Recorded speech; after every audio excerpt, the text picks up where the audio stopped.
Sound पकड़ेगा, sound on है।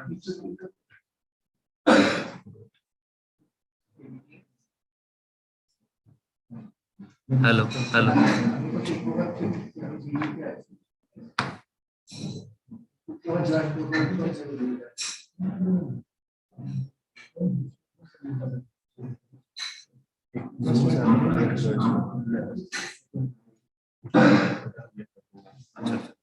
अच्छा वो लिंक मुझे भेज।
जी सर, अभी दे देना।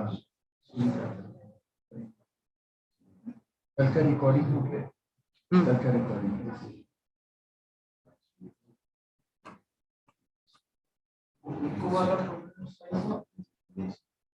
जी सर। वो सर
अच्छा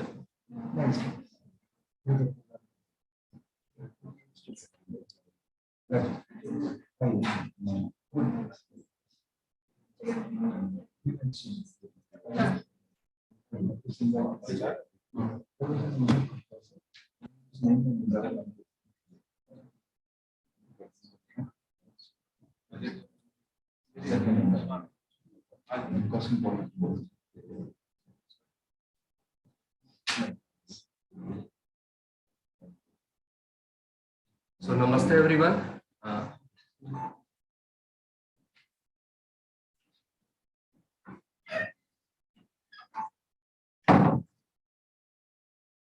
Namaste everyone, and let us start this session by observing a minute of silence.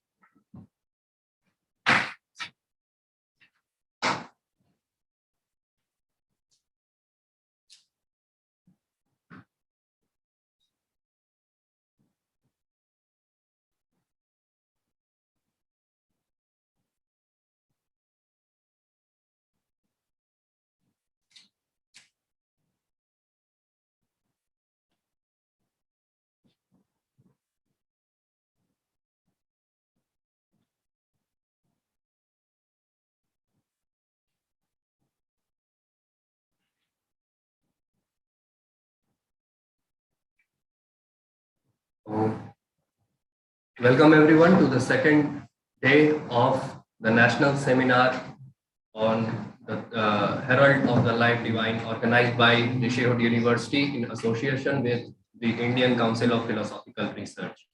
And for this session, we will have as a chairperson Professor Dr Sachidananda Mishra ji. He is a retired head of the department from the Hyderabad University and the former University of Hyderabad. University of Hyderabad and former Vice Chancellor of the Central University of Odisha.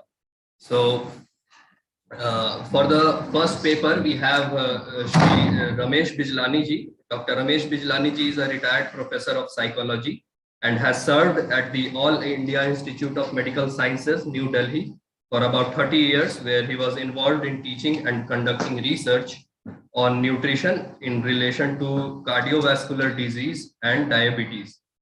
He was educated at the All India Institute of Medical Sciences, AIIMS, New Delhi, where he did his MBBS and MD, and at the Massachusetts Institute of Technology, from where he did his master's course in nutrition. Dr. Bijlani describes himself as a pharmacist who dispenses small doses of love and wisdom from the inexhaustible pharmacy of Sri Aurobindo and the Mother. And he will jointly present his paper titled "The Key to Solving the Problem of Life is Unification" with Dr. Aditi Kaulji. Dr. Aditi Kaulji is the head of expressive arts-based therapist, psychologist, Fortis Health Healthcare. I think error arising from too much dependence on the internet. That's a thing. There's another Aditi who works Okay. in the same thing. So maybe I can just introduce myself. Yeah, That please would be introduce yourself. because I wish I could have done that, but I've not done that. So, hello everyone. My name is Aditi. I have studied psychology, and later on I studied standards. So then, For convenience, not for privacy. Convenience to the I audience. didn't realize it. And it's also being recorded and live streamed. Thank you. So then, should I begin with my introduction? Yes. And then- Yes, Please introduce yourself.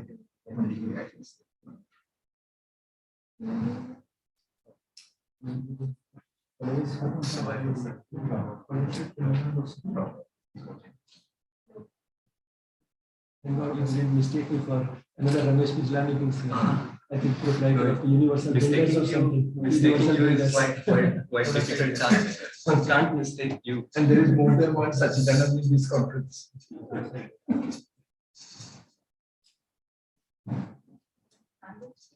Yeah. How much time? Each person? 1 hour. One. Both. No, 1 hour for 1 hour each. one of both of us together. Okay. You can come in the center. The chairperson should be in the center. Is it still, if I'm standing, am I still visible? Is that okay? Just check. Okay, you are visible.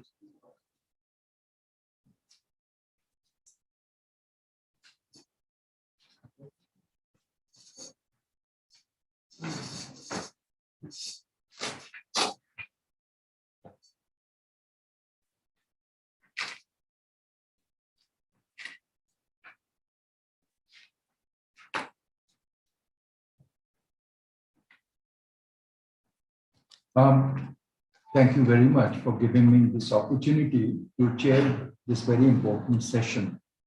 This session is important for more than one reasons, because this seminar is dedicated to a study and deliberation on the life divine, which is considered to be a magnus opus along which Sri Aurobindo cited.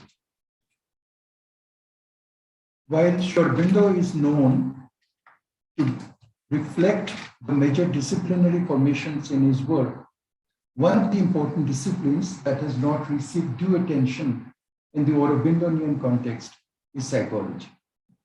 And like all disciplines, psychology also has had colonial kind of an origin and bias. In the recent times, due to post-colonialism, welcome attention has been paid on the exploring Indian roots, and in Sri Aurobindo's case, not in the revivalistic manner, but in a progressive manner. We must remember what Sri Aurobindo said. We don't belong to the noons of the past, but to the dawns of the future. So how is a discipline which has had some kind of an origin and genealogy in the West, how could it be synthesized and integrated in the context of India? And Sri Aurobindo was primarily a product of the West in the beginning, till he found his foothold in Baroda days, and later on also, as you know, there has been an evolution in his own thinking itself. Which is why I think it is very salutary that in this important seminar at the national level, ably organized by Professor Sachidananda Mishra and his team, we have this session. And we have a joint paper by Dr. Bijlani, an eminent doctor, common physician from the All India Institute of Medical Sciences. And to my left is Dr. Aditi Kaul, whom I know for some time. And I think we can look forward to some fresh approach full of insights in any sequence. And they have 1 hour. And I do hope that there will be a fruitful question answers and comments and observations at the end. I will keep my role minimum to that of a timekeeper and as a facilitator for a fruitful dialogue in any sequence.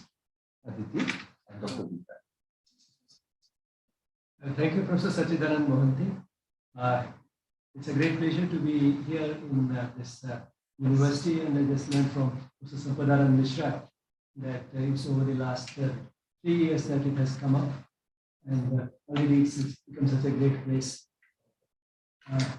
Also grateful to this university for taking such deep interest in Sri Aurobindo's 150th birth anniversary, and particularly for thinking of us to come and talk about some aspects of the life divine. The chapter that we have selected amongst the sub-themes provided is the problem of life. This is the title of one of the chapters in the life divine. And this might have generated in your minds the question, does life have just one problem? Is there just one problem in life? We tend to think that life is full of problems, but then why has Sri Aurobindo titled the chapter The Problem of Life? Because the problems may be many apparently, but then at the root is just one problem. And if that is solved, all other problems will automatically be taken care of. And that problem is ignorance. The ignorance with which we are born. And the only way to solve that problem of ignorance is to unify all parts of the being with that which is not ignorant. So that essentially is what the title and the paper is about. And with that, I'm happy to pass on with great relief and pleasure the rest of the presentation to Aditi, and I know she'll do a much better job than I could have done.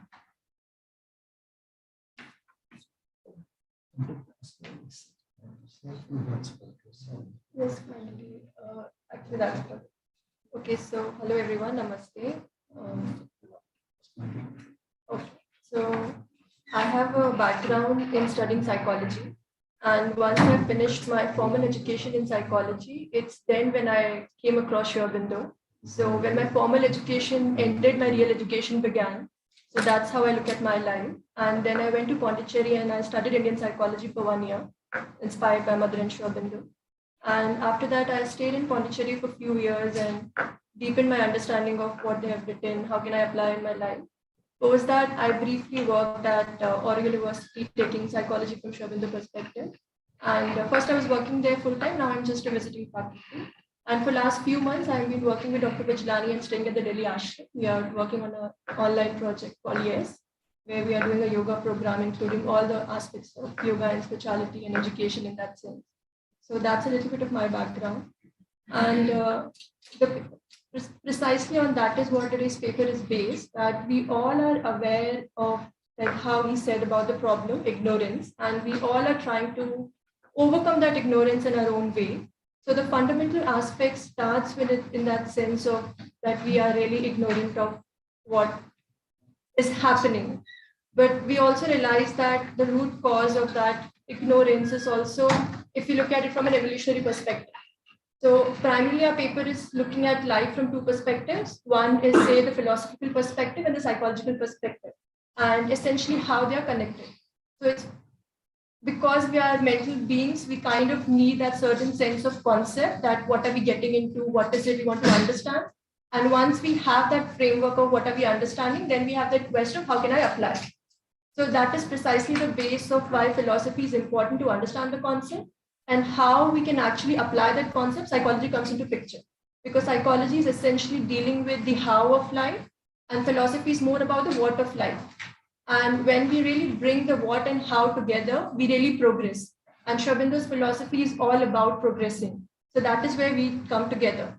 And we speak about so much of ignorance because, as Sri Aurobindo said, that man is a transitional being, we are not yet final. So though we are overcoming ignorance as we are evolving, but still there's a great element of ignorance because we are not complete. But the good part is, like today we are talking, that we are aware that yes, I'm ignorant, but I can do something about it. So that's the shift which has happened. And that is what is giving us a lot of hope that at least we are having a dialogue like this. So there's a possibility. So we are looking at life from an evolutionary perspective. At the meantime, also becoming aware of where we are in this evolutionary cycle. So we are where we have the mind, that we can study mind from like a part of mind, studying the part of the mind, and also making a mind very, very capable to go beyond. So we are really looking at mind, say, as a intermediary, which can open to the higher and execute in the lower. So that is predominantly the role of the mind. And the more and more we become aware of that mind, of how it functions and how it relates to, say, the other parts of the being, the more the execution happens. So it's that what we are predominantly looking at, that how the execution happens, because we are all talking about how to do it, and eventually we'll come to the knowledge and practice gap. So that is predominantly the base of it. And that's what I said, that we are looking at from the philosophical lens first. And this is exactly what I spoke about, that we have the mind who knows its limitation, but it also has that aspiration to go beyond that limitation. So that is the duality which we often face. And when we are pulled more towards the higher, the aspiration leads us to the solution. When we are more pulled down with the lower, we are stuck in the, say, the evolutionary crisis or whatever we would like to label it. So predominantly, that is why we look at man as the middle term, or if I say man in terms of mind as the middle term. So that is the basis of the duality all of us face, that we have that sense, but the execution is missing.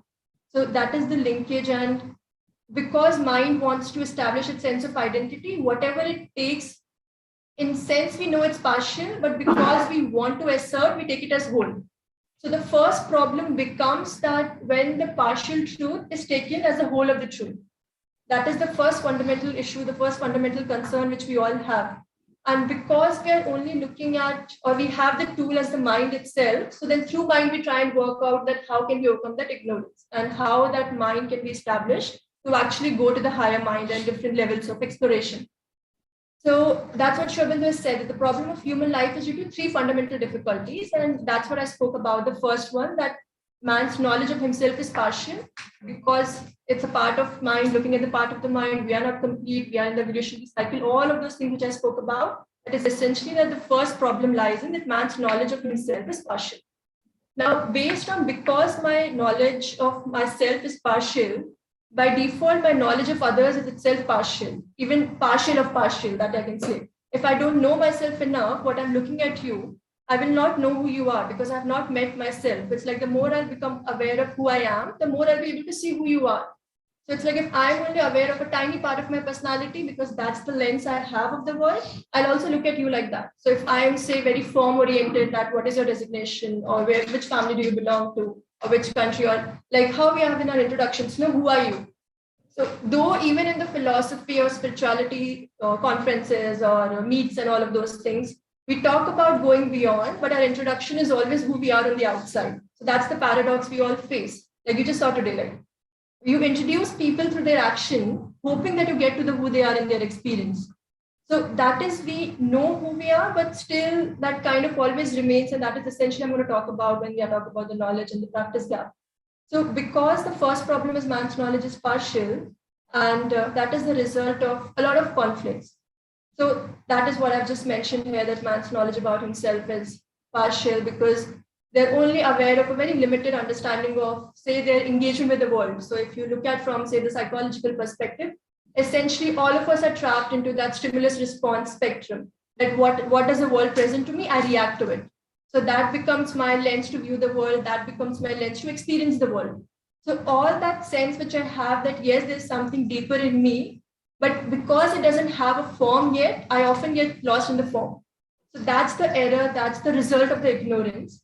And that often results in a lot of conflicts because I know that, no, there's something, we often have that experience, no, it doesn't feel right, or I'm not sensing that, I'm sensing that something might be more to it.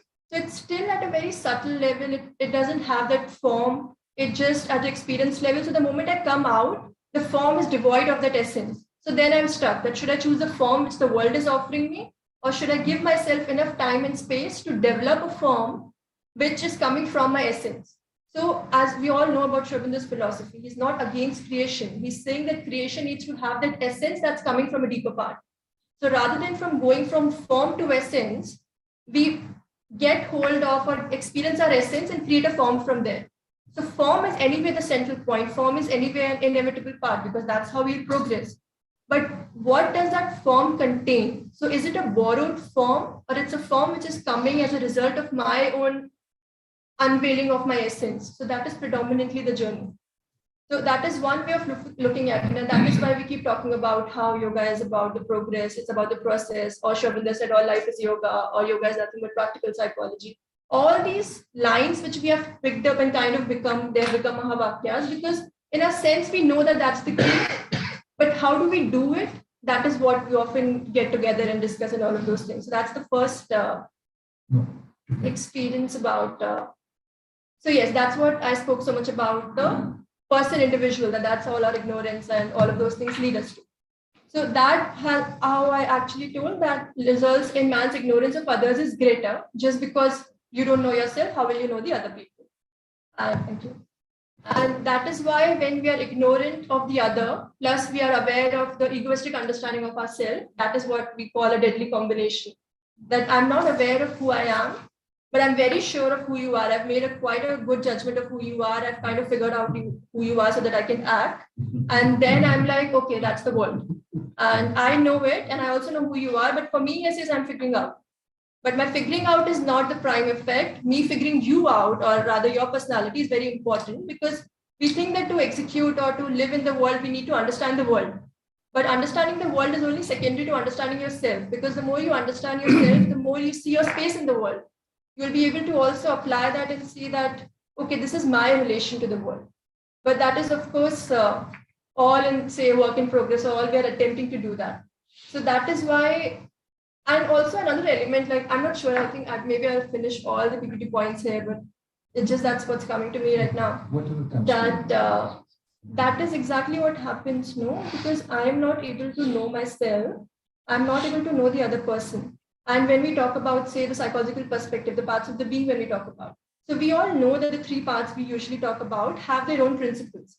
So I know that the physical really works on self-preservation mode. It really wants to protect itself. It really wants to just be safe. That's what primitive living was.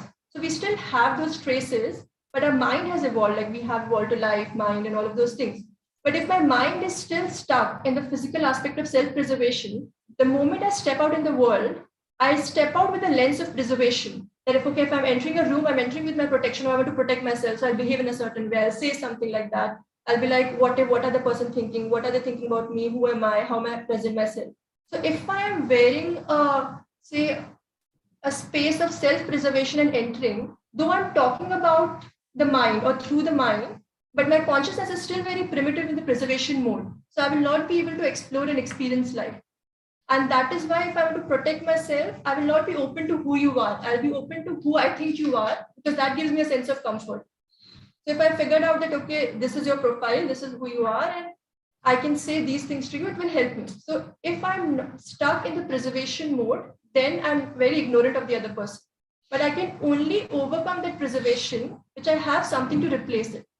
And that is why we talk about, say, the psychological center or the psychic center or whatever terminologies we give, it's essentially if I'm rooted in that experience within, I know that my home lies within. So I stay there, I come out, interact, and I go back. So I'm not staying in the world, I'm executing and doing my work in the world. So that subtle difference, if I realize that this is what is happening, then it becomes a portal to actually overcome that ignorance, or at least walk towards that one step of overcoming that ignorance. And that is precisely the reason that we don't know other people, that there's so much of conflict and we are kind of talking about harmony. But when we talk about harmony, we talk about disharmony first, because mind only understands in contradictions. It has to have that either or. So if we really want to talk about and, we have to just take a little more step and try to see that how things come together. And that's what all of us hold it as an aspiration. And the third, or say the most fundamental aspect which comes from evolution, is that there's a gap between consciousness and force. And that is precisely the reason that we receive so much, but we're not able to execute, because in execution, there's a lot more play of forces than just an idea level. So when we talk about that, but man's force is even more limited than his knowledge, because it has a lot of other environmental factors as well. So there are certain seen environmental factors, certain unseen environmental factors. So even if, for example, I'm sitting in this conference, it's not just what knowledge I'm carrying, but how, say, when I entered here, there are a lot of people around. So if I'm a little more sensitive to how people are and how I interact with people, that will immediately affect in that sense of how I will behave. Or if I met, say, all of my seniors in this field, and I was like, oh my God, I'm going to speak to them in front of, like, they have studied this book for, how many years. So that immediately can affect. So something which enters your surface, if you don't have a solid grounding, it can also affect what you execute. And that is why working on the personality is very, very important. Like working on the surface is very, very important with the base in the inner being. So that is why we are not like negating outside or facilitating the inside. We're trying to see that how inside and outside come together. So essentially, we are trying to bridge the inner and the outer through living in the outer, but existing and experiencing the inner. So that kind of transaction. And another reason, like the philosophical reason is, yes, we have a gap between consciousness and force.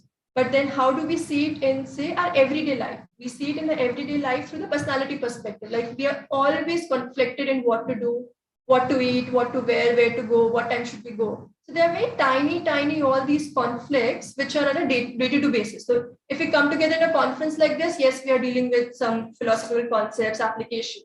But say if I was coming here in the morning, it's like to do this, to do that, what. So all these mechanical and everyday conversations and everyday suggestions, that is where we face the maximum conflict. And that is the conflict of the surface. So if we identify with those conflicts, then we are stuck, we are not progressing. But if we see those conflicts as a part of a personality, but the person behind the personality is stationed inside, then you can see that as a play. So we often talk about, say, in spirituality or in psychology about experience. But we often feel that the experience is often confined to, say, the sensorial experience. So the word is itself experience, but we're looking at a much wider and deeper experience, which is not just limited to the interactions with the world. So I can still say that, oh, it's experiential learning, it's experiential learning. But from what part of my being that experience is coming, that is something which is very, very important to resolve the conflict. And the usual conflicts which we have, if we look at from, again, the lens of integral, is the vital, mental, physical conflict. So if I have a conflict between my desire and strength, that my vital really wants to, say, prove something and really, say, wants to climb a mountain or something like that. But my physically, I'm not like that. I can't do that. So that's the immediate physical conflict. And often the most common conflict we have between the mind and the vital, that vital really has to fulfill its desires. But mind is like reasoning, no. But when the vital overpowers and mind turns into reasoning to justification, just say, yes, you're right. So how these turnings, how these things work in our everyday life, that is very, very important. And another important aspect which we see is the physical mental conflict, that, okay, I have a certain habit. In my mind, I can immediately change it. No, like how we make elaborative plans of how to lead our life. And if we talk about to anybody, like if I can speak for my own self also, that what timetable I actually make, say when I was a student before the exam, or say 1 year timetable, and how it is actually executed, we all know, we all have it in our experience. So the mind immediately receives, it's the execution in which we have the hurdle. Because if I'm like, really my mind is very open, so the reception will happen easily. But for that reception to actually get into the play, it has to deal with a lot of things inside me. So on the outside, we just look like, oh, just one human being with some physical attributes. but inside there's a whole vast universe. And more I become aware of that universe.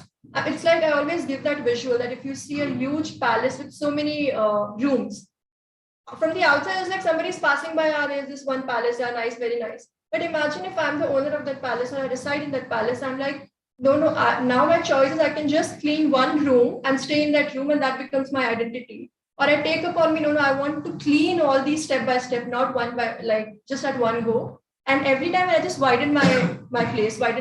So inside, if I just imagine myself like that, I clean one part, say a tiny part of my vital, if I have some desire to change or overcome or purify or transform, whatever word you want to use.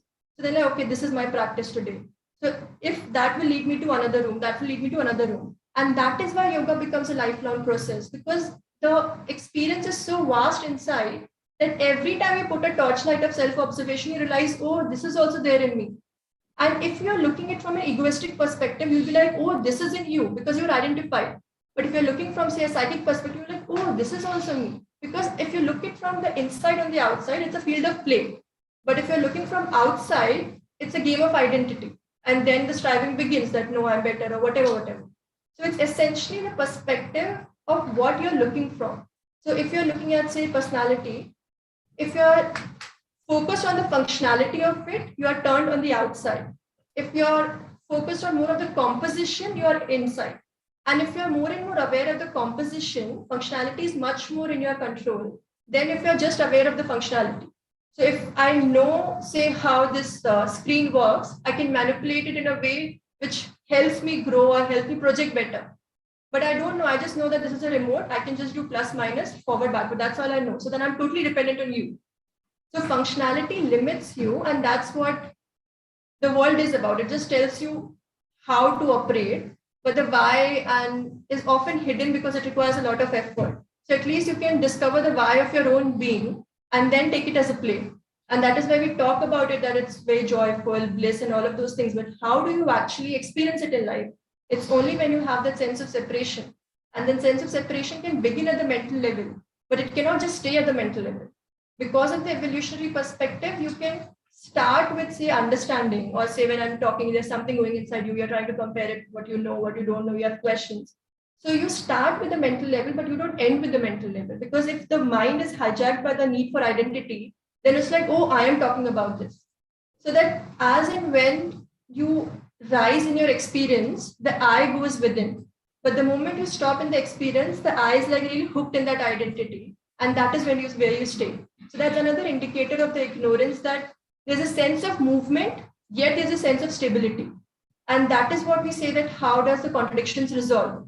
Because it's only, we are talking linear in that sense. But our experience of life is always simultaneous. I can't say that, oh, right now I'm outside, then I'm inside. Doesn't work like that. So even I'm speaking with you right now, my outside is speaking to you. But do I have that sense of inside, that where is it coming from? What is it happening? Yes. So we always begin on that path of, say, introspection, or in that sense of awareness mentally, but slowly it becomes an everyday aspect of your life. So essentially the sense which I'm trying to give here is a sense of movement, a sense of transition, a sense of progress. And that is how we progress from knowledge to greater knowledge, or say from information to knowledge, or whatever terms you want to use. So that's one way. So when I was talking about so much of, say, personality and the conflicts, the we offer, say, from our end is a little bit of compromise. So when I'm talking about, say, the mental vital conflict, I'm speaking about, okay, today I can just let my vital overpower. It is okay. Sometimes it's fine. But I'll say, no, today I listen to my mind. So there's a kind of temporary solution which we build to live life. So like, say, to just exist on a very mechanical base. But when we grow deeper, we realize that is not a foolproof plan. We have to go inside. There is no other way. So it's when you realize and how you realize. So there are certain events which can make you realize. You can be just born with it, and slowly you get to know it. But it's really like how in a common man language, if there's, say, a setup like this, or say a university setup, if there is no teacher in the class or no professor in the class, students are like, okay, this is your job, this is my job, we'll just coexist. But there are often conflicts bound to exist because they're not yet rooted. They still have their tiny inhibitions or desires and all of those things. But when the teacher comes in, it's not that, then it depends on the teacher. So in our life or in our context, if the teacher is the ego, the teacher will really pick up on the best student and project it as like my class monitor or my class identity. But if say the teacher is the psychic being, we'll try and see what are the qualities of all the students, what is the best, or how can we bring up the best. So we have to decide who's our teacher on the everyday basis. And when we begin our journey, of course, it's not that, oh, I'm always connected to the psychic. But the thing is that at least my ego is aware that there's somebody better than me. I can be replaced anytime. And that idea can only help it try and listen to you more and more. And then again, that is why this journey becomes very, very unique, that everybody's idea or experience of the smooth transition from ego to psychic, or I don't even like using these heavy words because suddenly I feel so responsible when I'm talking about psychic being, but just that inner sense. So more and more my ego is replaced by that inner sense. And that is why we need life. That is why we need the play of world, because how else will I be able to replace my ego with the inner sense if I don't have this play? So if I'm not presenting here, how will I know that what am I doing or how am I behaving? So I need the world for transformation. I can understand the world from a distance, but to change, I have to be a part of the world. There's no other way. So change only comes in action. So that is one way of looking at things, that how things work. And after being said all of those things of man, ignorance, and knowledge of others, another, as a result of all of these things, our own limitation, the thing is that we are also not united, say, with the world. So because I'm very much in my own being, I'm trying to like always preserve myself, try to make sense of the world. I'm also not connected to the universe. And universe in general, also people in general, like how Sri Aurobindo also talks about unity. We often, in that sense, confuse unity with uniformity. And it will only be confused when I'm looking from the surface. Because surface understands things as union, as everything should look same, because I'm still in the sensorial understanding. So if everything is looking same, I'm like, yeah, I've done my job. But if I have the deeper sense of my own being, I know that, because if I have that sense, I realize that I have different parts of the being. All are doing their different jobs, but all are connected to me. So no matter how my mind or my vital is, they don't have to behave similarly, but they should be aware of each other. So there's a sense of harmony between them. Not necessarily they have to do the same thing. So action might look very different, but the essence which I'm giving in that action will be similar. And that is why I can do many things, but the essence which that many things will carry will be the same. And I often started to realize more and more I read Sri Aurobindo's work, that though when we look on the outside, he has written so much, like there's nothing which is not written. But the more and more you go to the essence of what he's talking about, at every level he's talking about unity, at every work he's talking about how to express that essence. So like I look at it as like that on the outside, whichever human form I have, if I'm an artist or if I'm a student, I'm an education, whatever I am, I will take that book, say for the beginning, but essentially I reach the same conclusion. Because that's the spirit the entire work contains. So if I just get that spirit and take it in my life, so whatever action I do, I express that spirit. So like personally for me, it's not about intellectually understanding Sri Aurobindo. For me, it's like, can I live it? And by living it, I will automatically understand it because my mind will also come. So that is another, say, way of looking at it. And I have spoken about a bit of the psychological lens also in the philosophical, so I have not really gone step by step. But the last more philosophical understanding of like why there's a gap is because the force of nature which is executing the will of the divine is itself less potent than the power of the divine. It's exactly what I've been talking about, the gap between the knowledge and practice, that we understand the origin is much more powerful, much more potent than what is being executed right now. And the more and more we will become as individuals, more receptive, more open, more that ability to transform, that aspiration, the more and more we will be able to channelize that. So it's easy to say that, oh, I'm an instrument of the divine. But what is the quality of that instrument? What is the openness of that instrument? How is it progressing? What is the field? All of those things are very, very important to be open to receive and also put in a little bit of effort to actually execute. So visually, it's a sense of movement which we get. And that's why Sri Aurobindo in that sense has also said that the more and more you become the instrument, you collaborate with nature. Otherwise, you just perish and just give way to you. Don't want to work? Please be aside, let the new species come. And that is how he has said that the supermental or supermind will decide what needs to be done. I've just given you a vision. there's a possibility you want to work, please work. And you have all those instruments and potential. Just bring your intent and start working. I've done everything now. It's your job and it's your duty to work in that sense. So that's essentially, I've been talking about the solution very simultaneously, that how do you resolve that conflict of the mental vital is to step back and develop that vigilant attitude. And Sri Aurobindo's psychology is all about stepping back and self-observation, awareness, knowledge, mastery. So I'm not going so much into the details of it, but essentially it's about stepping back and getting that sense of witness attitude. And when we move towards that solution, what essentially happens in the process is that there are unifications which happen at different levels. So when I was talking about the compromise element, I was talking about that there's a unification which happens at the parts of the level. That at least all the surface parts starts to become aware of each other. So they are not at loggerheads. Like, okay, you also exist in this person, or you also exist in this person. So it's like kind of a fun collaboration that all of us live in this one person. So let's start talking. And so that is kind of, which can look from the outside that this person is, looks straight or looks sorted, like how we use in the language. But that's a very temporary solution if we don't have ourselves anchored within. So there may some situation can come and it can just go away because it's like that stack of cards. So it might look very well balanced, but it can go on. But if I've made something of brick, then it's much more easy to sustain. And that is what's a unification on the outside can be a temporary solution, which most of, say, modern psychology talks about, that whole idea of positive psychology and the notion of self, which we have, that ego strengthening, be who you are. But I mean, it's a very personal thing. I can just go on. But when you talk about you or when you talk about self in the Western psychology, what self are they talking about? What aspect of they're only talking about the personality aspect or just the projection aspect. So if you strengthen the projection, you execute, there's no doubt about it. But how sustainable it is or how integral it is, that's a different debate and different questions of exploration. So the unification of parts of the being in the one, of course, it's a justifiable ability, but the more you can go deeper and unify the surface with the psychic, that's much more a temporary, much more a permanent solution. And that is where life is guided. And once you establish that connection, the natural output or the natural byproduct is that the unification of the individual around him. So if I'm very secure, if I'm very rooted in myself, I will not have problems with other people because I can see them for who they are.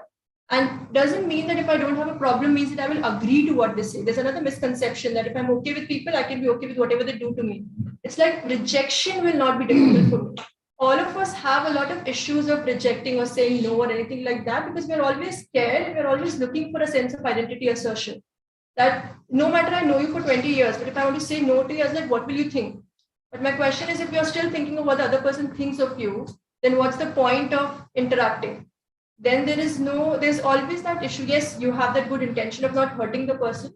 But if you're so sure, you know that if there's a solution or an activity or anything which is coming from a deeper part, it will just get communicated. So you don't have to come in your way. Most of the things which we work is that we only come in our own way because we are not sure of who we are. And it's not that we'll ever be sure that, okay, this is me. But at least I'm sure of that in the process of becoming who I am. So even the surety, and that surety comes only from experience. It doesn't come from intellectual understanding. So the more I become aware of at least the process of becoming into something more deeper and stable, I will have all those issues on the outside. So issues will not go away because they are a play of surface, they are a play of forces. My ability and my capability to deal with those issues will increase. And that capability increasing is that the process of yoga, the process of working on yourself. So we are essentially working on bridging that gap between knowledge and practice so that we can more and more execute in the world. And essentially this is, I was talking about that, how we can bring in the mind, the will, the emotions, life force all together. So once all these things come together, then only we'll be able to recover the individuality. And once I'm sure of that individuality, for me to connect with the universe will also be easy because what I sense in myself, I can also sense in others. So it will give me a sense of oneness, but it will also give me a sense of individuality. So, and that is what I was talking about, that how these things simultaneously work, because we talk so much about collective, but essentially what I'm bringing to the collective is the individual. So the more I work on the individual, the more collective improve. The more collective improve, I become a better individual. So it's really that relationship which gets improved more and more with self-work. And that is how we will achieve that unity which we are talking about. So predominantly the point here is that individual work is the prime focus. The individual awareness is the prime concern because that is how the collective contribution will be as an individual to that point. And this is the psychological essentially I wanted to talk about, that when all these things what I spoke about, to become more and more aware, to become more and more progressive in nature, to just try and have that aspiration to overcome, then you immediately start seeing that even one incident gives you that experience. You know that, yes, I have it. Now I have to just look for forms where I can express, or whatever forms come my way, it can give me a chance. So everything in the life doesn't look like problem, it looks like a possibility. So how do I change the problem to possibilities? By anchoring myself within. So I uproot myself from the conditional understanding of life, from the conditional experience of life, and root myself into, say, the conscious experience of life.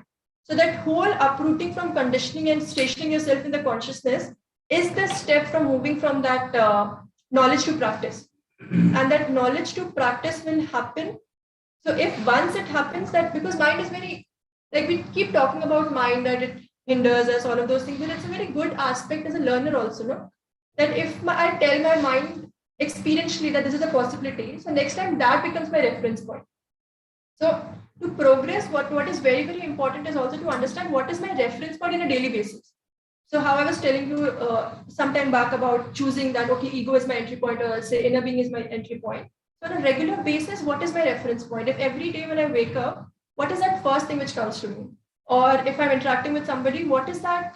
What is my lens? So basically, what is my lens determines what is my experience. And as in when I really work on that, improving that lens or widening that lens or deepening that lens, my experience of life changes. And then that experience becomes a reference point for my mind, or say my other parts of the being.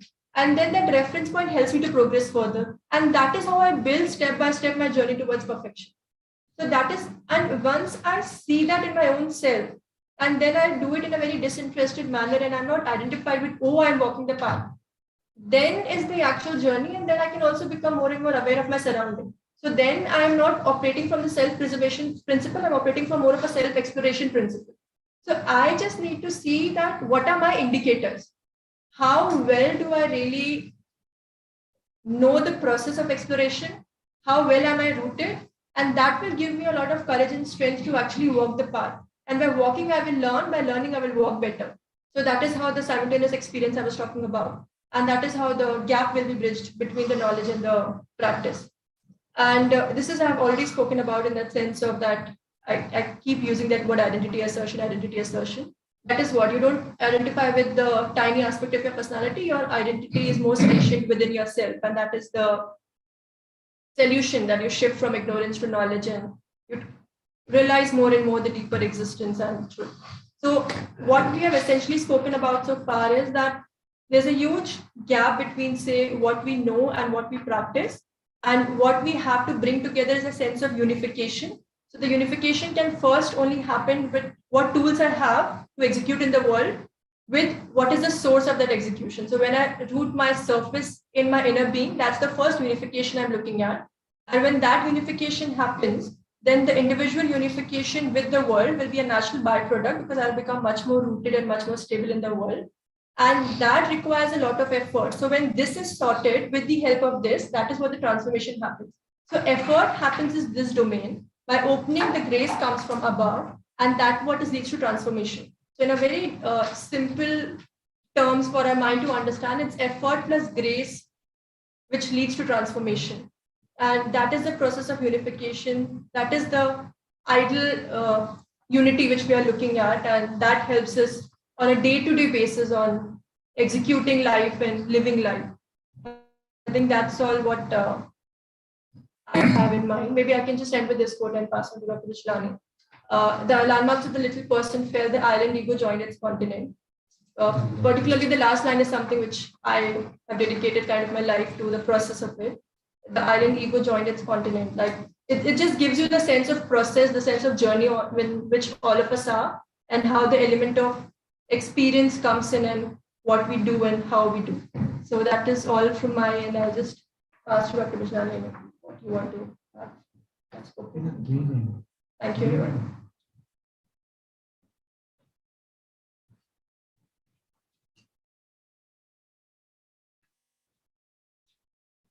I really talked about the conflict between habit and change. she is not really in the habit of presenting the slides. This required a change, and that's why there was a bit of a conflict. But then she didn't really need it.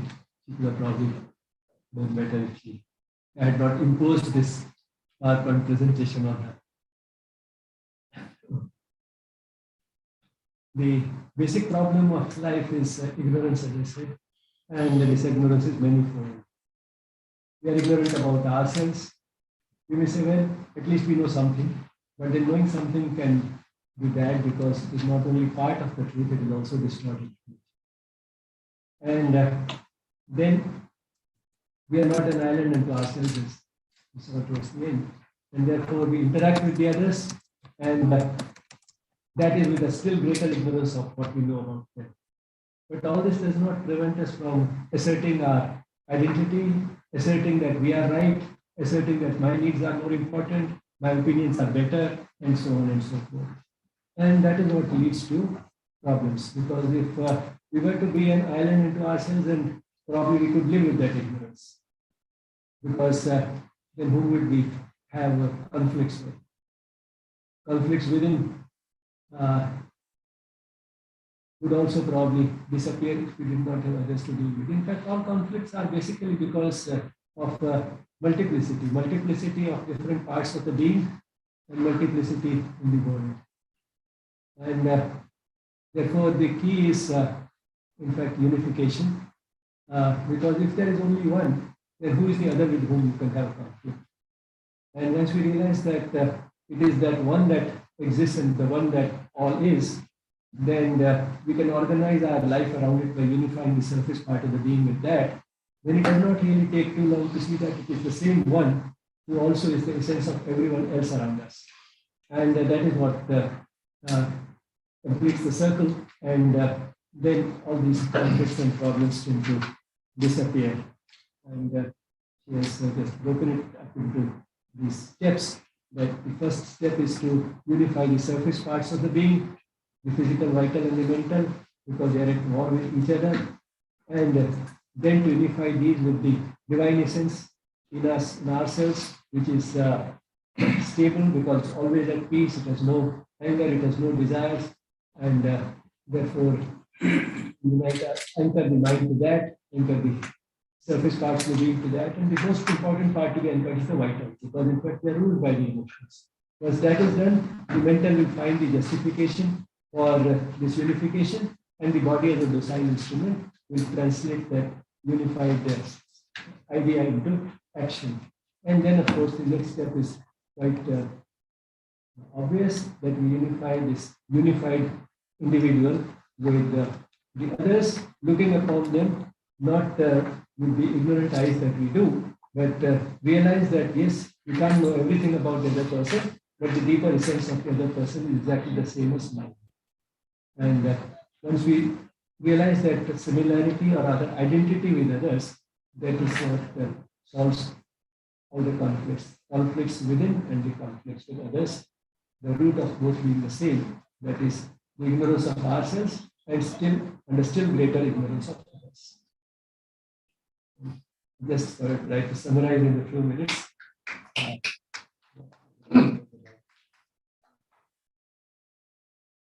Hence, we expected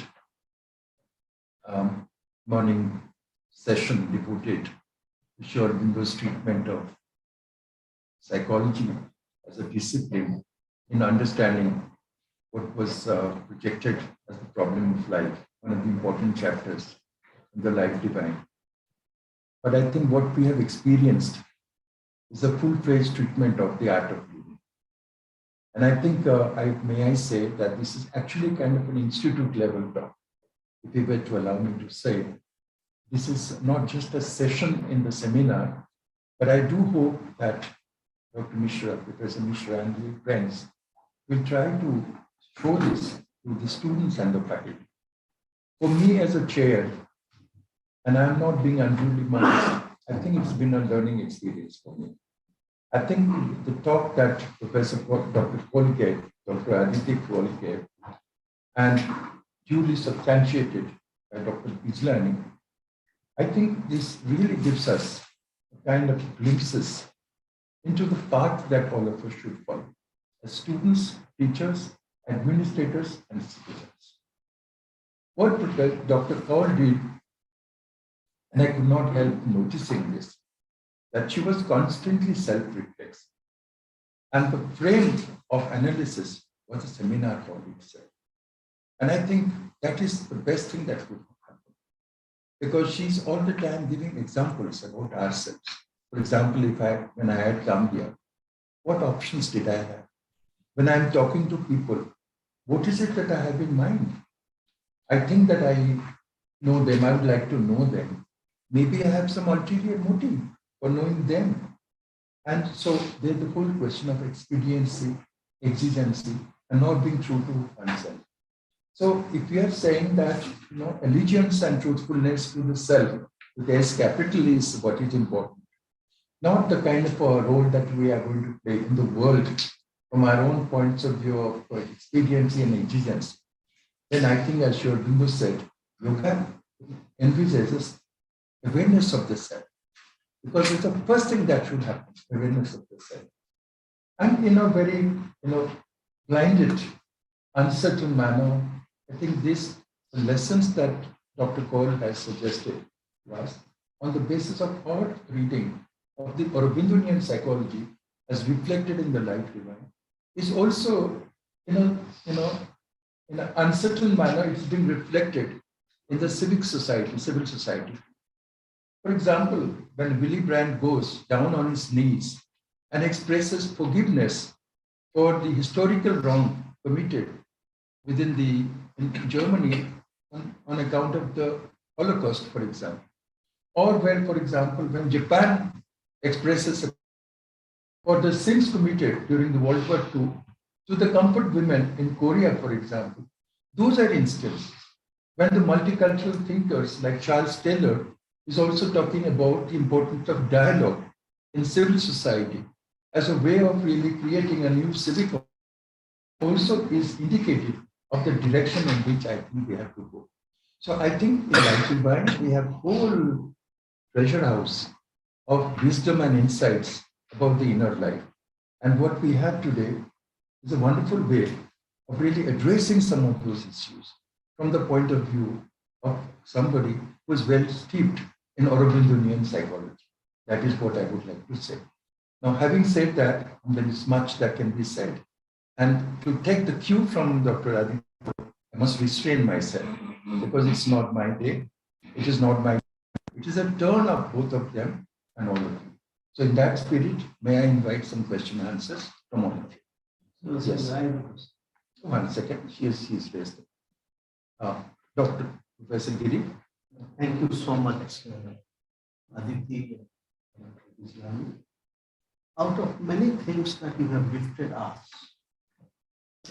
we turn now a familiar thing of essence. But there is also reality and danger of essential and essentialism. Therefore, how do we realize essence is a dynamic and a continued work on freeing ourselves from essential. My second query is about form and the way form works. But also we need to relate the dynamics of form to work of spirit. And we have to understand Sri Aurobindo. We can also engage ourselves in some transversal conversation, like Hegel, for example. So there is very interesting possible dialogue between Hegel and Sri Aurobindo. But around the whole question of form and spirit, which has also been explored in latter-day philosophies, like in the work of Einstein and others, that brings to the third point about this work with self. As you have pointed out, Sri Aurobindo's philosophy, psychology works with a very deep dialogue with the philosophy. To this tapestry, we also need to invite the anthropology, in the sense that the work with the self, as you have pointed out, it works in the play of the work. So then, in what way we relate to Sri Aurobindo with this simultaneous engagement with philosophy, psychology, and anthropology in the process transforming the terms. And my final submission here is that this whole self-exploration and not just self-preservation need to be accompanied by what can be called as meditative verbs of co-realization. There is a meditative dimension, an active dimension, and therefore the field itself is neither the self and the other. And it is also in that way the meditative verbs of co-realization, where self, other, nature, and divine are becoming continuously co-present in this act of self-exploration. Thank you, Professor Giri.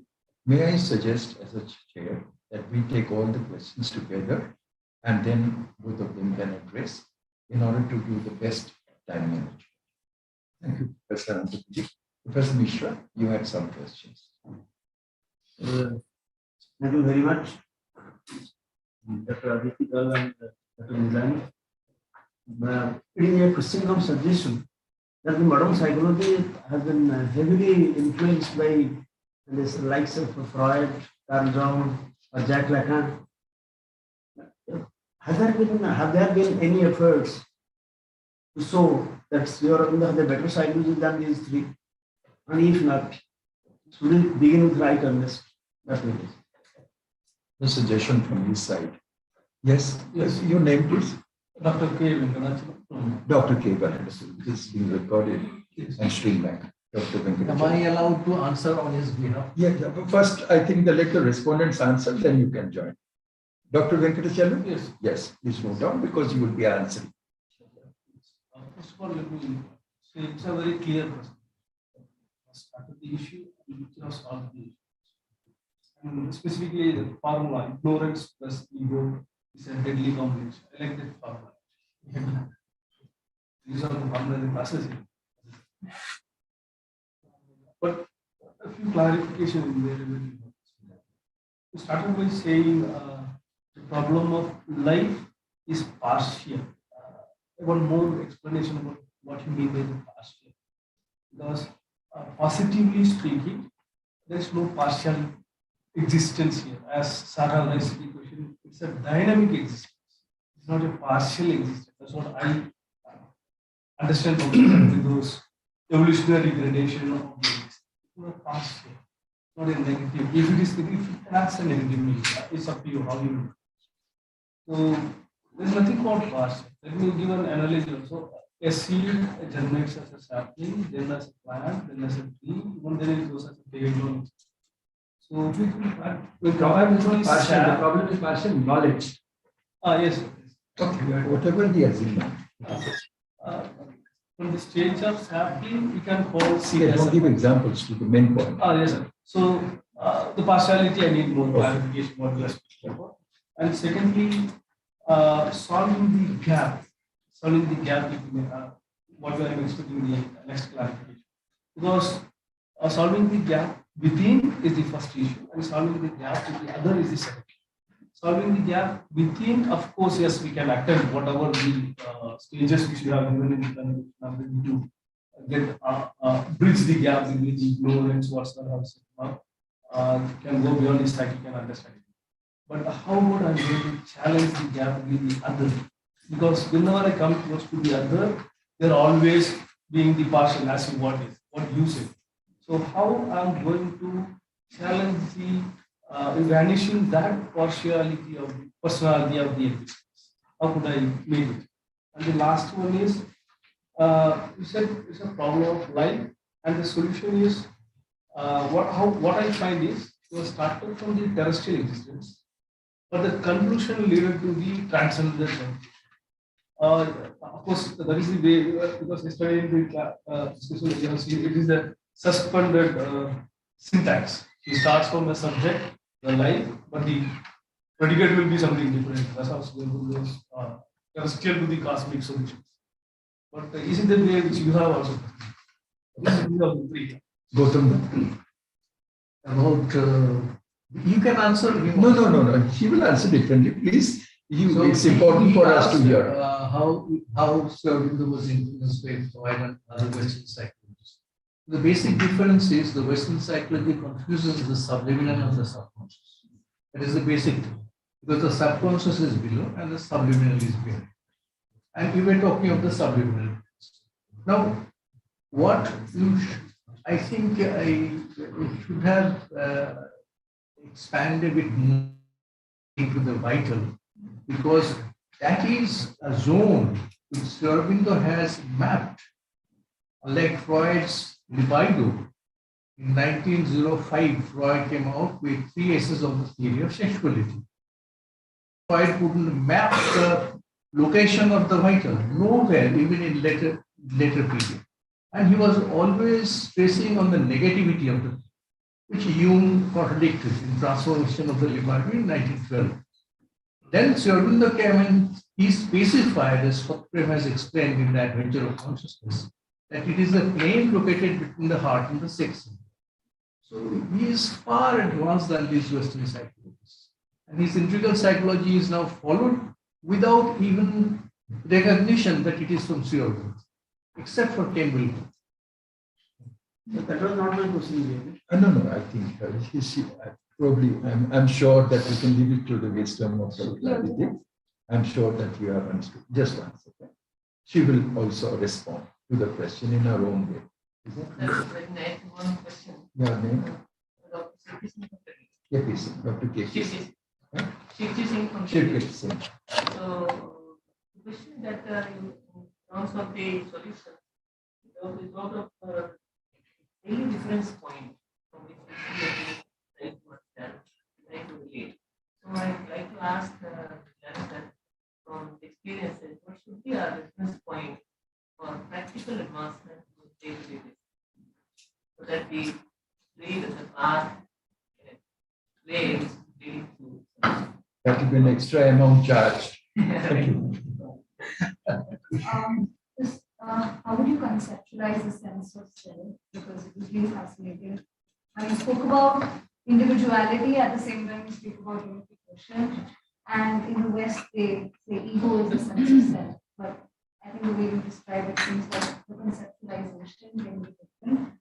So yeah, and because identity is also sort of ego, how would you understand? Wonderful. Yeah.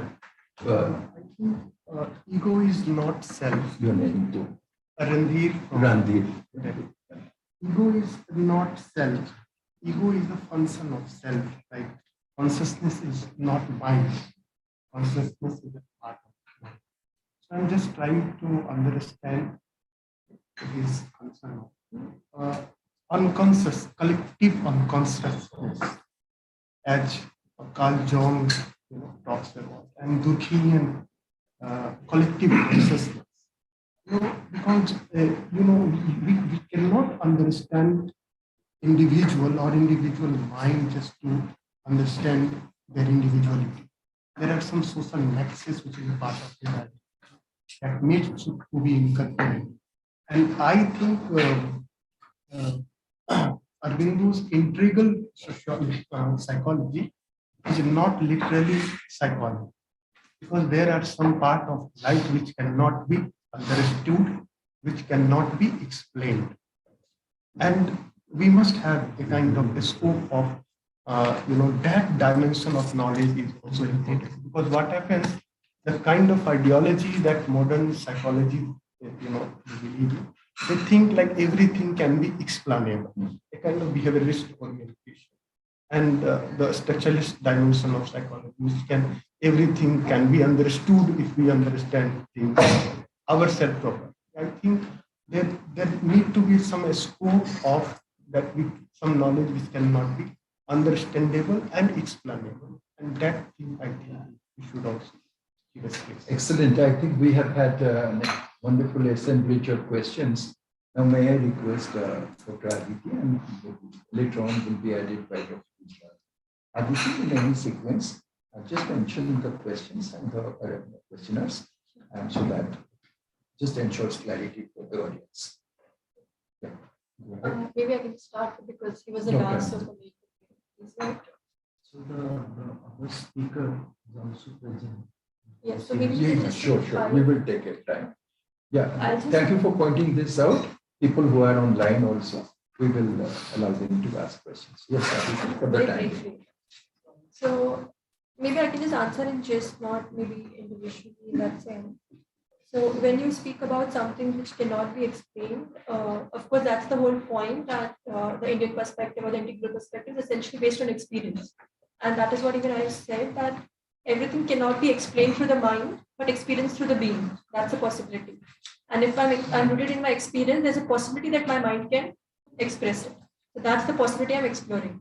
And that requires a lot of passage of time, experience, and all of those things.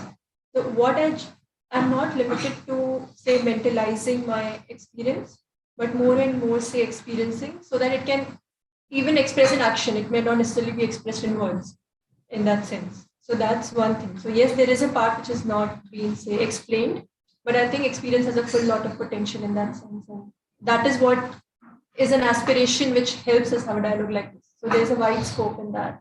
And linking that to what Sir had asked about 3 questions, Dr. Giri. yes, about the gap and all of those things. I think the form essence debate in that sense is how I look at it is what is your starting point?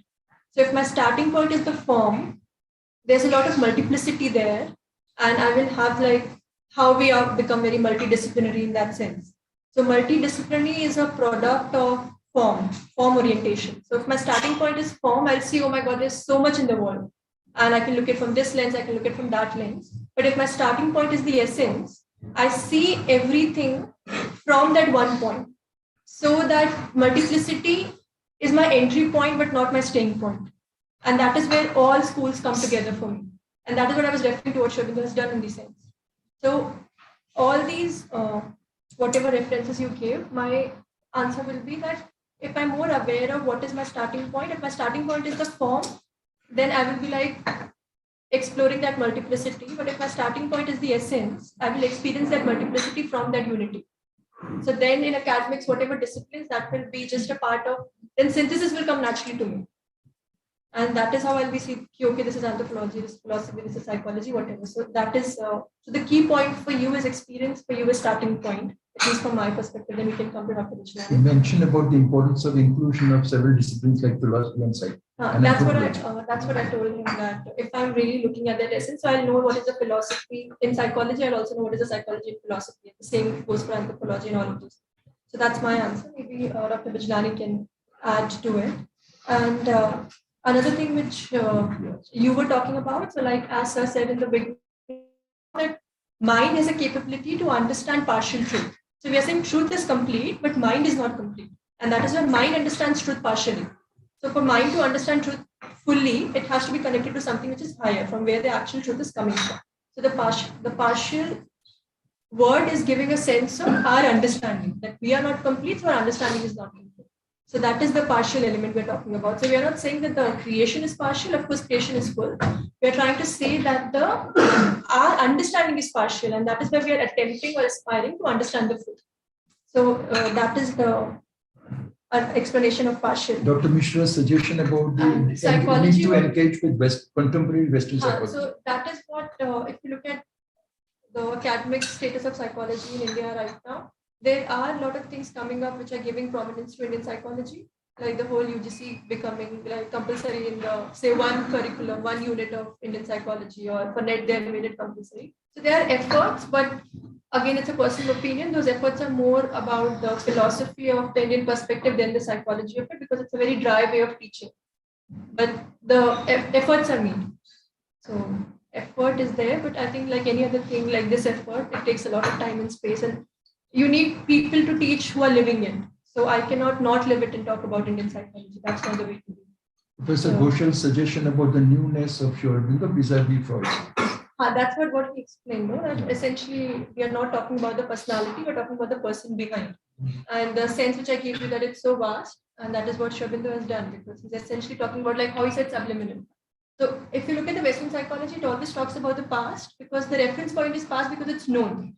But Sri Aurobindo is, the reference point is subliminal in the sense it's also the past, it's also the present, it's also the future. So it's like sub to super. That kind of range is what Sri Aurobindo has given us. So the aspiration is for the future. Awareness of the past helps us to maintain our present and focus on the future. So that's the whole range which we discover in, say, the integral perspective. Professor Singh's question directed to Dr. Bijlani. So I think that is what. Dr. Bijlani. Maybe I can just pass on to Dr. Bijlani now and he can answer everybody if I have not really answered. Begin with Dr. And Yeah. Sorry, I just had to answer her also. I forgot. Yeah, please. So you were talking about ego as a sense of self. So like how he also said, no, ego is the function and all of those things. So ego is just that centralizing part which brings together all the parts of the personality. So it's more for the execution in the world. It's not your identity in that self. Identity is much behind the face. So if you just very quickly, if you look at from say the evolutionary perspective, because we are rising from below up, so we need something to hold things together. So the holding framework is the ego, which kind of centralizes all the energy forces for execution.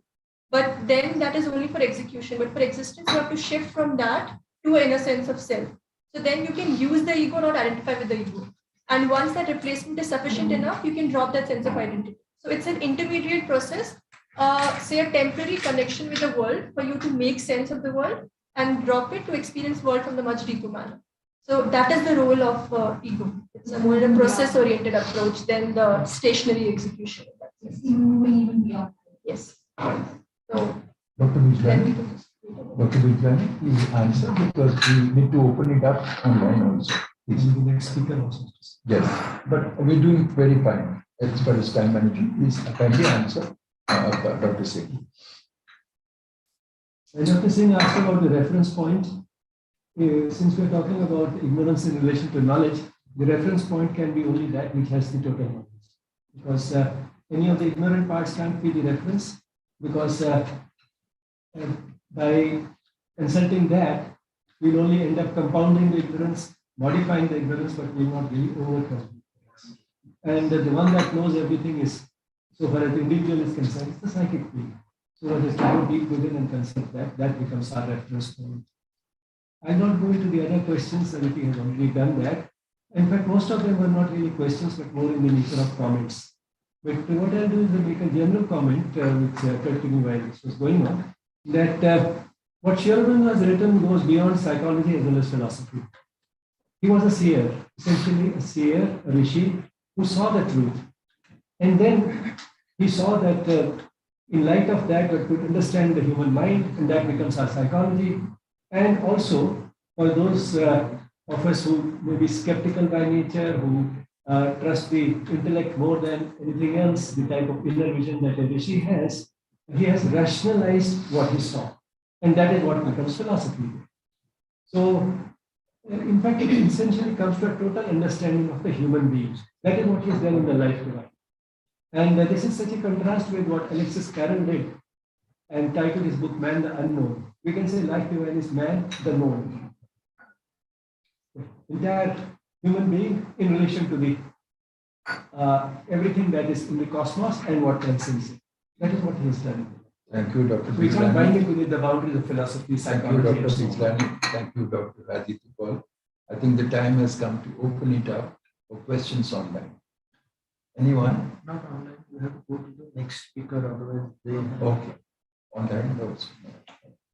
So, concluding remarks as a chair, I mean, I don't need to really repeat what has happened in order to sum up, because all of you have had kind of a session. Conclusion can be at the end also, with all the three papers. Okay. But at this stage, provisionally, may I say, I cannot really help myself. Yes. Because I benefited. I think in many seminars, we don't benefit so much. We benefit intellectually, we benefit in a scholarly manner, we benefit academically. But I think I can speak for all of us that we benefited existentially. I think we picked up many ideas and insights.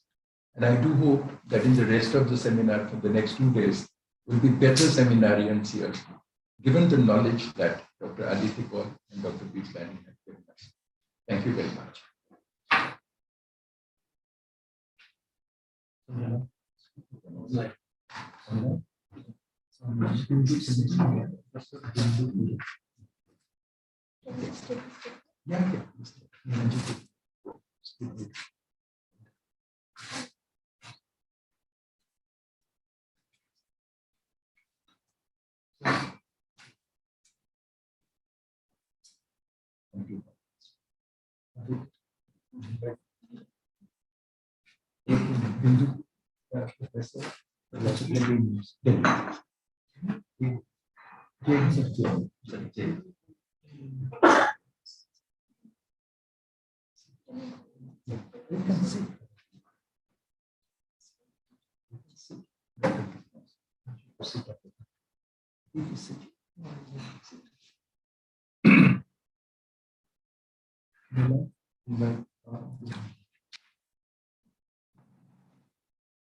So for the next session, we have Dr. Bindu Puriji, and she is the appointed chairperson of the Center for Philosophy, School of Social Sciences at Jawaharlal Nehru University. Her areas of interest include contemporary Indian philosophy, philosophy of M.K. Gandhi, Sri Aurobindo, and Veer Savarkar, along with social, political, and moral philosophy. And even from her college days, she has been conferred with many awards for her outstanding performance. So now I would like to invite Dr. Bindu Puriji to present her paper. Indian philosophy, philosophy of M.K. Gandhi, Sri Aurobindo, and Veer Savarkar, along with social, political, and moral philosophy. And even from her college days, she has been conferred with many awards for her outstanding performance. So now I would like to invite Dr. Bindu Puriji to present the paper. Philosophy of M.K. Gandhi, Sri Aurobindo, and Veer Savarkar, along with social, political, and moral. And even from okay.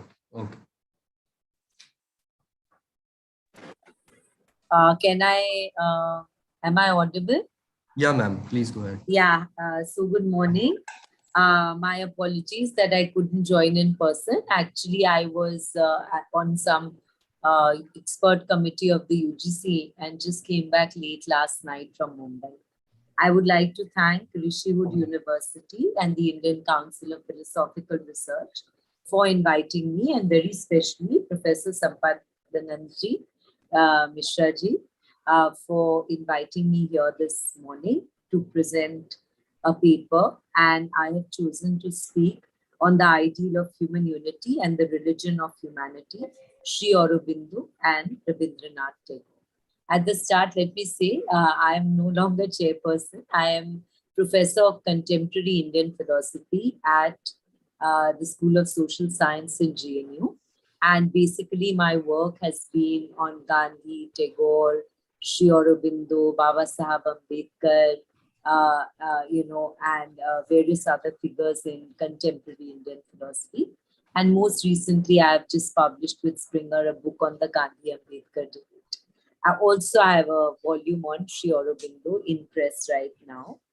So in this essay, basically today, I'm going to try to discuss and bring out the similarities and differences between Sri Aurobindo and Rabindranath Tagore's positions on the ideal of, human unity.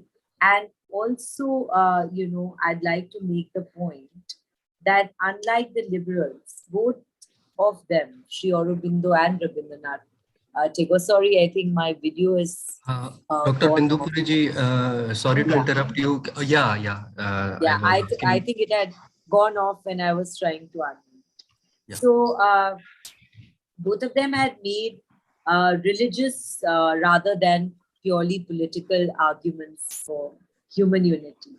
So in this context, basically, I want to bring out the point that Tagore's idea on a religion for humanity and Sri Aurobindo's religion for humanity were far more exacting than and marked a shift away from purely liberal arguments talking about the political unification of humanity in the form of a world state.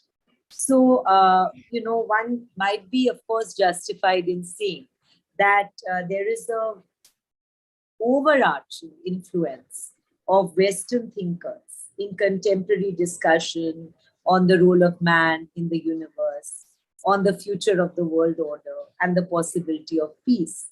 And of course, a very dominant voice here is that of Immanuel Kant, whose philosophy of history and essay on perpetual peace has dominated discussions on the possibility of any kind of unification or possibility of peace for humanity. And the work of non-Western thinkers hardly ever finds a space. Though both Sri Aurobindo and Tagore had talked about the relationship between the individual and the collective, possibility of human unity, transformation of the relations between human beings. So it is always a part of my effort to unpack responses which are powerfully alternative to dominant, Western, predominantly liberal traditions. And so here too, I would like to look at alternative responses to the conflict which is posed by the commitment to the unique identity of a community and the somewhat contrary ideal of human unity. And such a philosophical exercise, according to me, it gains urgency if one only reflects on the kind of influence dominant Euro-Anglo-American thought has exercised on most of philosophical thought. So this essay is arguing that Sri Aurobindo's idea for the religion of humanity and Tagore's idea on the religion of man kind of marked a shift away from the way one has thought about unity in liberal discourse. So, of course, at start, I must admit, with on the note that I'm not a great scholar of Sri Aurobindo. Of course, I've read Sri Aurobindo, but as you know, I can't even pretend to understand the vast, great depths of his insight, which is expressed through the great corpus of his writing. And having worked on Tagore, I was always struck by the fact that the poet and Sri Aurobindo came very close in their views about the nation state and in their kind of ideas about the religion of man, about human unity, man in the universe. So before I move on to this argument, I would like to say it's very interesting and it's probably a testament to their friendship that Rabindranath Tagore was one of the very few people that Sri Aurobindo had met during the time that he was mostly confined to his rooms at Pondicherry. Of course, as the famous philosopher Richard Sorabji has noted, it's not really necessary that people should meet or read each other for a position of for a comparison of their positions to be philosophically useful. However, it is just not relevant to this task that Tagore and Sri Aurobindo should have met or read each other. I'm just making that point as a historical aside. So this paper which I'm presenting is in somewhat 3 sections. The first one is looking at Sri Aurobindo's insights into the ideal of human unity, which are drawn not only from the ideal of human unity, which was first published in monthly installments in Arya between September 1950 and July 1980, but also from his ideas into evolution and, more importantly, the possibility of transformation of the individual self and society as it is on earth. So it is important, I think, in this context to see, of course, that he not only dealt with collective evolution in the human cycle and the ideal of human unity and individual evolution in the life divine. So this essay is kind of in the first section unpacking Sri Aurobindo's position. Second section is looking at Tagore's essentially, his view on the religion of man. And the concluding section is trying to bring out the points of agreement and difference between these two great minds of India. So looking at the first section, the first subsection is on reconciling unity and diversity. And I'd like to begin by saying that Sri Aurobindo is perhaps the most relevant philosopher in contemporary Indian philosophy for the times in which we live. Given that these times are characterized by so much diversity, and he was a great conciliator of apparently contrary ideas and themes, Witness, for instance, that in his thinking and writing, he reconciles an appreciation of nationalism and the nation's soul. Perhaps an equivalent in Tagore would be love of country, with the caution about the potentiality of conflict in the idea of the state. Sri Aurobindo has reconciled the idea of unity and diversity. He reconciles the emphasis of Indian culture with an equally emphatic insistence on human unity. So to begin to unpack Sri Aurobindo's vision and his idea of the spiritual religion of humanity, one needs to put it in the context of his philosophy of history and idea of evolution. Because it's only against this that you can kind of understand what does he think, how can human unity be brought about. And in his work, The Human Cycle, I think everyone is quite familiar with all this. He borrowed, he somewhat looked at the idea of these distinct psychological stages in the evolution of society. And he looks at this German thinker Lamprecht, and he speaks about the symbolic, typal, symbolic, typal or conventional, individualistic and subjective stages in human history. Now, as he explains, the period of history in which he himself lived and through which the contemporary world is presently passing could be described as the subjective stage in human history. And as the designation suggests, the subjective stage has witnessed a kind of turn inwards towards the exploration of the individual subjective life. And this period is characterized by the realization that individual spiritual and inner freedom alone will create the perfect world order of the future. So I'm just quoting from Sri Aurobindo just very briefly.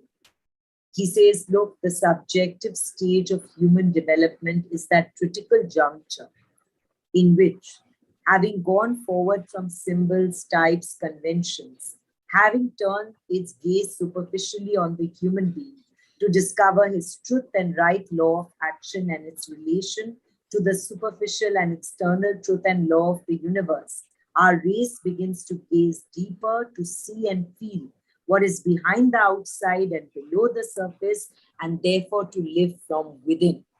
Now, of course, he also speaks about the dangers that are there, and he speaks of objective subjectivism, which he describes as a false subjectivism, and which can involve a great communal egoism, similar to an individualistic egoism. And such a collective egoism could prevent an understanding of what Sri Aurobindo describes as true subjectivism. And so despite this caution, he had a deep appreciation, caution about egoism. He had a deep appreciation of diversity. And he appreciated the uniqueness of each community expressed in what he calls the nation's soul, that is the culture, language, beliefs, and way of life. And he speaks about the nation's soul as the living collective unit of humanity. He makes a clear distinction between the nation's soul and the nation state, says that while, this nation as a composite of the soul and this body or the geographical unit is immortal, the state idea is that of an aggressive organized community. So, and of course, he's critical of the state, says it's neither the best mind of the nation nor the sum of its communal energies. So Sri Aurobindo and Tagore both come together in this idea that the state compromises the freedom of individuals, right? And now, what about, then the possibility of human unity? Sri Aurobindo kind of argues that a purely administrative unit, like a world state, cannot really lead to human unity. And of course, he was very far-seeing. And he kind of saw at the beginning of the 20th century that though he's not enthused by an idea of uniformity of cultures across the world, he kind of saw that there could later on be such an effort to create an administrative sort of unity across the world. For Sri Aurobindo, it was the spiritual religion of humanity, rather than a world state which could lay the ground for people coming together. One needs, of course, to add a very important caveat over here. By the use of the term religion, he did not kind of mean to restrict this to any particular sectarian conventional religion that recommended a set of creeds, dogmas, rituals, rites, and which would be like the chosen religion. He had argued to the contrary that only a spiritual religion, which could further the realization of the unity of humankind from within an individual's inner life, could actually bring about this kind of unity between people and transform the world into a kind of a different place. Sri Aurobindo had often reiterated that this human unity could only be secured on an individual basis and by such an inner realization. And here now, just very briefly, I'm going to go into this, but this is a separate subsection for me, how Sri Aurobindo talks about unity and uniformity. And I think this is very, very important when you read him. Now, this seems to be an organizing insight. And this is the distinction he makes between idea of unity and uniformity. He had suggested that, any attempt to progress towards the ideal of human unity needs to be tempered by the realization that unity is a very different thing from uniformity. And this difference becomes somewhat critical to understanding his position on man and the universe, on nation, on human unity. And brings him very close to contemporary times where diversity is like the hallmark or the most important characteristic of our world. So he says, look, unity cannot rest ever on a regimented uniformity of a kind that organized states seek to foster, right? On this view, while man's reason might favor uniformity, and we all know Kant and this whole universalizability maxim that he gave, one needs to turn to nature to see that the real aim of nature is a true unity, supporting, in Sri Aurobindo's words, a rich diversity. So in a passage on diversity, coming very close to the German philosopher Herald, Sri Aurobindo emphasizes this very same point.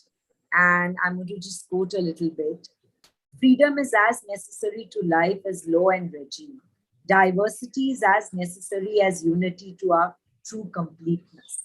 Absolute unity would mean the cessation of life, while on the other hand, the vigor of the pulse of life may be measured by the richness of the diversities that it creates.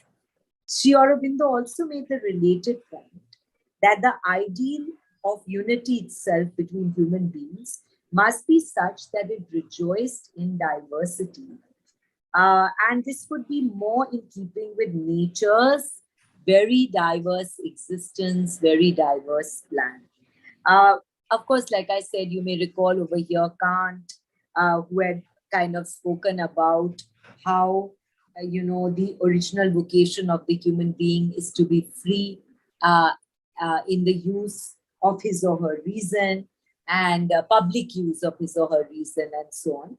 Now, in this context, it's significant to emphasize, if only to bring out how Sri Aurobindo's idea of human unity is so different from the world state which is proposed by liberals like Kant, that while Sri Aurobindo stresses upon individual freedom to reason, he's sensitive to the somewhat contrary insight. He realizes and, that an argument which is driven by the Enlightenment's appeal to human reason, the related notion of universalizability, could lead to a demand for uniformity. And Sri Aurobindo therefore argues that the inner vocation of the human being compels him or her to express his or her soul in the language, culture, religion, way of life of the nation soul of which he or she is a part.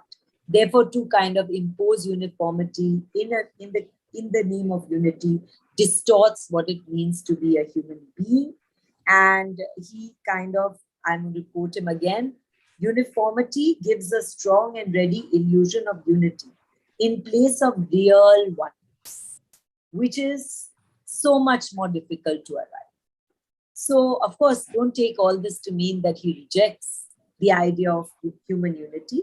What he rejects is that humanity is a single race of being with a common life or an identical life. He has an alternative conception of humanity as essentially diverse and speaks often of the association of free nationalities. So that's really what he says.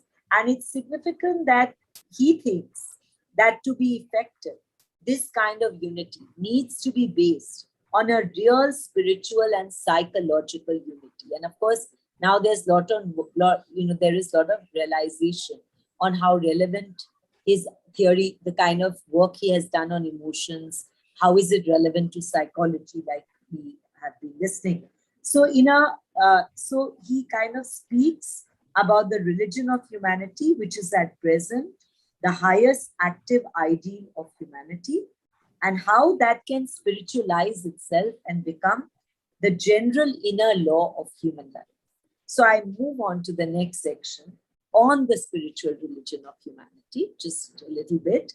So as is already apparent from what I've been speaking, and it's always part of my work to try to relate, arguments of contemporary Indian philosophers with what is going on, in contemporary political, social, Anglo-European philosophy, and how arguments made by contemporary Indian philosophers can intercede in those,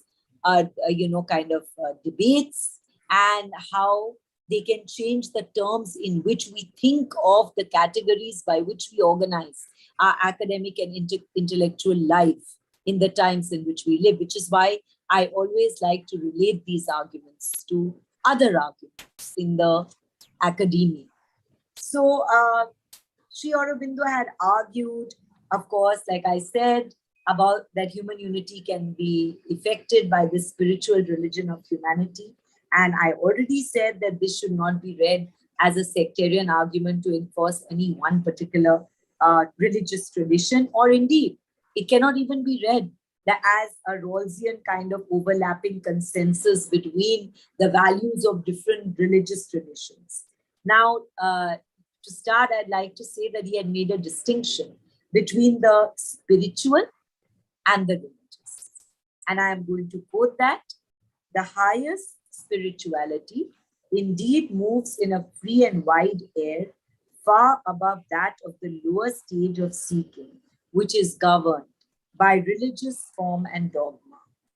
It does not easily bear their limitations, and even when it admits, it transcends them. It lives in an experience which to the formal religious mind is unintelligible. But a man does not arrive immediately at the highest inner elevation. And if it were demanded from him at once, he would never arrive there. At first, he needs lower support and stages of ascent. He asks for some scaffolding, like a building is being made, of dogma, worship, image, sign, form, symbol, some indulgence and permission of mixed half-natural motive on which he can stand while he builds up in him the temple of the spirit. Clearly, on such an understanding, a spiritual move inwards would lead to a subjective turn and realization of oneness in humanity.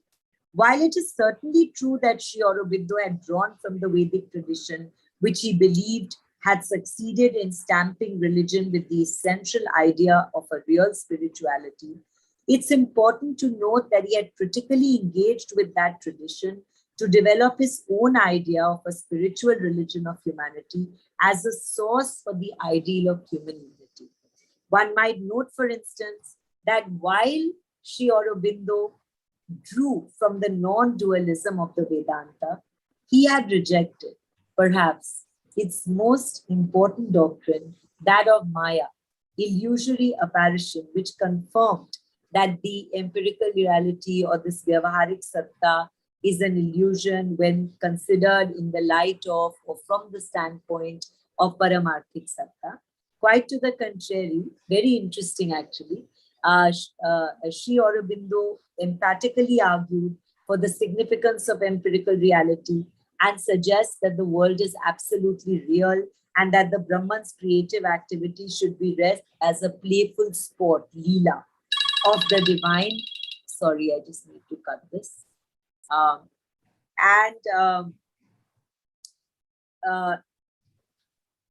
So that according to me, or to my mind, it's absolutely stunning how Sri Aurobindo, speaks about the Leela of Brahman and how he thinks that this world can be transformed. So Sri Aurobindo had argued that there are two ways in which you can understand this idea of a religion of humanity. So it can be taken off as an intellectual and sentimental ideal, a living dogma with intellectual, psychological, and practical effects, or as a spiritual aspiration and rule of living. So he talks about, this rationalistic and idea of a religion of humanity, like a humanitarianism. But though that has made a lot of progress and it recognizes real unity between human beings, he recognized that humanitarianism had encouraged human beings, to realize that man must be sacred to man, regardless of any distinctions. But as an intellectual religion, it had been obliged to mask its true character of religion. So it was unable to focus on the inner life of man or overcome egoism of individual class and nation, which was the real enemy of actually a real religion. So in contrast to humanitarianism as an intellectual religion, Sri Aurobindo spoke about this spiritual religion of humanity as essential to make for the possibility of this inner change and as the hope for humankind. Now, such a religion would be against oppression, cruelty, exploitation, and it would become a living reality through an essentially, like I said, individual process of self-transformation. And he argues that it's only the spirit within the human being that can actually effect the real unity of a human being with another person. Until the attainment of such a spirit, the religion of humanity would not be able to effect love, mutual recognition of human brotherhood, or of a sense of oneness.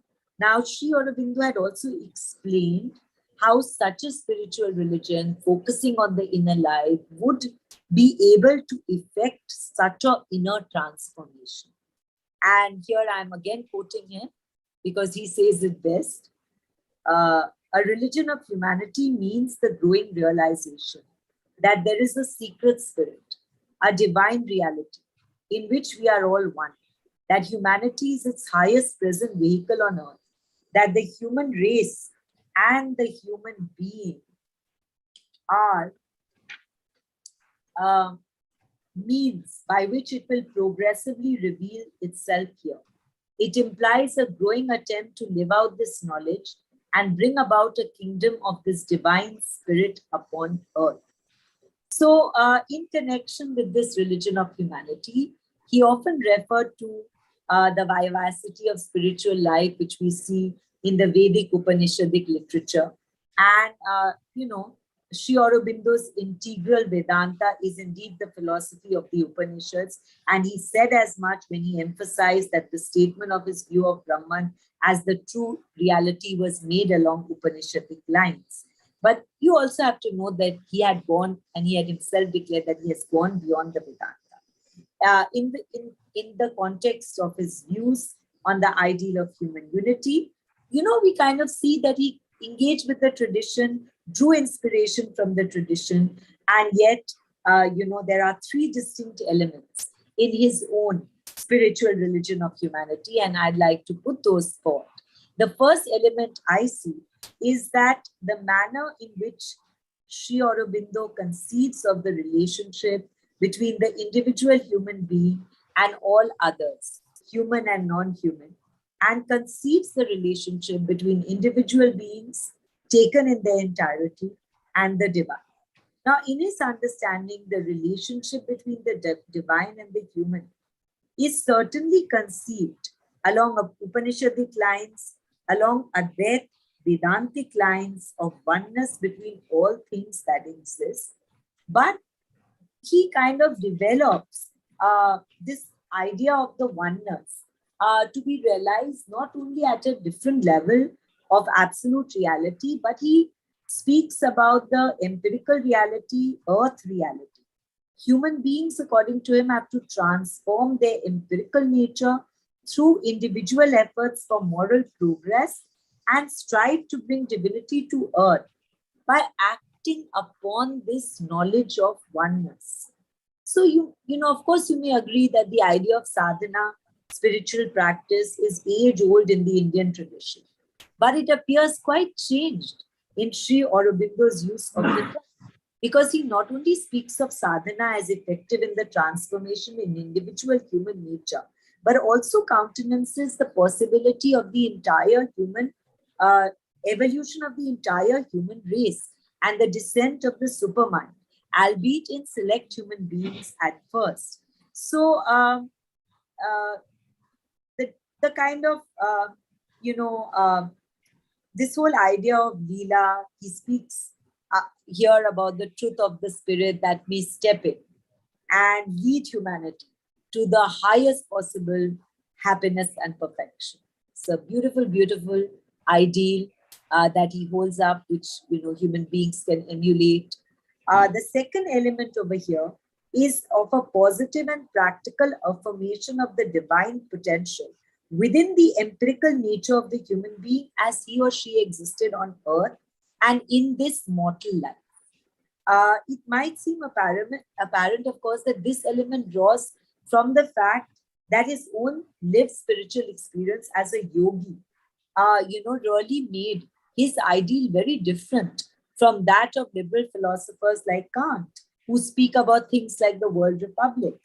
In the context of this affirmation of the divine potential, of course, one needs to look at Savitri along with the writing of what are called the affirmations in June 1914, in which he lists, 9 affirmations. And these two texts, Savitri and this affirmations read together, expresses Sri Aurobindo's faith in the practical possibility of individual and earth transformation by drawing upon his own lived experience. Now, to my mind, Sri Aurobindo's argument, which rests upon faith in the possibility of an inner psychological transformation of the individual, is a kind of lifelong project. And it was one that is reflected in the writing of Savitri, according and across the duration of his own life. The epic Savitri, of course, everybody knows. It's wonderful. It's Sri Aurobindo's adaptation of a story from the Mahabharata, where a young woman defies Yama, the god of death, to bring the soul of her husband, Satyavan, back to earth. And Sri Aurobindo started writing it in 1916, went on writing it to 1950. There were perhaps 3 different sources for the affirmation of faith in the possibility of transformation of individual and earth nature, as Sri Aurobindo has expressed it. One perhaps came from the Advaita Vedantic belief in the Atma, Brahman, as non-dual. And the second may have come from the idea of Prakriti in the Sankhya. And, Sankhya dualism speaks of the fact that nature evolves for the sake of the Purusha.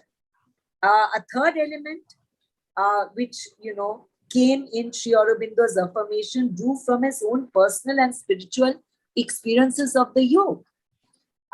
In this context, you go to Book 8, the book of death in Savitri. And I'm just saying a little bit from there. The shadow of a remote, uncaring God doomed to his not the illusory universe. She knew that visible death was standing there. And then, you know, the poem relates how in meeting Yama, Savitri kind of defies that darkness. But Savitri answered the disdainful shade. World spirit, I was thy equal born. My will too is a law, my strength a God. And looking back at Savitri's defiance of darkness and arguments made by Yama, one might see the arguments of materialists and ascetics converge on the denial of the ultimate value of earthly life. As Yama says, and I'm quoting again, "Wilt thou claim immortality, O heart, crying against the eternal witnesses? Death only lasts and the inconscient void. I only am eternal and endure." However, you find, speaking through Savitri, Sri Aurobindo faces these arguments, and the poem ends with the affirmation of the transformation of earthly existence and the return of Savitri's husband, Satyavan, to earth. And I'm just, these are all my favorite passages. A vast quiescence swallowing up all the sound into a voicelessness of utter bliss. Even matter brought a close spiritual touch, all thrilled with the imminence of the divine. So the third element, I think I spent too much on the second one. The third element in Sri Aurobindo's spiritual religion of humanity is that of brotherhood between human beings.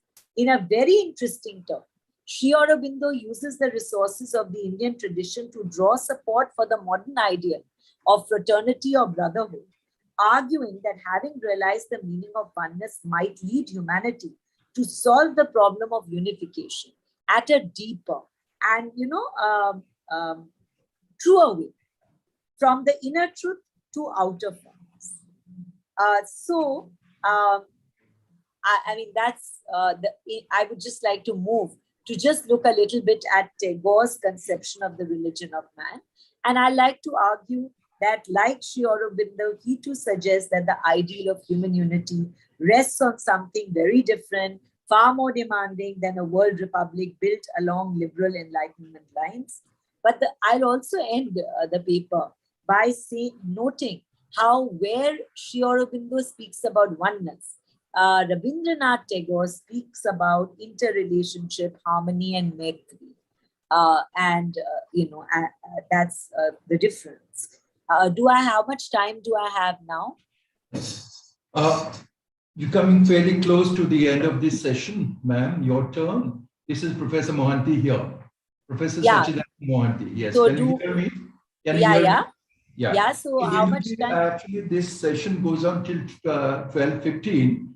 Ideally, I think we should have 5 minutes of question answer. So okay, so I'll not spend 10 minutes. I'll just wrap up. I won't spend too much time on Tagore. Okay. So basically, it's not much commented upon, but Tagore and Sri Aurobindo came very close in their ideas about the nation and the nation state rather, and the fact that they both spoke on the religion. And Tagore traveled all over the world, and he expressed also the hope that the light of the East would bring inspiration to other world communities walking the path of pilgrimage. And he used religious language and spoke about the religion of man. Of course, he said, my religion is a poet's religion, an artist's religion, and it is based on my own experience. And I love the religion of man, the text. It's beautiful, but I can't talk about it now, but it's based on the Hibbert lectures he gave in 1930 at Oxford. And he said that I built my idea of the religion of man from my own religious experience and not just as a philosophical subject. Now, interestingly, when he was speaking about the spiritual religion, he also, like Sri Aurobindo, spoke about evolution. And, I'm quoting him, the march of evolution, ever unfolding the potentialities of life, and that evolution on the physical range has a limited scope, And it's the appearance of man that turned the course of evolution from the sphere of multiplication in the physical to a freedom of a more subtle perfection. While Sri Aurobindo as a yogi, like I said, saw this evolution as culminating in oneness, Tagore saw the end as an inner interrelationship between individual beings, between human beings and nature, and between the earthly realm and the divine. He explains what he means by religion of man, and I'm just a little bit quoting him over here. The divine principle of unity has ever been that of an inner interrelationship. And the consciousness of this unity is spiritual. Our effort to be true to it is our religion. It ever awaits to be revealed in our history in a more and more perfect illumination. So I'm not going to speak a lot about Tagore, but The Religion of Man is a wonderful text where he explains how he suddenly realized how there is this inner interrelationship between everything and how the divine is in companionship with the individual being.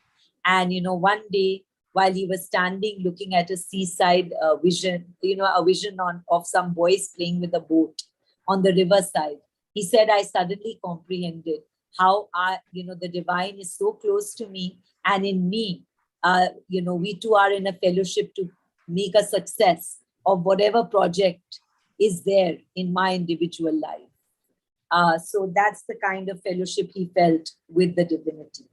So as already apparent, both Tagore and Sri Aurobindo come close in the critique of the nation state. And as already apparent, they both are looking at unity in religious arguments.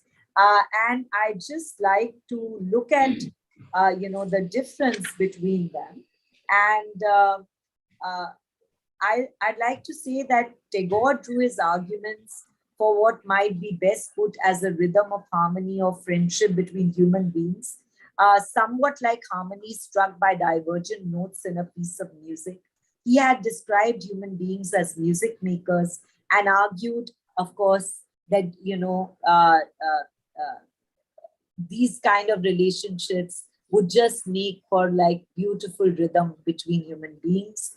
And Sri Aurobindo, on his part, spoke about a living sense of oneness and practice of oneness in thought, feeling, and life. So it's very important to note that the possibility of transformation of earth nature by the recognition of this kind of oneness, practice of oneness, is a constant theme in Sri Aurobindo. And harmony and rhythm, the house of songs, is the constant theme in Rabindranath Tagore. And I'd like to end with a passage from Sri Aurobindo. Awaken to the meaning of my heart, that to feel love and oneness is to live. And this, the magic of our golden change, is all the truth I know or seek, O sage. From Savitri.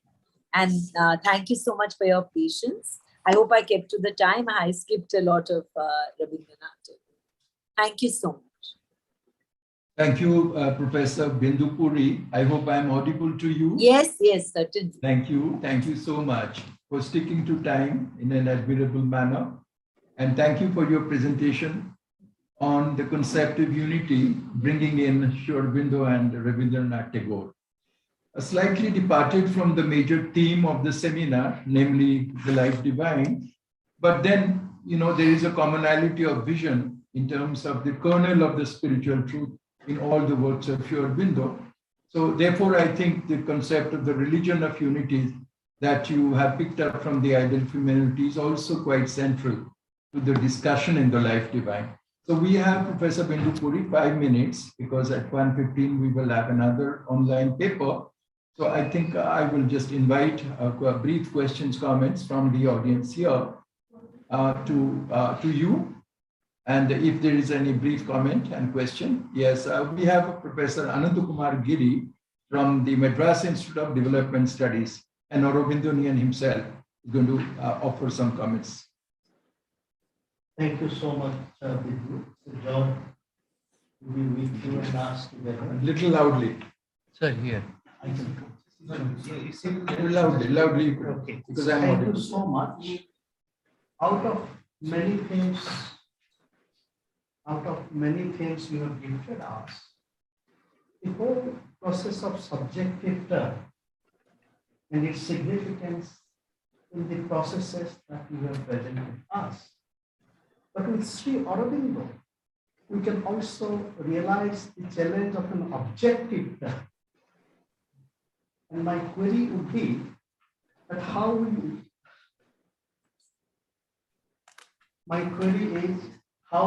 we kind of relate to subjective term in Sri Aurobindo? In a way, it goes beyond the dualism of the subject and the object, including a necessary objective term, for example, realization theory. My second query is in terms of unity and diversity in reference to pluralism. There is also the discourse and practice, as Fred Delmeyer had suggested, integral pluralism. And I think you briefly referred to harder. So we need to also cultivate paths of integral pluralization. And my third quick query is about brotherhood, that both Tagore and Sri Aurobindo referred to, but how fraternity in Sri Aurobindo and Tagore, as part of the discourse of fraternity, also meets the feminist term, and how does it meet the feminist term in a way from Sri Aurobindo, that the tantric dimension in Sri Aurobindo. Therefore, the fraternity today also needs to be cultivated and a kind of the feminine which goes beyond the dualism between the male and the female. Okay.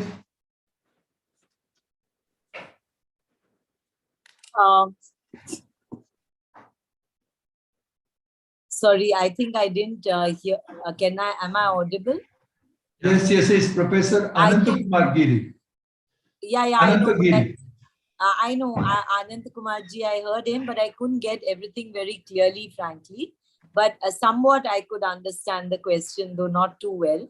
I think the last one was on how fraternity in Sri Aurobindo and Tagore can relate to, feminist skepticism. Am I clear? Yeah. Yes. So about that. Not feminism, but the feminist term, which is different. Yeah. Okay. The feminist term. No, I guess it is also to do with, the kind of critique which feminism poses, right, to mainstream discourse on brotherhood or fraternity, particularly in the Western liberal tradition. Am I correct in surmising that is your query? This is the starting point. Feminism offers a critique, but then the feminist term also invites dialogues with Tantra. And I want to suggest that how the idea of brotherhood also can be reconstituted with the feminine, drawing inspiration from Tantra. And Tantra is an important journey in Sri Aurobindo. Right. Wonderful. That's a beautiful insight. But for me, I think Ma'am, you are on mute. Oh. No, I'm not on mute. Am I? No, I'm not on mute. No, I'm not on mute. You can't hear me? Hello? We can hear you. No, I'm not on mute. Maybe I'm muted at your end. Can you hear me? Can you hear me? Online we can, ma'am. Binduji. They can't hear me there. I don't know why they can't. We can hear you. Oh, okay. So to my mind, I think, of course, that is a wonderful suggestion. But also, I think even the possibility that Sri Aurobindo holds out for, I think just for feminism, also to my mind comes from Savitri, and just from the character of Savitri, having this wonderful discourse. Why is this woman chosen to be the figure to transform earth nature? I think that to my mind is hugely powerful. And now regarding this whole thing about this, subjective and objective turn, and, I like to think about these Sri Aurobindo's 3 poises or sessions of the world founding consciousness. The primary poise of the supermind is this like self-expression of Sachidananda, in which there is divine ideation and formation in the infinite. The inalienable unity of things in the world is there. At this poise, there's no difference between consciousness and matter, right? In the second poise of supermind, the divine consciousness begins the individualization, seeming to distribute itself in its form, same in essence and differentiated in form. In the third poise, the supermind projects itself into the movements of time and space and involves it. So there it enjoys this blissful dualism in unity. So to me, these 3 poises, are very, very interesting.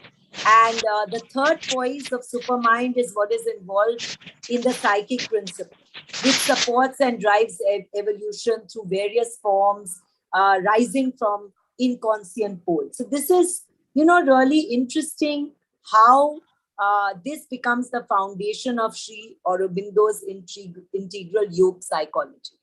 So to me, this is how the subjective and the objective are interrelating in Sri Aurobindo. So I think this is really what I would like to say on this.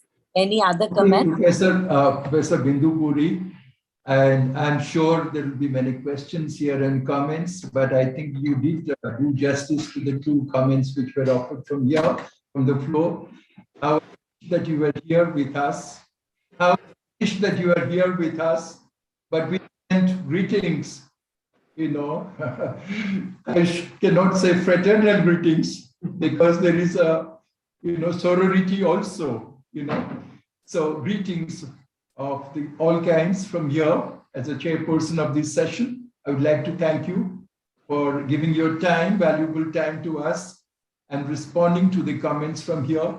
And I do hope that next time Professor Sachidananda Mishra organizes a seminar, you'll be able to be here, because I think your participation as a philosopher would also add dimension to the quality of deliberation. Thank you very much for your time. Thank you so much.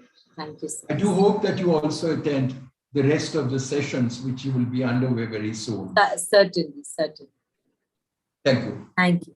Thank you. With those words, I think I will invite Dr. Anuradha Choudry from IIT Kharagpur.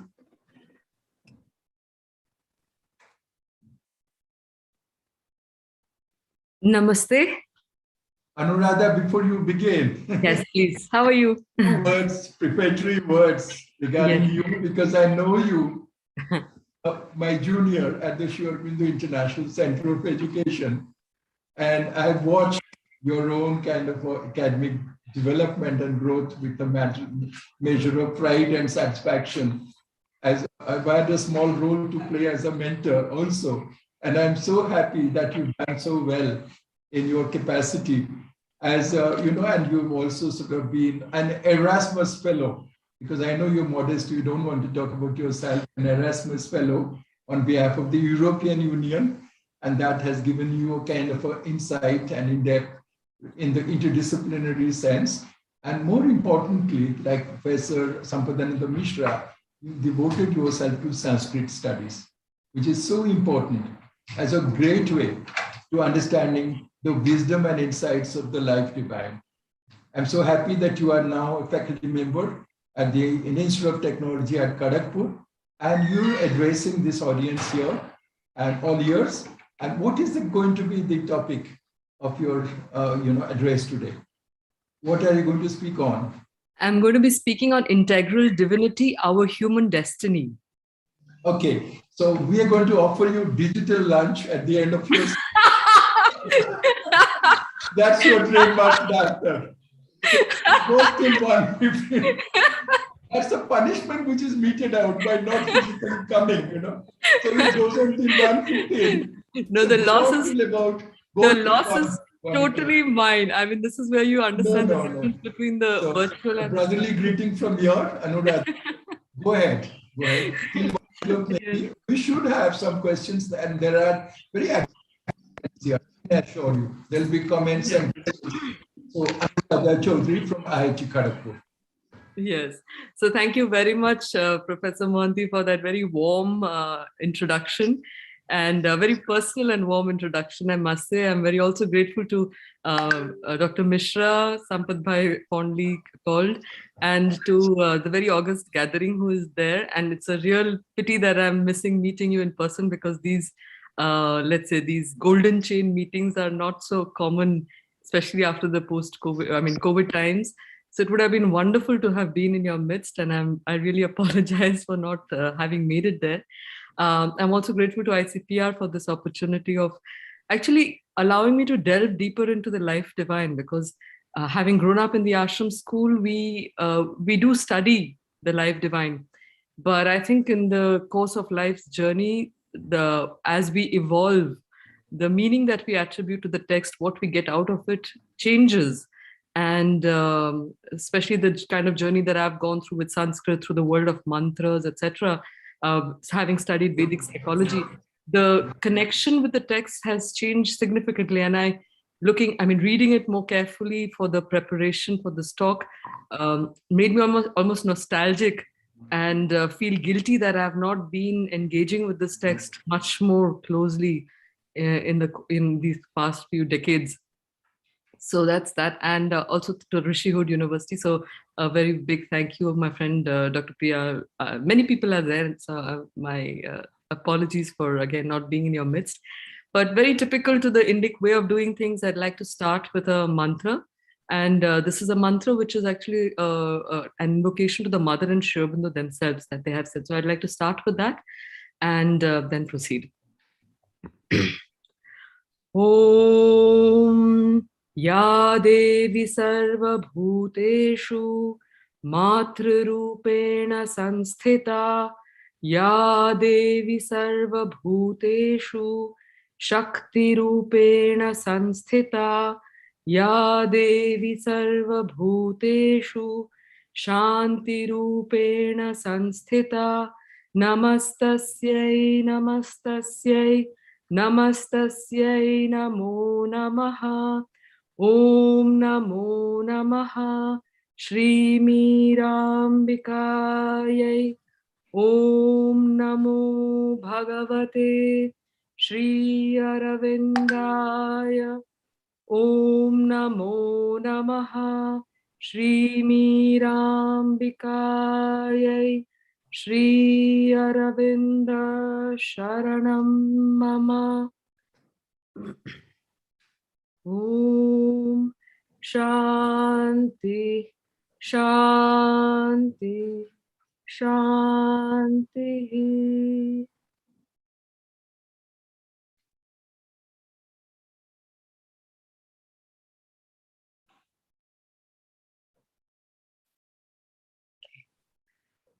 So there's just one request I have. I request you to kindly grant me sharing rights, because I would like to do this very unconventionally. So if you don't mind. So what I'm going to do today basically is to try and present this topic that I mentioned, integral divinity, our human destiny. I'm going to do it from multiple perspectives. And I'm going to try and do it in a way that I'm able to comprehend this topic and, in a much simpler way. Also based a little bit on my work with the mantras, understanding the relationship between the gross and the subtle, etc. So I will also be trying to use a framework of the Sanskrit literary traditions, which is known as Anubandha Chatushtayam. So in Anubandha Chatushtayam, very typically we talk of 4 requisites for writing a text. So when we're looking at the life divine, there were 4, from a Sanskritic perspective, there were 4 requisites for writing this text. So the first one they talk of is adhikari. So with adhikari, the question is, who is the apt person? Who is the eligible, meritorious person to read this text? So what we mean by that is basically that in order to access a text, in order to study a text, there has to be some background qualification to make sense of what is being said. in which case we would not use different lenses to read something that is not intended there in the first place. So it becomes important to decide who is the adhikari. So I think, in my humble understanding, an adhikari for reading Sri Aurobindo is somebody who has also familiarized themselves with some of the basic tenets of the integral yoga, about the way of understanding life. What is the darshana? What is the underlying worldview? And I would also like to use the term darshana more than philosophy in my presentation, because of the slight connotational difference between the two terms. Philosophy, coming from the word love of knowledge, is possibly more of an intellectual exercise that is trying to understand reality, but still it remains an intellectual exercise largely. Whereas darshana requires a foundational anubhuti at the basis of it. There has to be an experience. It has to lead to a knowable experience. It is not, darshanas are not interested in mere intellectual discourse, just for the fascination of discussing intellectual possibilities. So there has to be this, this culminating real experience at the end of it, for whoever is undergoing that particular darshana, is undertaking the investigation or exploration of that particular darshana. So I think the first Anubandha is adhikari. So who is this meritorious person? How do we qualify ourselves to read the life divine? The second is, what is the darshana? What is the vishaya? What is the content of this? And being part of the integral yoga community, what we understand is that the goal that he's presenting to us is supramental transformation at the end of the day. So what does this really mean? What does it mean concretely? Something that is worth looking at. And then there is the third one, which is prayojana. So what is the need for this? The need for this text was possibly the fact that there have been destinations that have been offered by different darshanas, different philosophical, if I come back to that term in English, but different darshanas of the Indian tradition, of the Bharatiya parampara, have conceived of the goals of human life in particular manners. And Sri Aurobindo had another slightly different perspective from that to offer, not as something that is out of the existing discourses, but by going deeper back into the very visions or the very discoveries of the Vedic rishis. So the prayojana is to again present that in a modern context, in a manner that is comprehensible by the intellect, and as a necessary future goal in the course of evolution. The fourth Anubandha is Sambandha, which is about understanding all the relationship between these three terms, which are Adhikari, Vishaya, Prayojana, and Sambandha.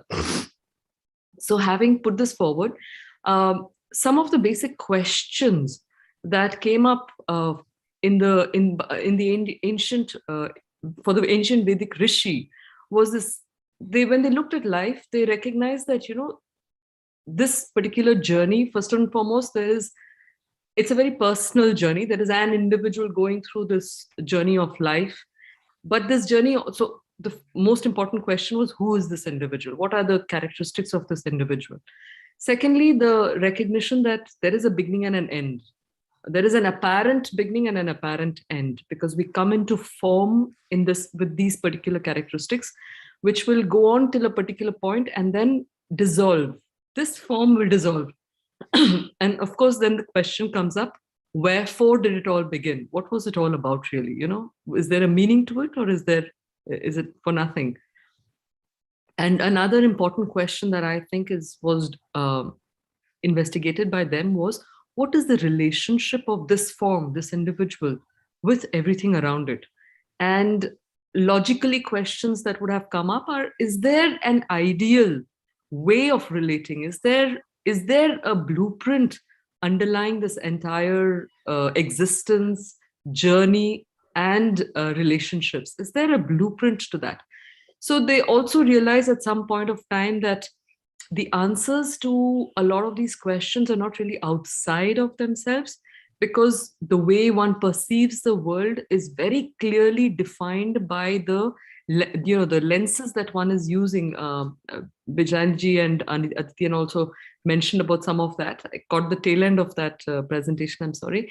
But so what they talk of is that fact that our understanding of the world is necessarily determined by the way we are perceiving it.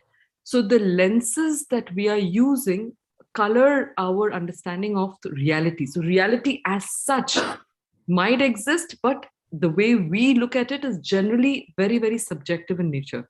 So they realized, therefore, if we want to answer these very important questions, one needs to work on these lenses in order to possibly arrive at a stage where our understanding of reality is free of any form of coloring. To arrive at a transparent lens where we look at the world as such. So what does that really mean? And in that exploration through, like, as we see in the Taittiriya Upanishad, no, I don't have a PowerPoint presentation, but I will be using a whiteboard to make a few points. That's why I hope you have the whiteboard facility. Yeah, I have a whiteboard facility. Yeah. So, wait just 1 second, I'll check it out here. Yes. So if I may come back. So what they realized is, and this is in the Taittiriya Upanishad, this is one of their findings, where they said that, this being that you're looking at has different levels. So I'll try and share my screen. Can you see my, can you just see just the whiteboard? Can you see just the whiteboard, or do you see many other? Yeah. No, just the whiteboard, yeah. Just the whiteboard, great. So what they said is basically, I will try and draw this thing out. Like I said, I'll try and do this a bit unconventionally. So, so basically they said, we are all familiar with the Panchakosha theory, where they said that, we have the physical world. So that's the Annamaya Kosha. And then if you dig deeper, Annamaya Kosha, or the physical body, the material sheath. Wait, I will put this a bit on the side to keep my story. So let's say you have the physical sheath. Excuse my stick drawings, but I think in the interest of time. So there is the physical sheath, which has its physical laws, and Annamaya, because the food we take in and the food at various levels, the nature of food, therefore they talk of the gunas, etc. You have food that is harmonizing, disturbing a little, and completely confusing the system.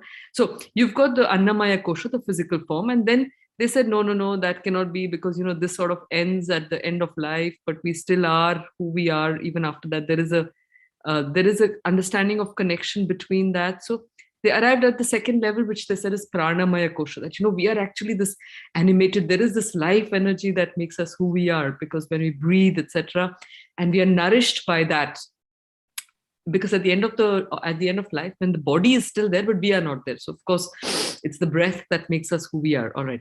Then they went further. They said, okay, even if you're breathing, but if you don't have something that is animating the breath also, that is making it do whatever it does.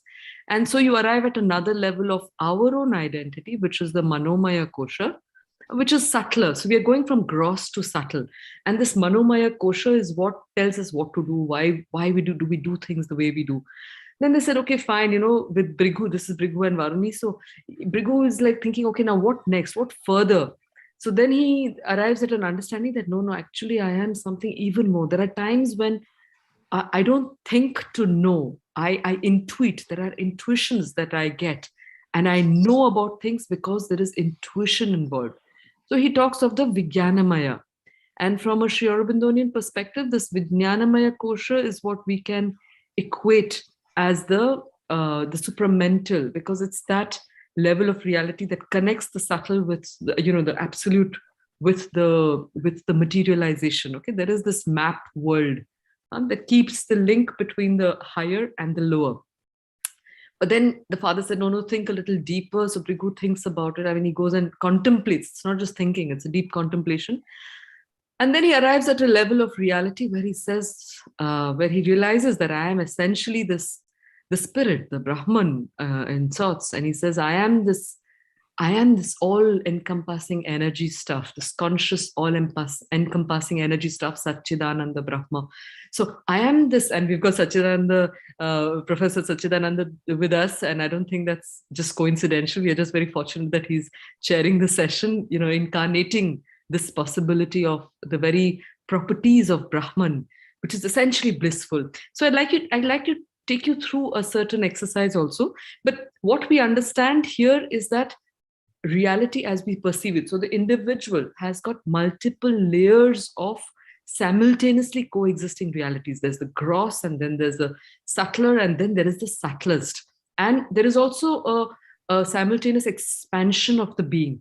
So I will also fall back on one of the quotations of Tesla's, where he says that, let me see if I'll try and just share that. I'll share this quotation of his. Like I said, I'm trying to do this a little differently because I think it'll be quite interesting. Share screen. Yeah. So Tesla, he says, sorry, I'll take this one of, sorry, this is a quotation of Tesla's where he says, if you want to find the secrets of the universe, think in terms of energy, frequency, and vibration. All right. So I'll try and present what I'm saying a little bit using this idea. And so if we look at this reality of ours, just based on the Panchakosha model and all, let's look at it in terms of energy, frequency, and vibrations. So we've seen that at a certain level, let's say at a gross level, we've got very dense energy patterns. I know that represents higher frequency, but here I'll just represent it at density. At the Pranamaya, it's a little less dense. At the Manomaya, I'm connecting it all, it's a little less dense. And then we have the Vijnanamaya, and we have the Anandamaya, which are more independent. And this is normally the individual package of energy constructs, all right? And unfortunately, it is not always so harmonious. It tends to be a little like that, okay, if you're lucky. But so that's another model. And if we are not lucky at all, this energy pattern can really be like this, which in my understanding can be, represented as the different gunas. So these are untouched by the human noisy structures. So this could be the tamo guna, which is really in confusion in all stages. This is the rajas, where it's dynamic, and this is the sattvic, which is much more aligned, etc. Now, why am I talking of this? Because I'll take you through a small exercise, and I'd love to have your participation also in that. So I'd like you to see your hand, and tell me, what do you see in your hand? What do you see of your hand? So, like I said, this is a multimodal presentation. So if you're watching your hand, what do you really notice there? If I can have one or two answers. Crisscross lines. Lines, yes. Anything else? One more? Artistic configurations. Artistic configurations. Yeah, you can also see texture, you can see color, all of that, right? Now, supposing you had to look at your hand through an infrared lens, and I think you're all familiar with the infrared idea of, through heat patterns, etc. But I'll just, because I've taken the trouble to put it up in a certain sense, let me, so that is what you would typically look at if you're looking at your hand through an infrared lens. You see color patterns, and here they have given a black background. Otherwise, you will see a lot of color around it because of different heat things that are there. Okay, what if you had an X-ray lens? What would we see our hand as?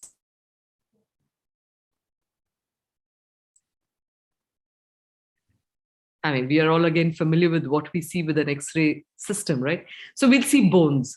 Now, what I'm trying to present through these different modalities is the fact that reality is really colored by the lenses we are wearing.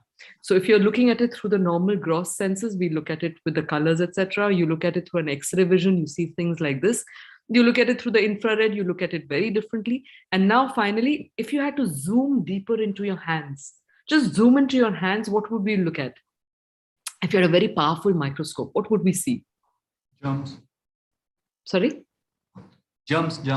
Sure. Yeah, you go deeper into your hand with a very powerful microscope.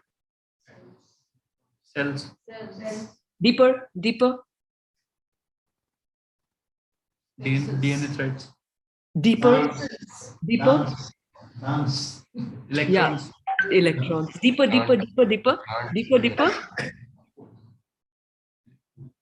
Spaces. We'll arrive at a kind of a quantum reality. Okay. So what I'd like you to do now, I'd like you all to just close your eyes and apply this quantum lens on yourself. We're looking at the world through a quantum lens. I'd like you to apply that on yourself. And what do you see? Who are you when you're looking at yourself through a quantum world?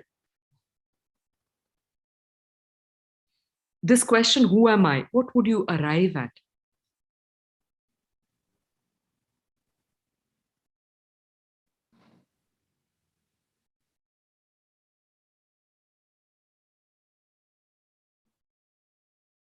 Nebula, yeah.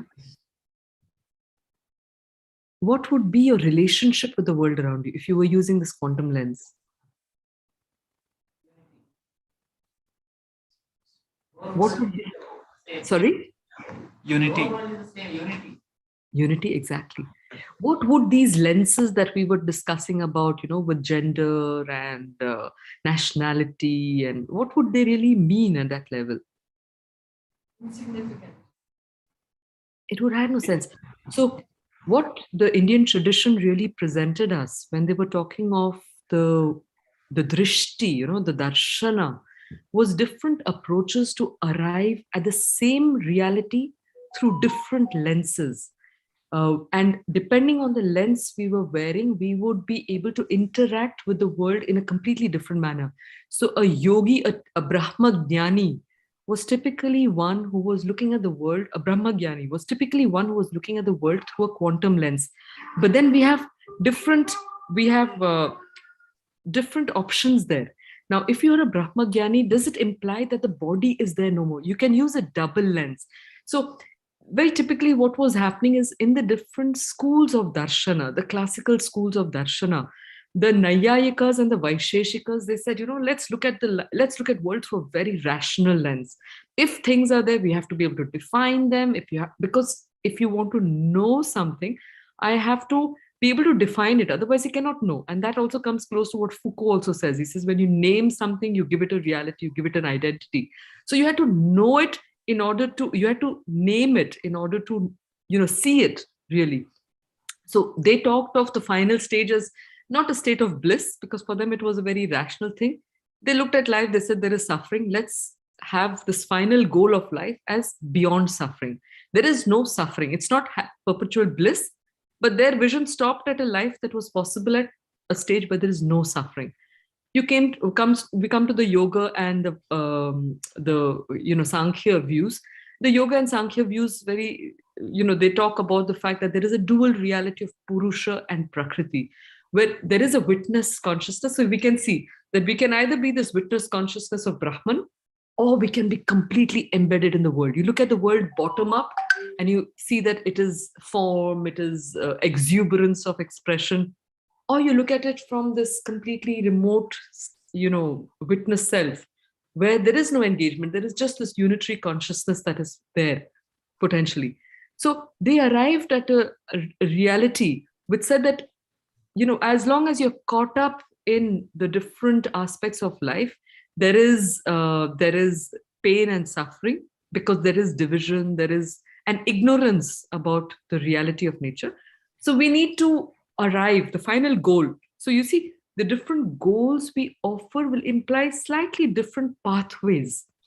And we are trying to arrive at what was the integral yoga pathway really in this entire thing. So the goal of Sankhya and yoga is to arrive at that unitary consciousness rather than a multiplied consciousness. So there is a Purusha, but interesting that Purusha was in the multiplicity, because there is not just one Purusha. There is an individualized Purusha concept in the Sankhya and yoga philosophies. And then we come to the Mimamsakas, who were more the ritualistic aspect of the Vedic texts, and they were more about trying to attain a Swarga, something that is beyond which is has a blissful state of being, but something that is beyond. And then we have Vedanta. I'm running through them because I want to come to the main thesis. So the Vedanta here is talking about, you've got different Vedantic schools. So we have Advaita, which says, no, there is just that Brahman consciousness. So we see that if someone was only wearing an exclusive quantumic lens, reality would be nothing but a blissful state of Brahman. And anything other than that would not be worth the effort. Anything else is illusory. And it is true, if you are positioning yourself at that level and that was the only lens you used, everything else would appear illusory in their absoluteness, right? But then you have the Dvaitic lens that says, no, there is the individual is very important, and we have the relationship. We can only have a relationship. So their focus was on relationship with the absolute. The Vishishtadvaitic that says you can have a combination of both. But in either case, we then also have, in either case, we have this idea. So from the classical philosophies, we arrive at the need to be free of suffering and an escape into a state of bliss. And also the rejection of the physical and the of the circle, the cycle of rebirth, because anything connected with birth was painful and problematic, and therefore, why get into that if there is a way out of it, was their contention. Coming to the Bauddha, Jaina, and Charvaka, the Charvaka, of course, was about complete materialism, where they said that we need to enjoy life at any cost, very much like the world today, and have a credit card, make the most of it, doesn't matter what is actually there or not, just avoid pain at any cost. And that is their philosophy of life. You have the Bauddha and the Jainas. So the Jainas talk of a positive state of bliss, and the Bauddhas talk often, they didn't go into the individual soul, but they talk of a state of nirvana, of ending up in a state of you have two positions there of the Hinayana and the Mahayana and all that. But either way, they're talking of the need to escape the cycle of birth. So that is when we talk of the Bharatiya darshanas, very largely these would be the goals that are presented between us. So when we were talking of the prayojana of the life divine, what is the prayojana? Why did this text have to be written? We start entering into Sri Aurobindo's worldview.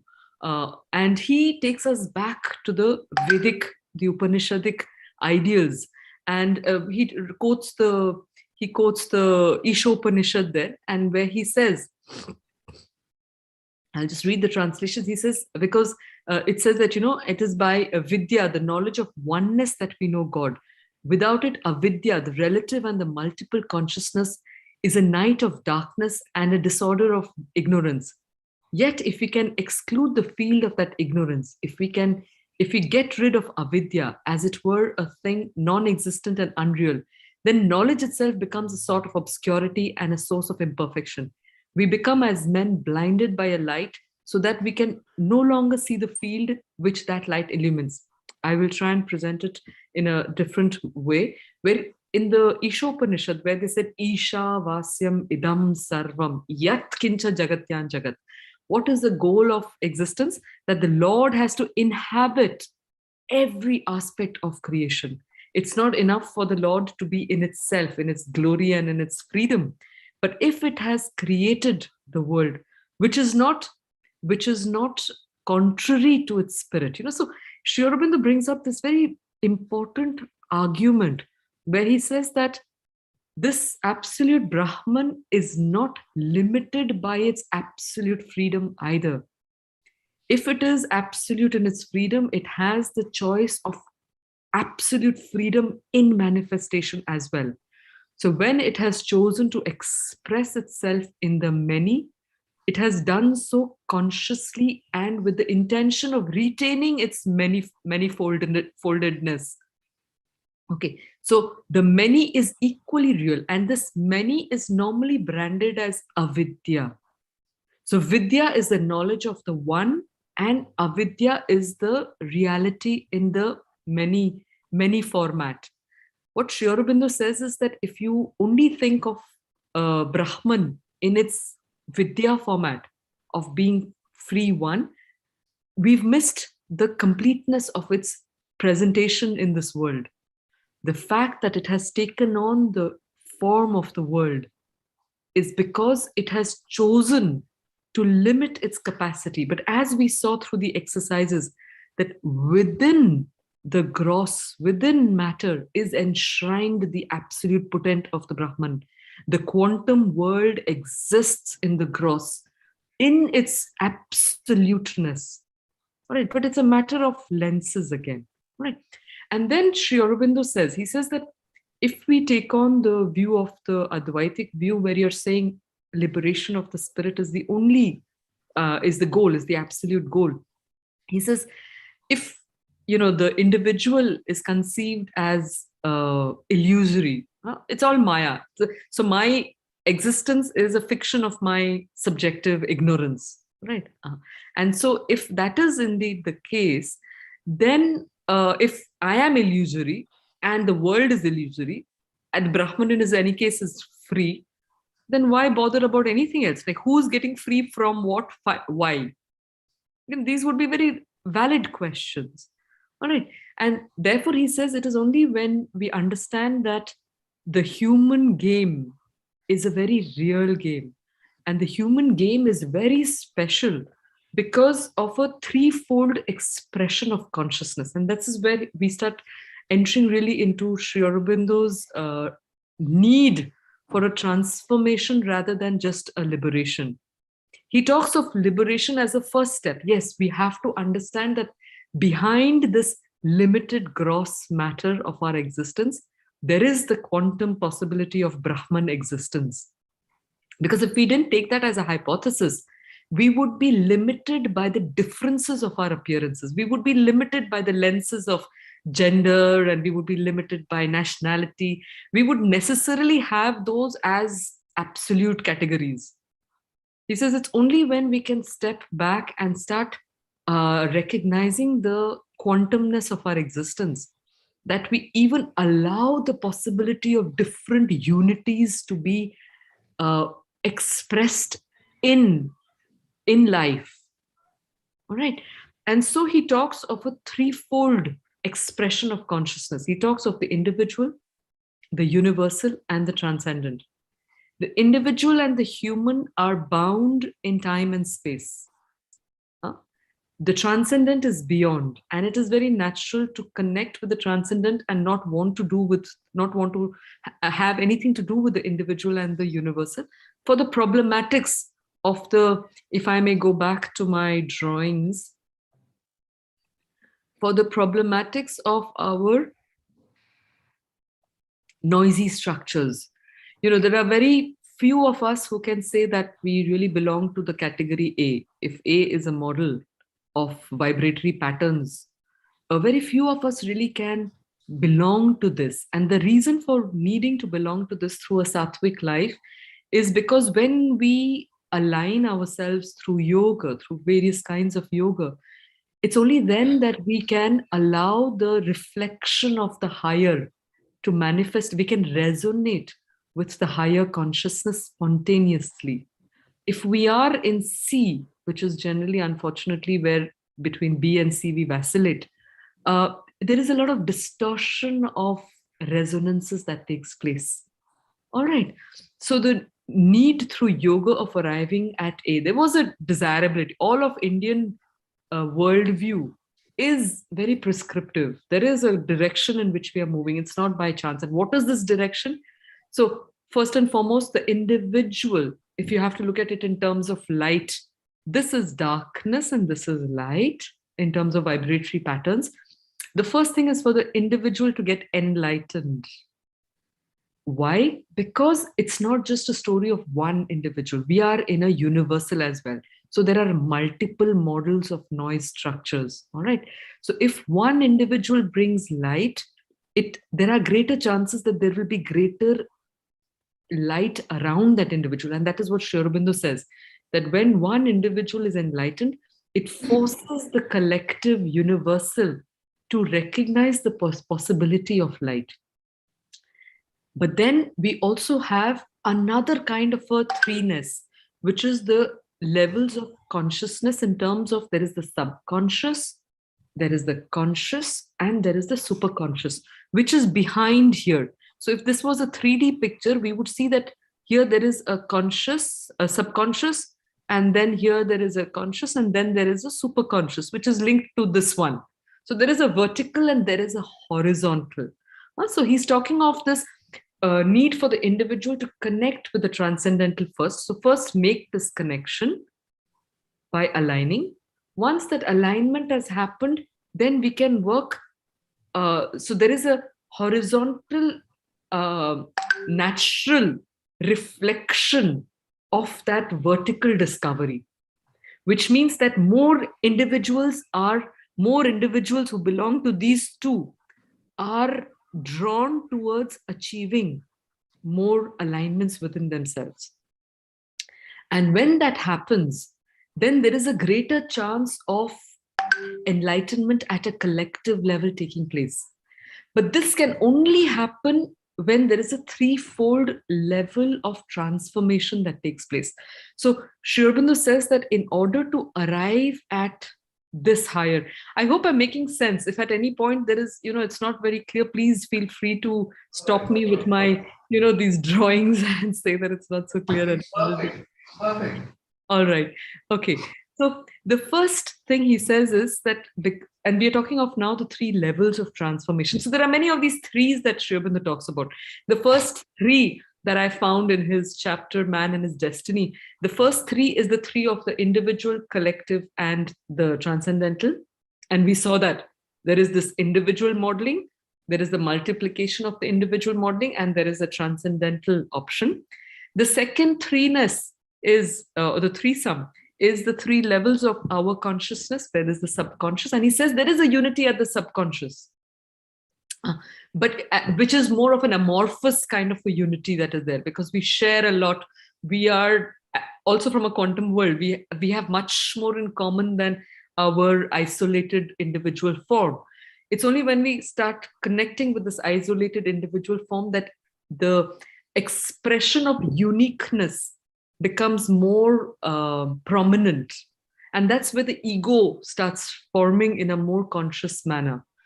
But then if we get limited to this ego structure, which can either be noisy or middle noisy or peaceful, which is the tamasic, rajasic, and sattvic, if we can overcome that, that can only happen if we connect with the transcendental. So that's the second level of 3ness. And it's in this context that we start talking a little bit of also the 3 levels of transformation that Sri Aurobindo is talking about.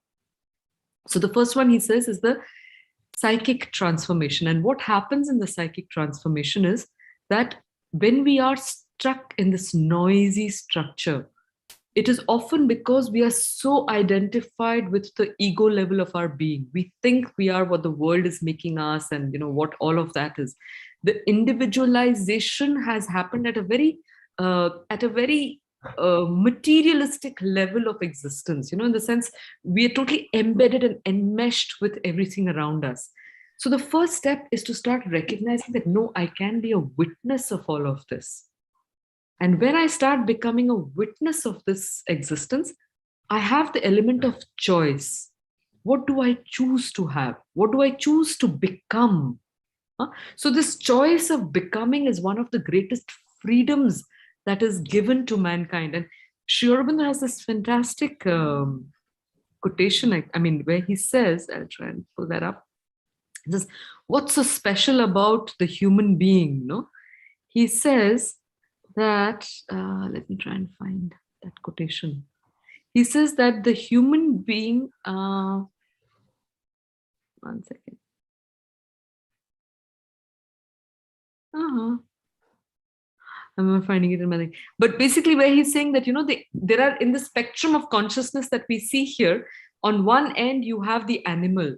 And he says that the animal is content with the very ordinary. Let me just see, because I really would like to read that out. It's maybe, So he says that the animal, the fate of the animal is to be content with the modicum of necessity. And this is very interesting for us as a human possibility. So when we incarnate more of our animal nature, our life will be characterized by a modicum of necessity. We would be living with the bare, whatever is existentially necessary, that would be the interest of our life.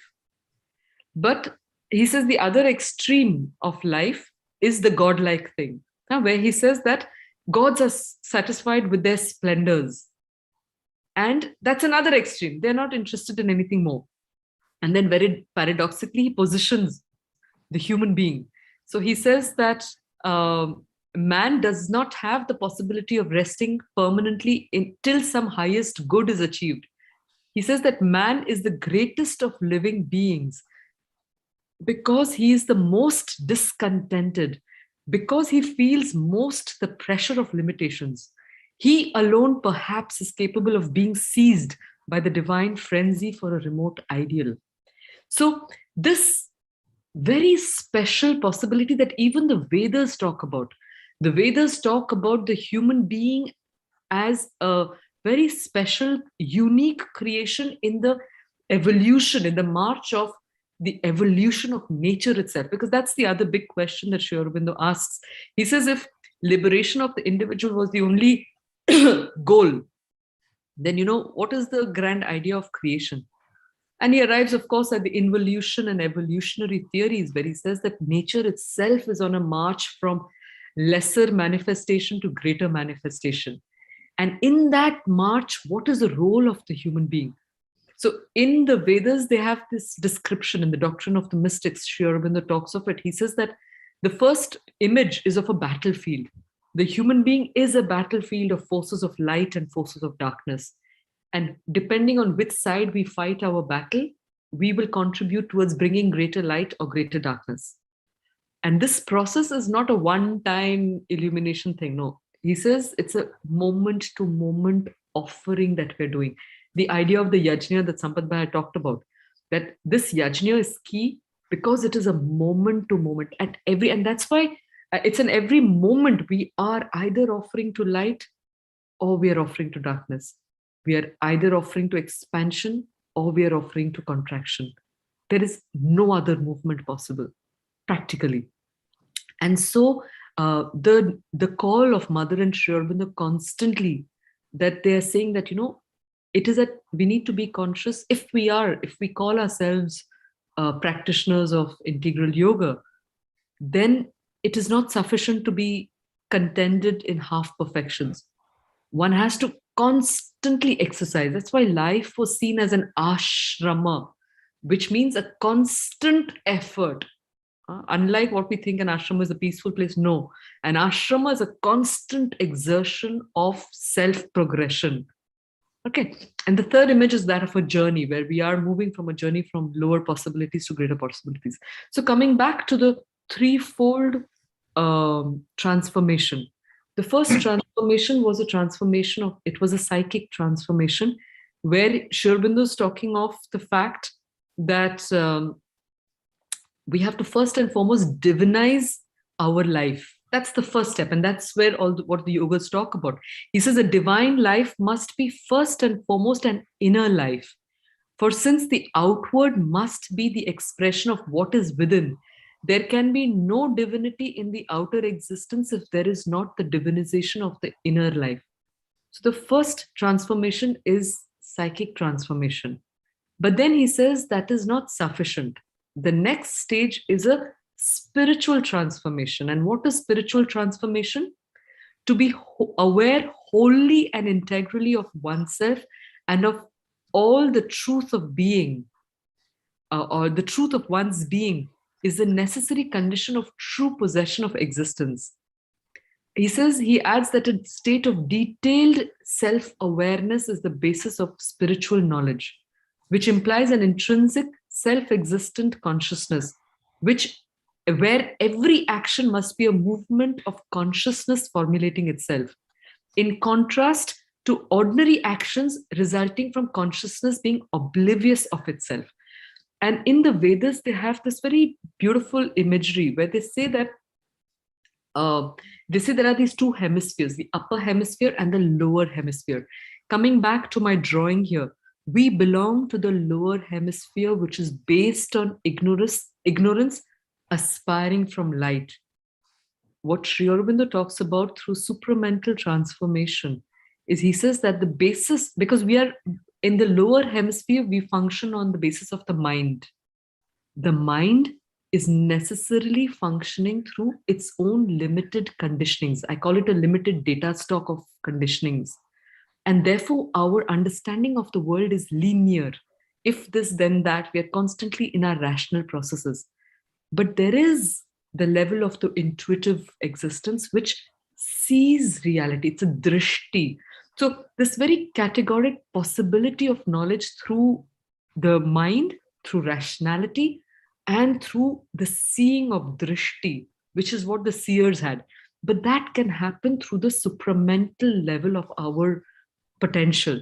Because why do we see? When we connect to the higher strata, this level of intuition is in tune with the cosmic manifestation. The birds know where to go because they are in tune with the larger knowledge base that is there. So it's either the limited human data set that we function through, or we plug in to the larger omnipresent knowledge base of the universe. And this is what, when we function from that, we are working from the upper to the lower.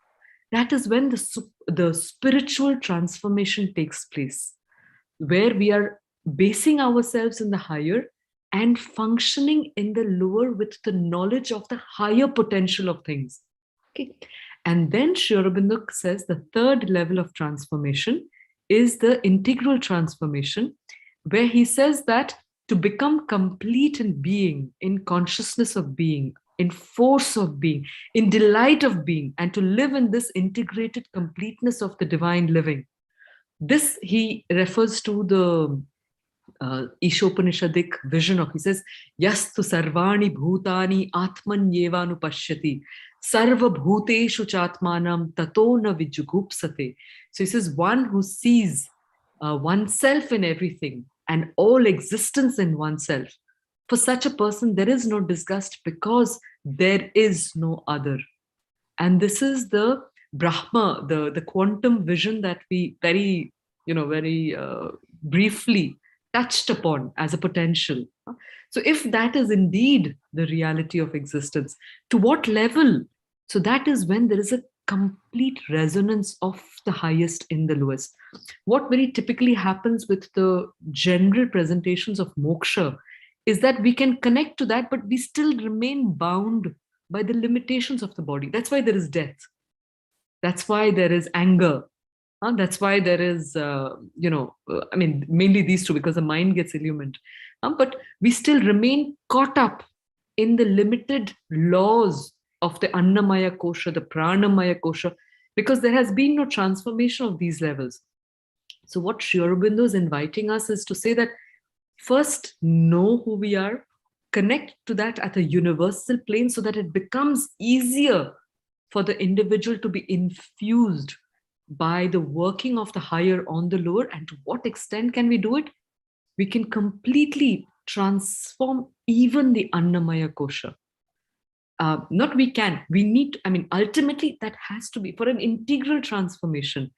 The physical, the Annamaya is also capable. Why? Because behind it, you see, like we did for the hand, the quantum reality is a reality of the hand. The quantum reality doesn't die, is fully free. But the hand in its expression will break, will do all the things because of its ignorance of its deeper potential. So integral transformation is the potential that is offered to us in the life divine as the prayojana of writing this text. The need for writing this text was to offer to humanity the reality, the potential reality of an integral transformation of ourselves. And this is where I will just invite you again to get back to that exercise of maybe, just closing your eyes once more and just for a moment, allowing this freedom of, the freedom of the spirit to infuse our material stuff as well.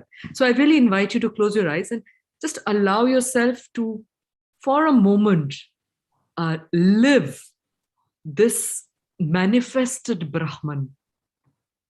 What would it be like for every cell of the body to be fully charged with its divinity? Completely full of power, full of light, full of bliss. What would we be like to live from that dimension of existence?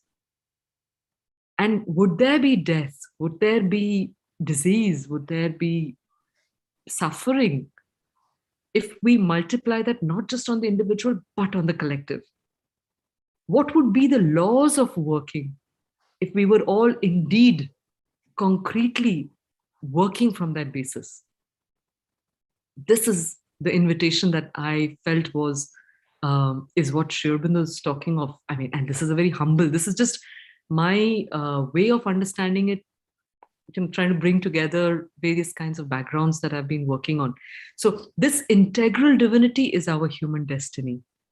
And it doesn't mean that we will not appreciate diversity. Of course, there will be multiple representations of that blissful existence at all levels.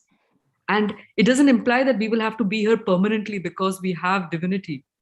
We will start functioning on what Sri Aurobindo says, essentially, and I'll end with that, where he says that this existence, he says, it is then and only then that the real potential of God, light, freedom, and immortality will be truly and lastingly manifested for the greatest good of the individual and the universe.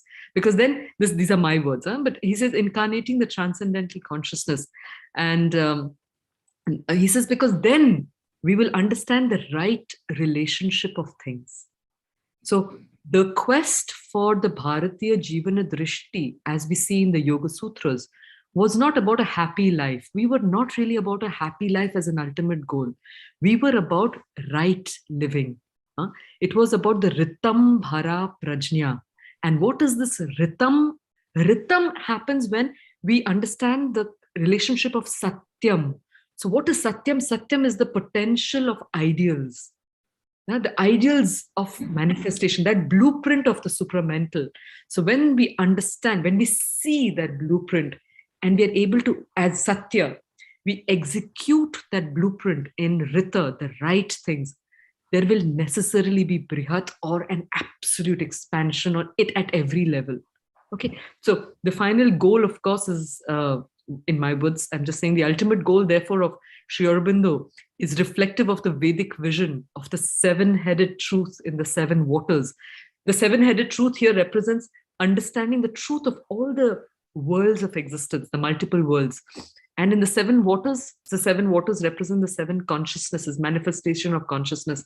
So he says the comprehensive, multi-layered, multi-leveled transformation of consciousness, which does not merely invite us to lead a divine life, but to make all of our life divine. So this is the vision that is presented to us.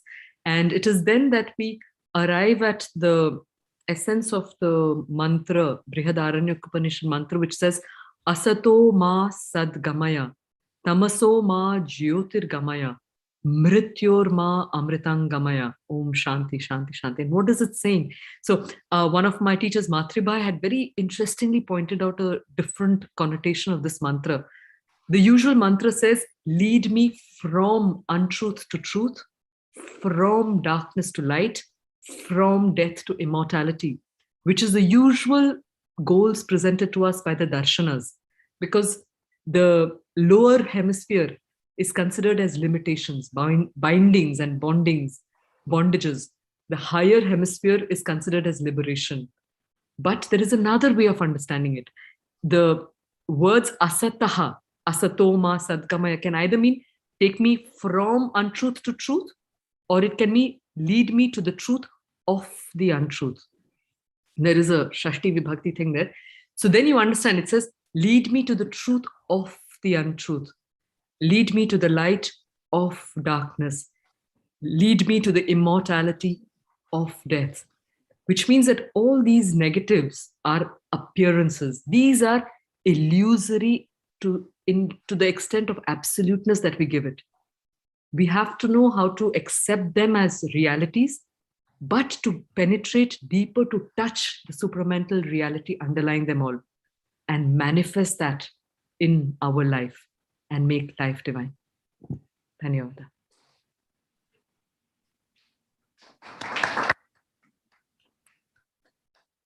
Thank you, Anuradha. I hope I'm audible. Yes.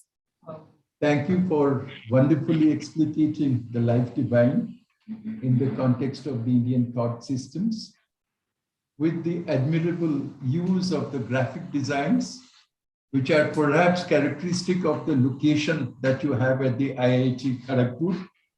And why should technology not be deployed for understanding philosophical truths and wisdom? So friends, we have had two wonderful sessions this morning by two outstanding women presenters. One, Aditi Paul, through the use of integral psychology, how to have greater self-awareness through our understanding of Aurobindonian psychology, which is integral in character. And secondly, in Anuradha's case, we have had an understanding of integral philosophy of the Aurobindonian kind, which is also deeply embedded in the Indian tradition. I think both instances, may I say, as a chair of both the sessions, both the instances were actually inspired talks that I found. And when we speak about inspired talks, we mean the rightful infusion of passion and the generation of the insights of the kind which we have not visited before.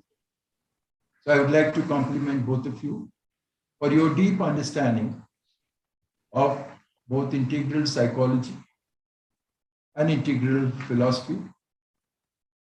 And Anuradha, in your case, I found that the immersion into the body of Sanskrit literature of the kind which is not available to us.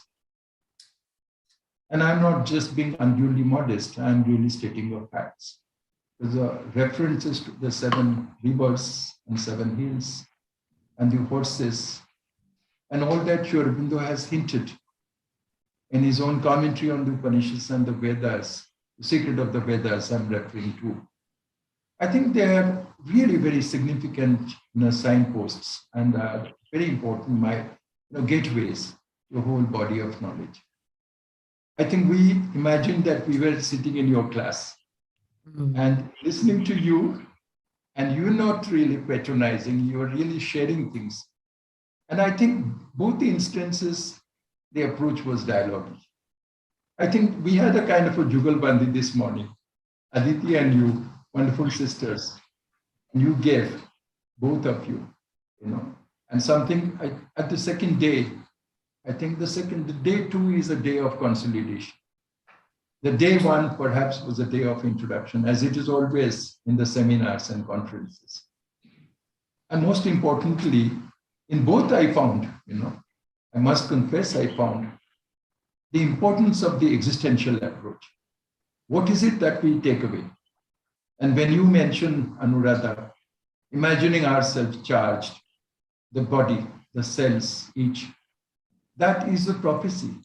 If you read the supramental manifestation on earth, comprising some of the latest writings of Sri Aurobindo before he passes away, you find glimpses of that. And you find similar glimpses in the Life Divine also, the last chapter called the Divine Life. By immersing ourselves, then we go beyond the theoretical understanding into the practical reality. Regrettably, we will not have access to that body of knowledge in our own life, but having glimpses of that and to articulating in the word form, for me, is very, very important. The images, the metaphors that you gave, the multiple allusions that you made, really made our day. Thank you so much. And I think I speak on behalf of all of us.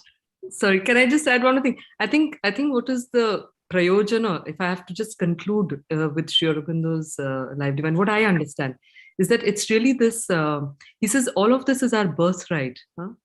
We are born because we are here to achieve this truth, this absolute light, enlightenment at all levels, the Panchakosha, everything has to be enlightened, and immortality as our birthright, but not as a megalomaniac in will to live forever, but as a need to live for as long as we want, as is required, not even as we want, because there is no I at that point.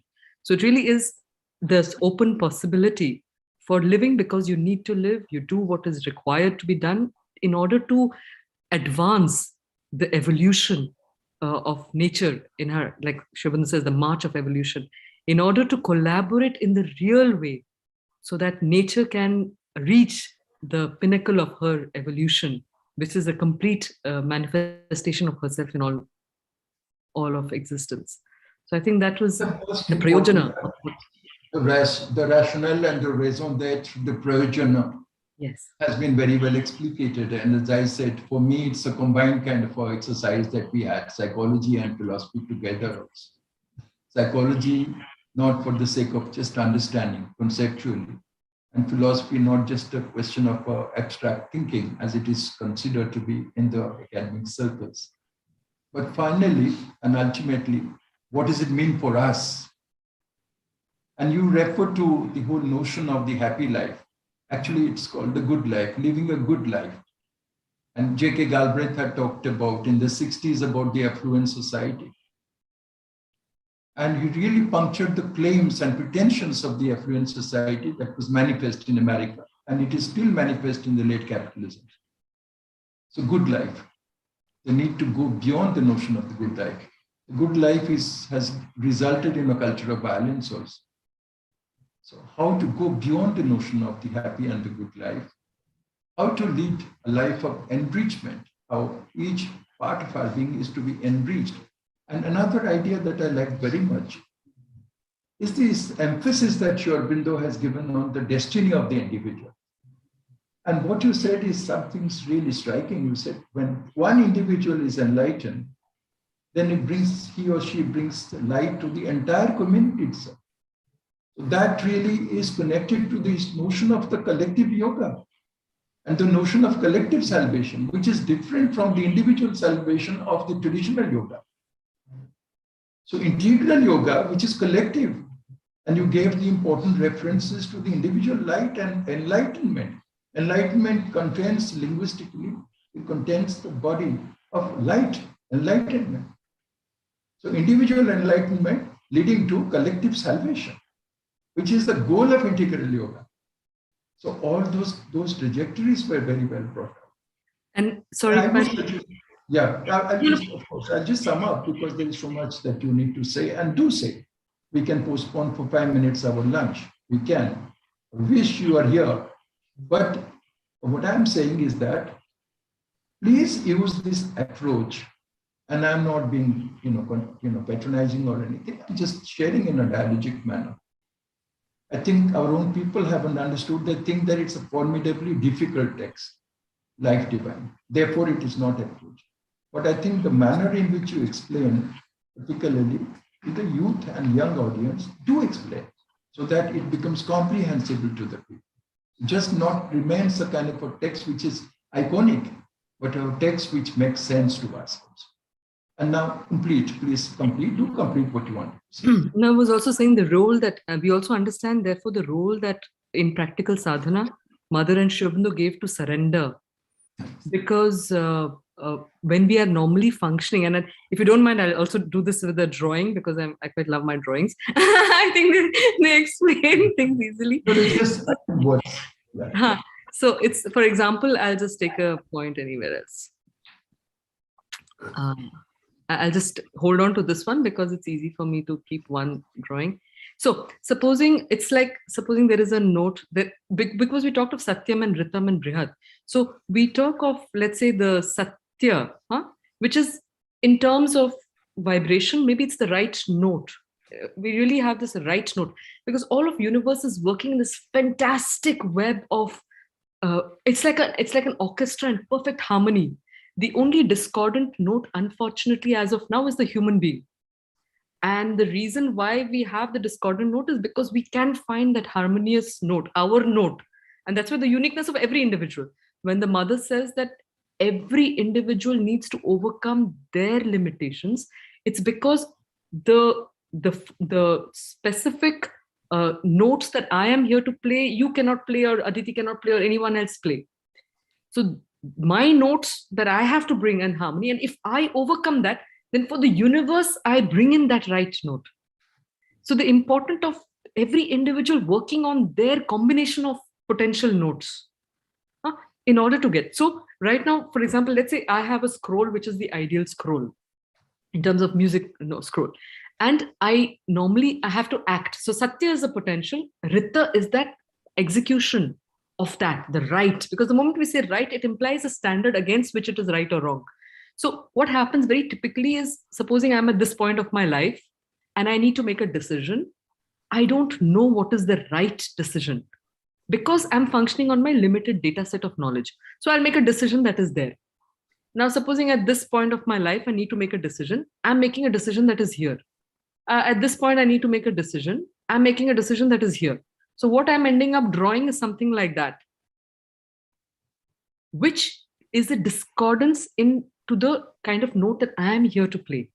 And this extra noise that I'm generating is that extra karmic baggage in a sense. But therefore, the call is that when I have to act at this point, if I can say that I don't know, but let thy will be done, we open up the potential of listening, which is behind this noise.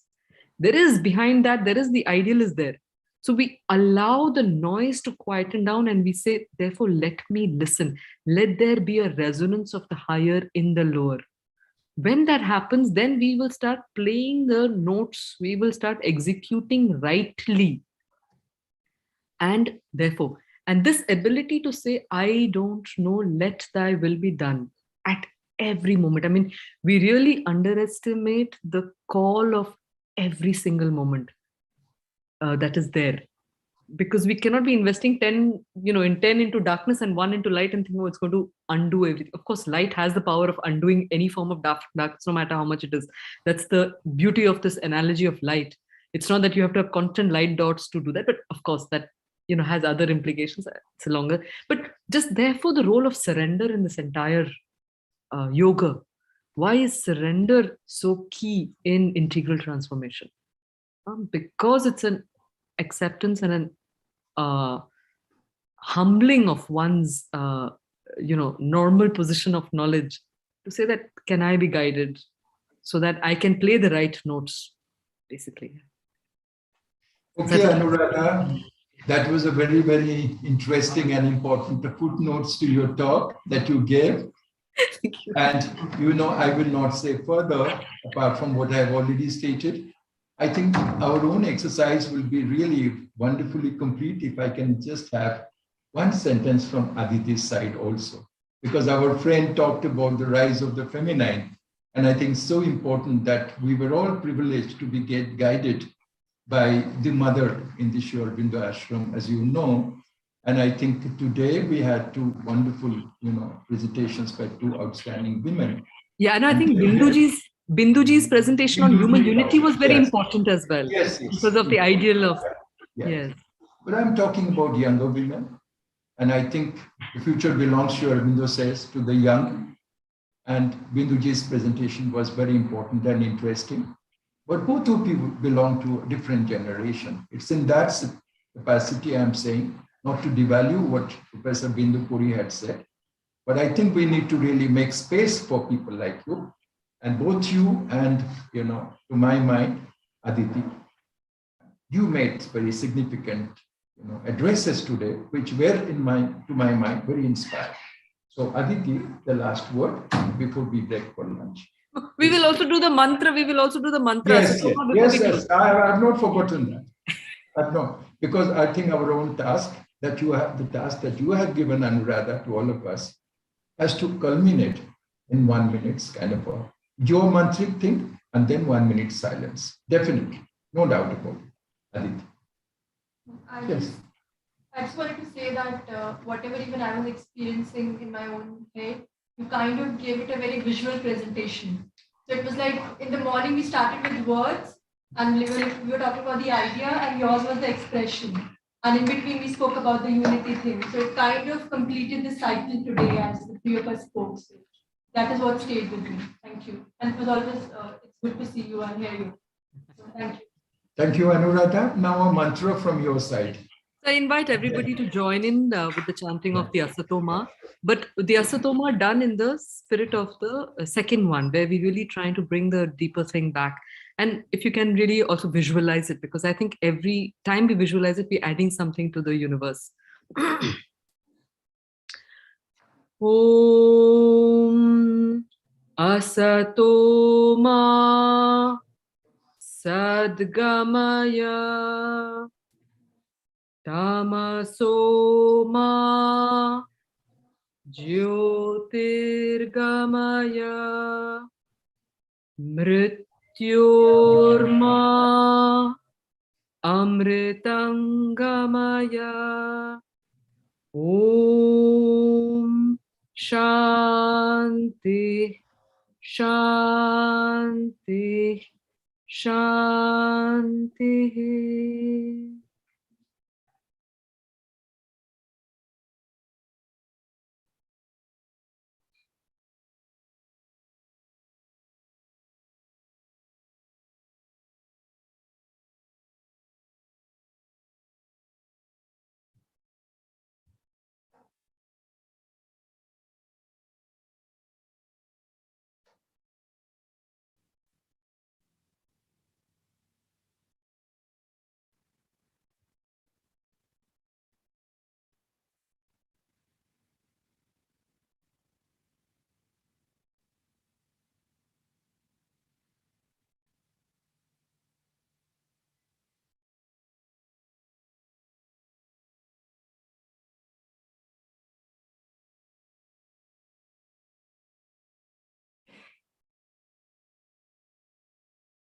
Thank you very much. Thank you very much. And thank you, the audience. And the further announcement will be made by our own co-organizer, Nilab Sharma. Thank you everyone for joining us for this morning session. And now we will proceed for lunch and meet again in this hall at 2:30 p.m. Thank you.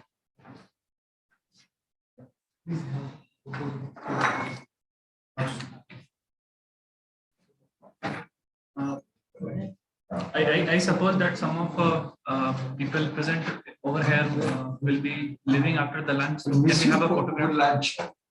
Take care. Let's have photograph.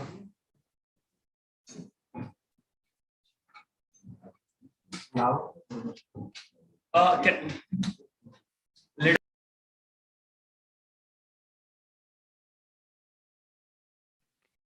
The recording is still going on live if you want to stop that.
So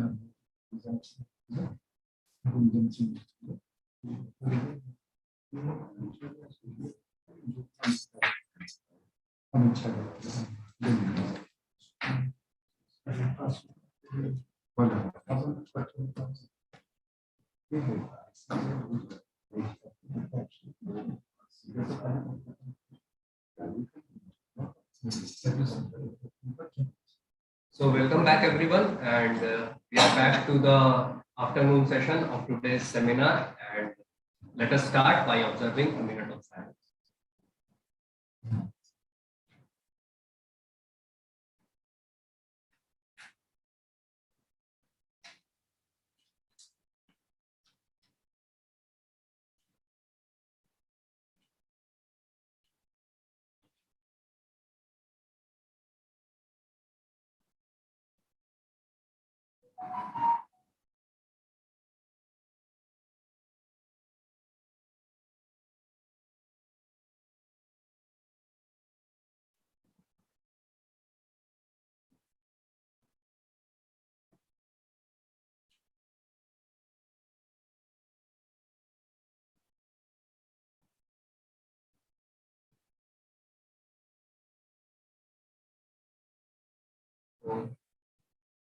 So for this session, we will be having Dr. Gautam Ghosal ji to chair it as a chairperson, and we will have 3 speakers.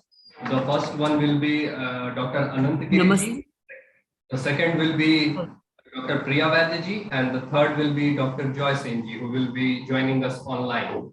And moving on to our first paper in this afternoon session, we have Dr. Anant Giri ji, and he is a professor at Madras Institute of Development Studies. He did his PhD in anthropology from the Johns Hopkins University, and he has been a visiting professor and researcher at many universities in India as well as abroad, including Aalborg University, Denmark, Maison des Sciences de la Home, Paris, the University of Kentucky, USA, University of Freiburg and Humboldt University, Germany, and Jawaharlal Nehru University, New Delhi. Professor Giri has written and edited around 2 dozen books in Korea and English, and the title of his paper is The Herald of the Life Divine and Divinization of Society and the World, Rethinking and Transforming Language, Knowledge, Self, Society, and State.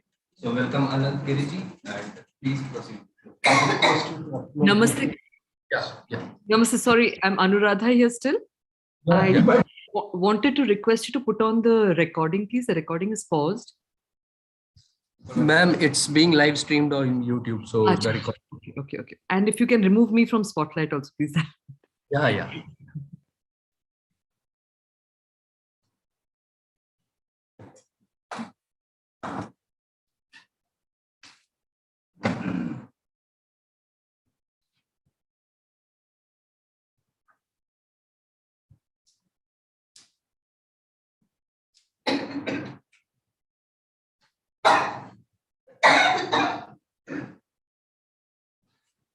So let us begin with Professor Anant Giri's talk, and I request him to start his deliberation.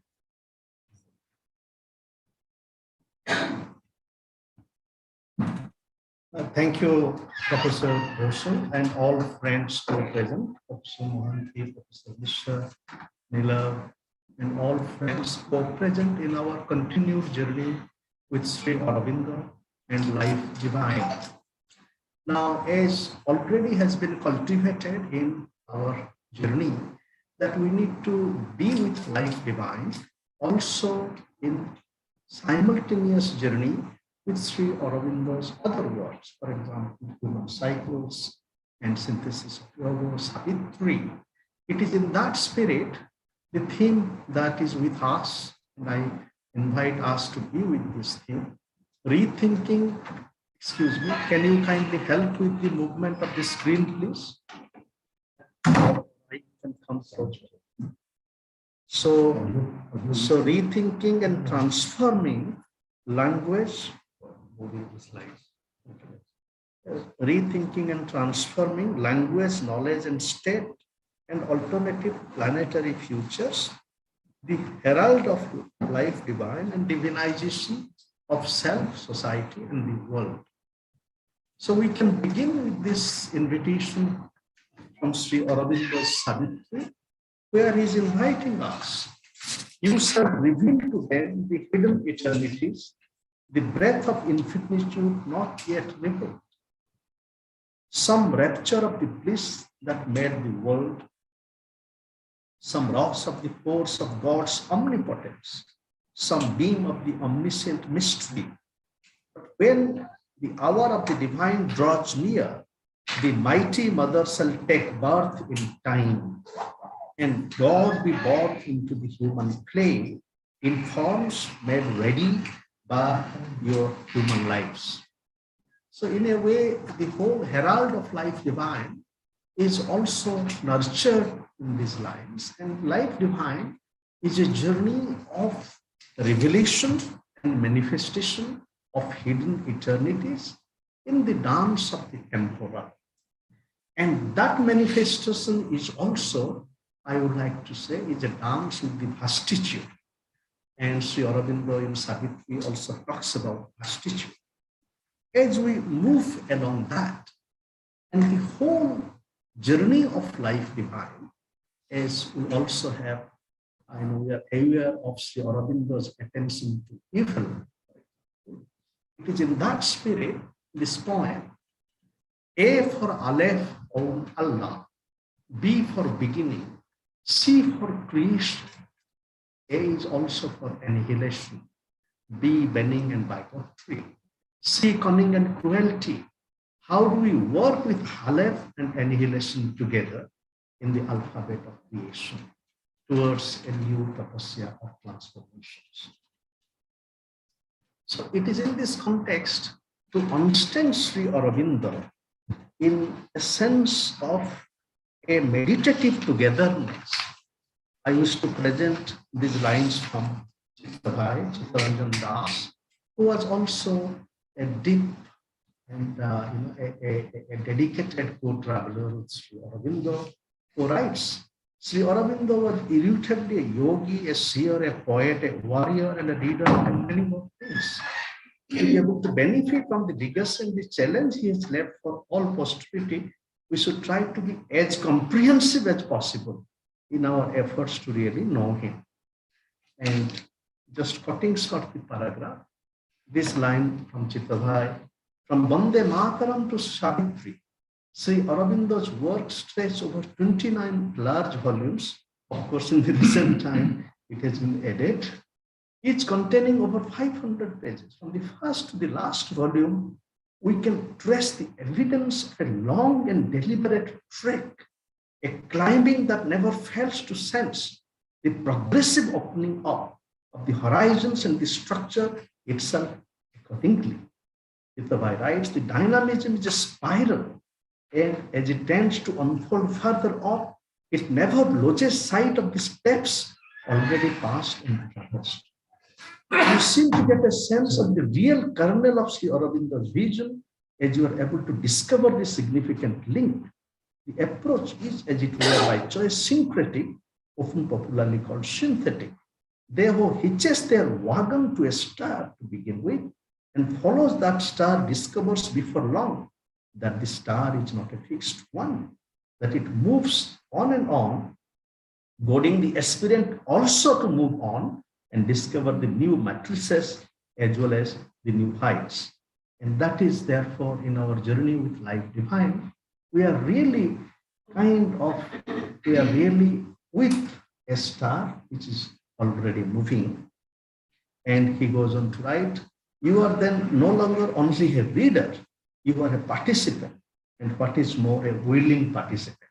As already has been suggested, therefore the whole hermeneutics of reading, it is not just a hermeneutics of reading, it is really a sadhana of participation, transformation, and transmutation.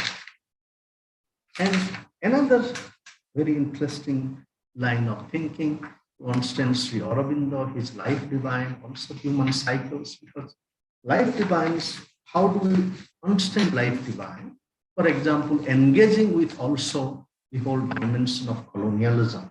And let us see that the whole post-colonial and the decolonial movement today, can we really relate to the whole aspiration of life divine? It is in this sense, Ashish Nandi writes, Kipling was culturally an Indian child who grew up to become an ideologue of the moral and political superiority of the West. Aurobindo was culturally a European child who grew up to become a votary of spiritual leadership of India. Kipling had to disown his Indianness to become his concept of the true European. Aurobindo had to own up his Indianness to become his version of the authentic Indian.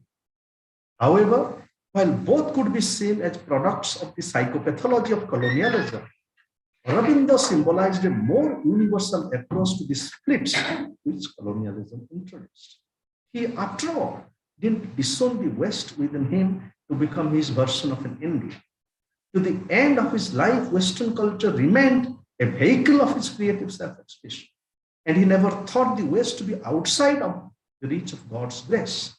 Even when he spoke of race and evolution, two of the most dangerous themes in Western cosmology, not once did he use the concepts to divide humankind. And so that kind of, and we have to relate to life divine in this context of, for example, the journey of the life divine in that context of colonialism, and how do we really cultivate the path of the life divine in that setting of race, evolution, colonialism. And ideal of human unity has also been talked about. And Richard Hurst, our friend, in his essay in a book I'm editing on the Gardens of God, is writing. But the ideal of human unity, despite its title, does not argue unconditionally for the political unification of the human race as an aim desirable in itself. On the contrary, one of its themes is the peril of a world state in which unity might be imposed by force.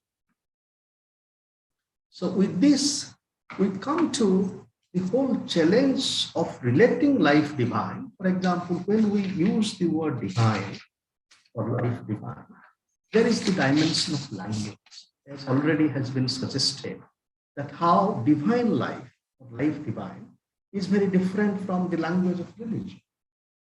At the same time, life divine is also not fully captured within quote unquote the language of the spiritual. Therefore, I wish to invite us to really bring the dimension of language, that how cultivation of life divine is a journey with language, and that how our sadhana with language also becomes a contribution to our sadhana with life divine.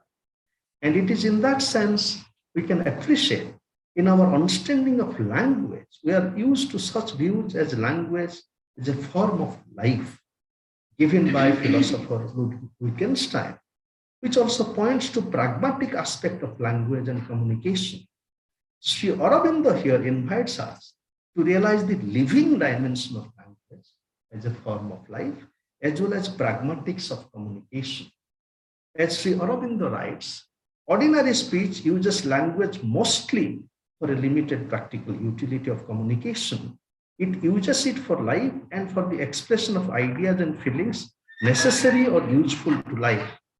In doing so, we treat words as conventional signs for ideas with nothing but a perfunctory attention to their natural force. As we may use any kind of machine or simple implement, we treat them as if, though used for life, they were themselves without life.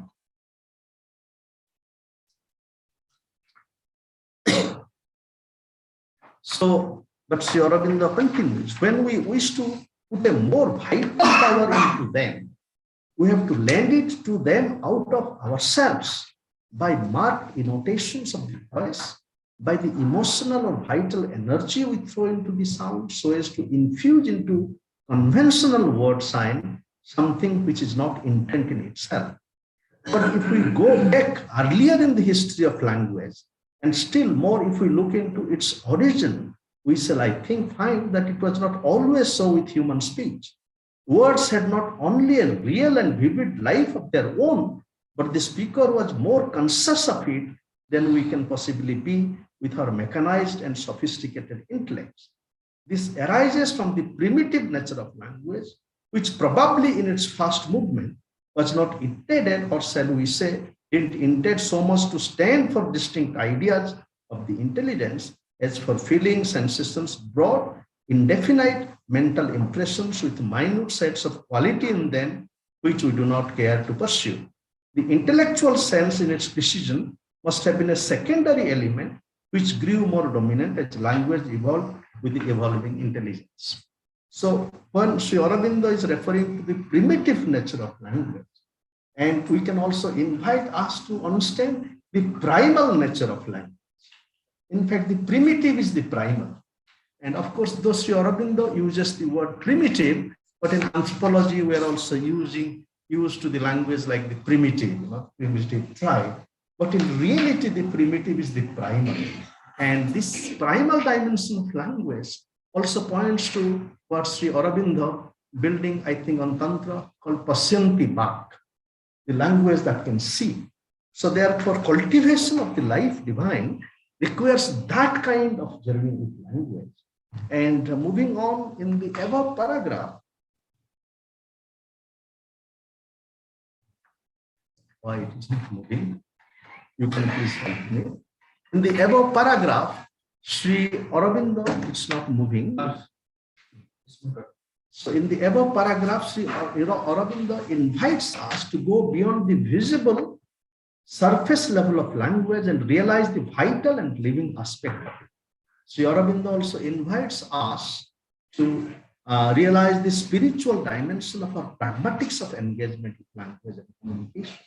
Sri Aurobindo's thought can be read together with philosophers and anthropologists, such as Stanley Cavell, who taught at Harvard, and he was a very influential philosopher, and Beena Das, who is a very deep anthropologist with a philosophical engagement, who challenges us to realize the spiritual struggles entailed in language as a form of life.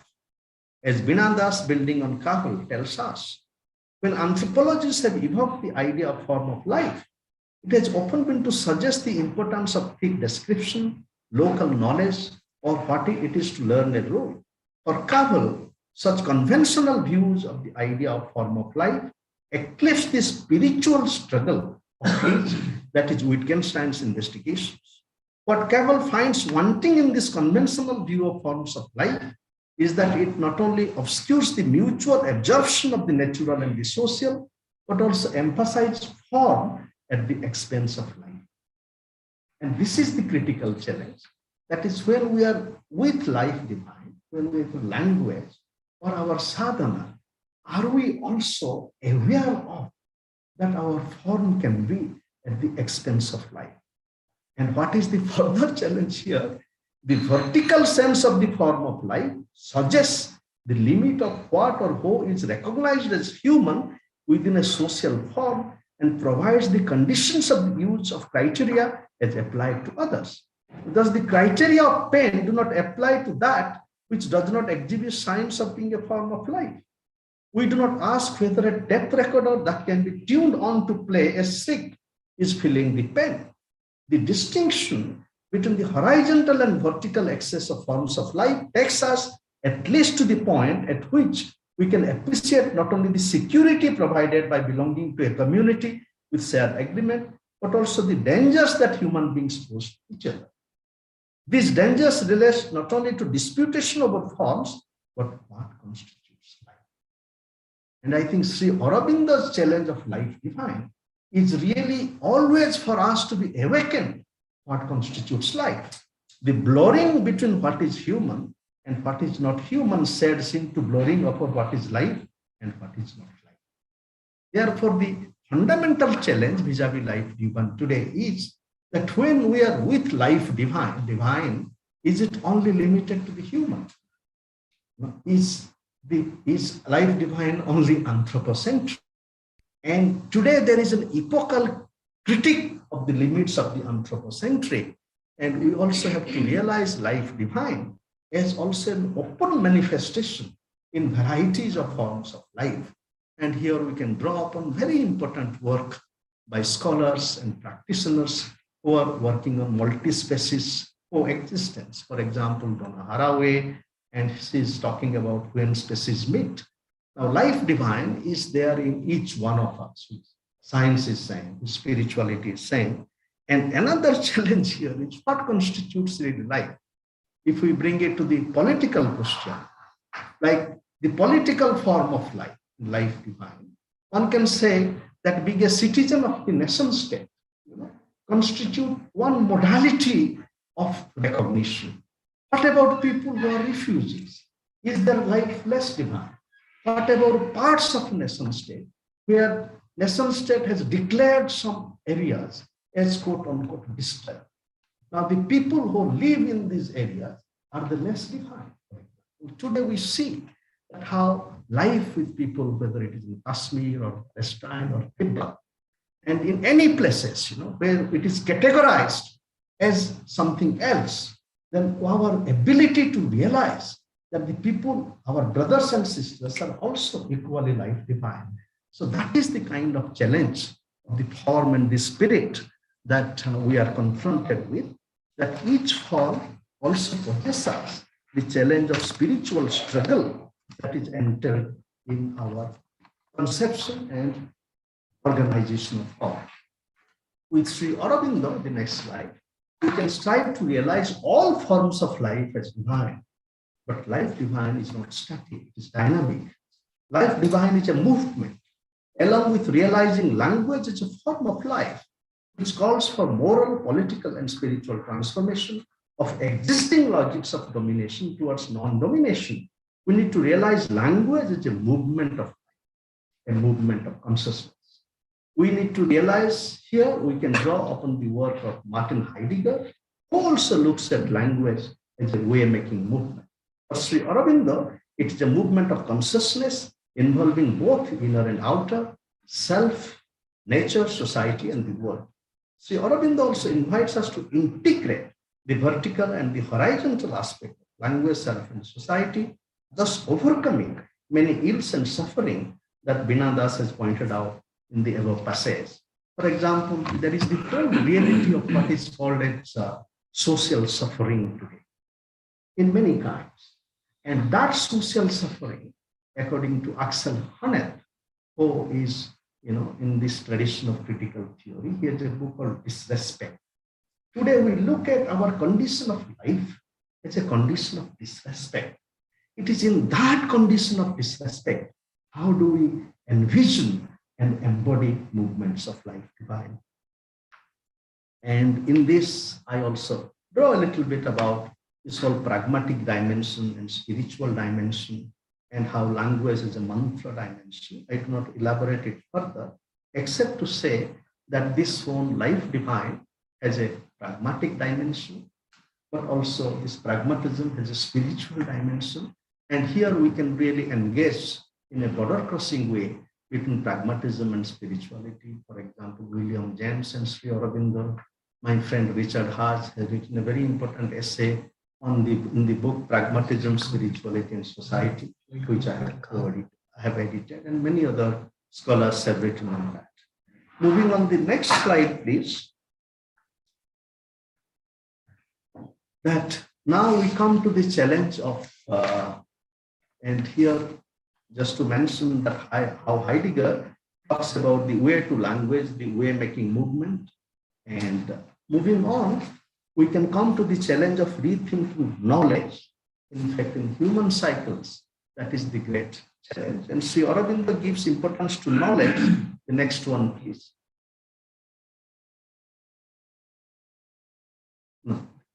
Yes, Sri Aurobindo gives importance to knowledge as part of an integral awakening and movement for the transformation of self, society, and the world.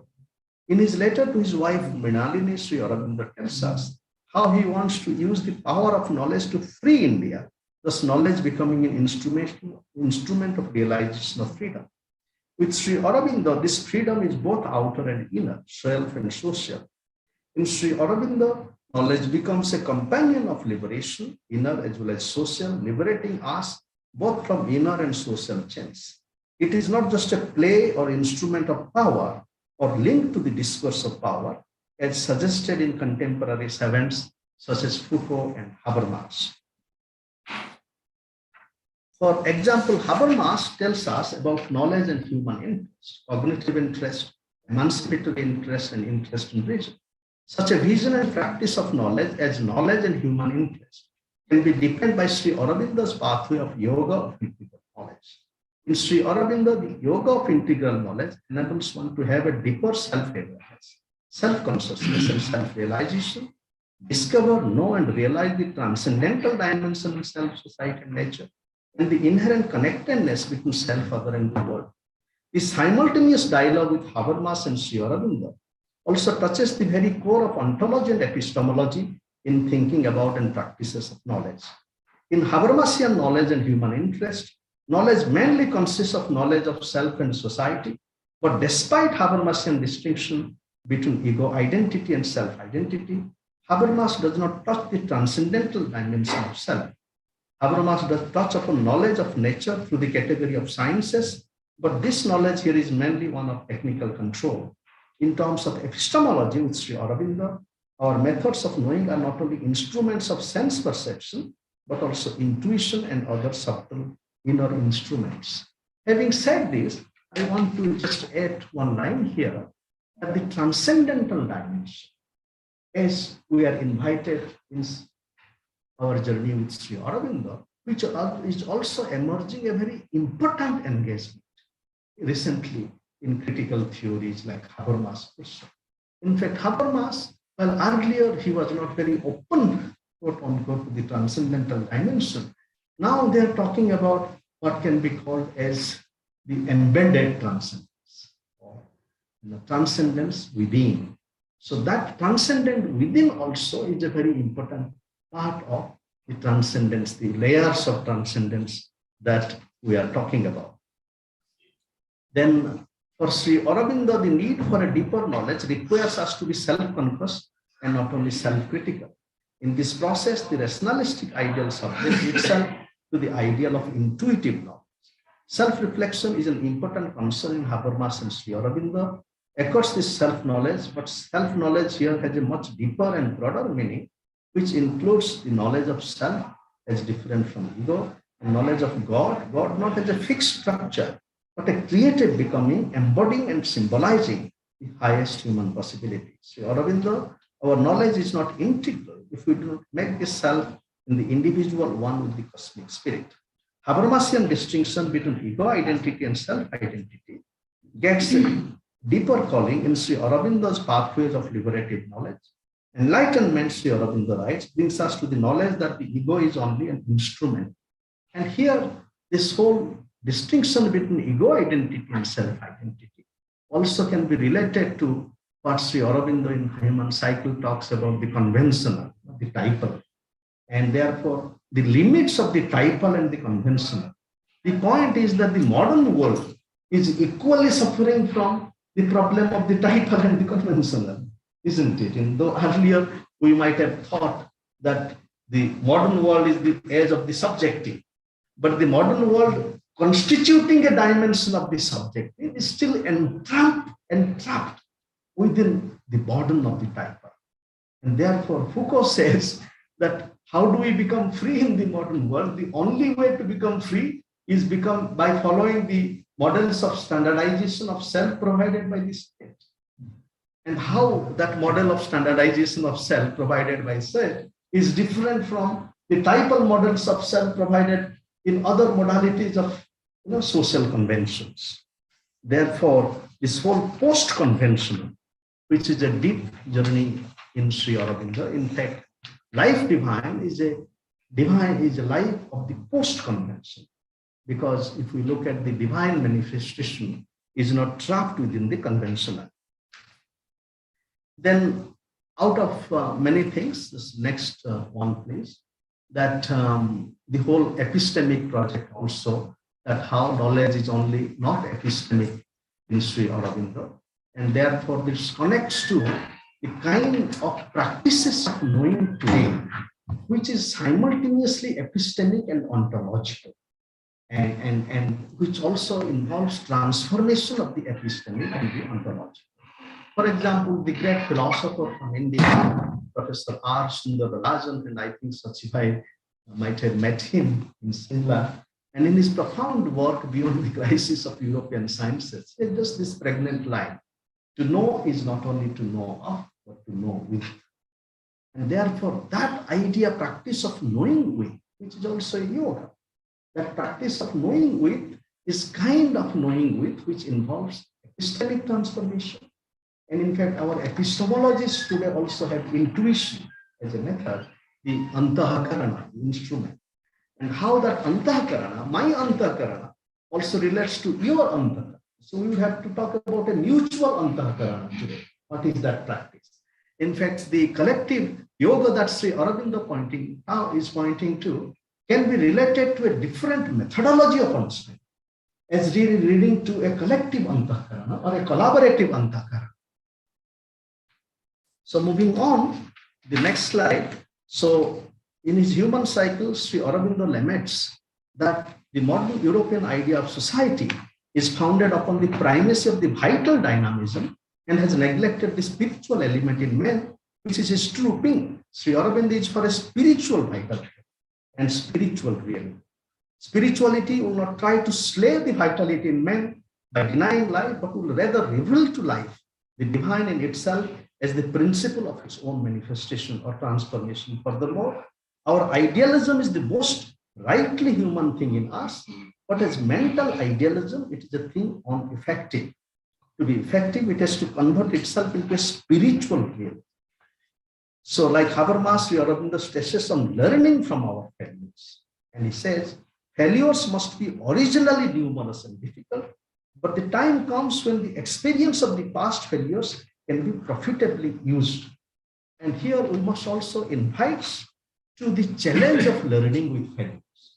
In fact, Sri Aurobindo's journey with Indian tradition is not one of kind of painting the rosy picture all the while. In fact, Sri Aurobindo has said that the so-called golden age is nothing but something else. And Habermas also says that when we talk about tradition, we must not forget that tradition also contains failures of traditions. In fact, life divine emerges by acknowledgement of this failure of traditions. And then we come to another important challenge, that how do we cultivate life divine in the context of forms of life? For example, in human cycles and ideals human unity, Sri Aurobindo points to realize the limits of both the person idea and the state idea. In his ideals of human unity, in his human cycles, Sri Aurobindo laments that the modern European idea of society, I think I have said the next one, is in his ideals of human unity, Sri Aurobindo invites and challenges us to realize the limits of the mechanical nature of state in the modern world. Today, with the manifold crisis of state and its ever increasing violence, we need to work and meditate further with Sri Aurobindo and cultivate new ways of thinking and realizing state. The next one.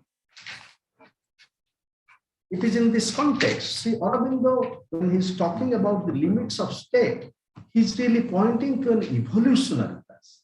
And as in this line, in the relationship between the individual and the group, this constant tendency of nature appears to be strife between two equally deep-rooted human tendencies, individualism and collectivism. On one side is the engrossing authority, perfection and development of the state.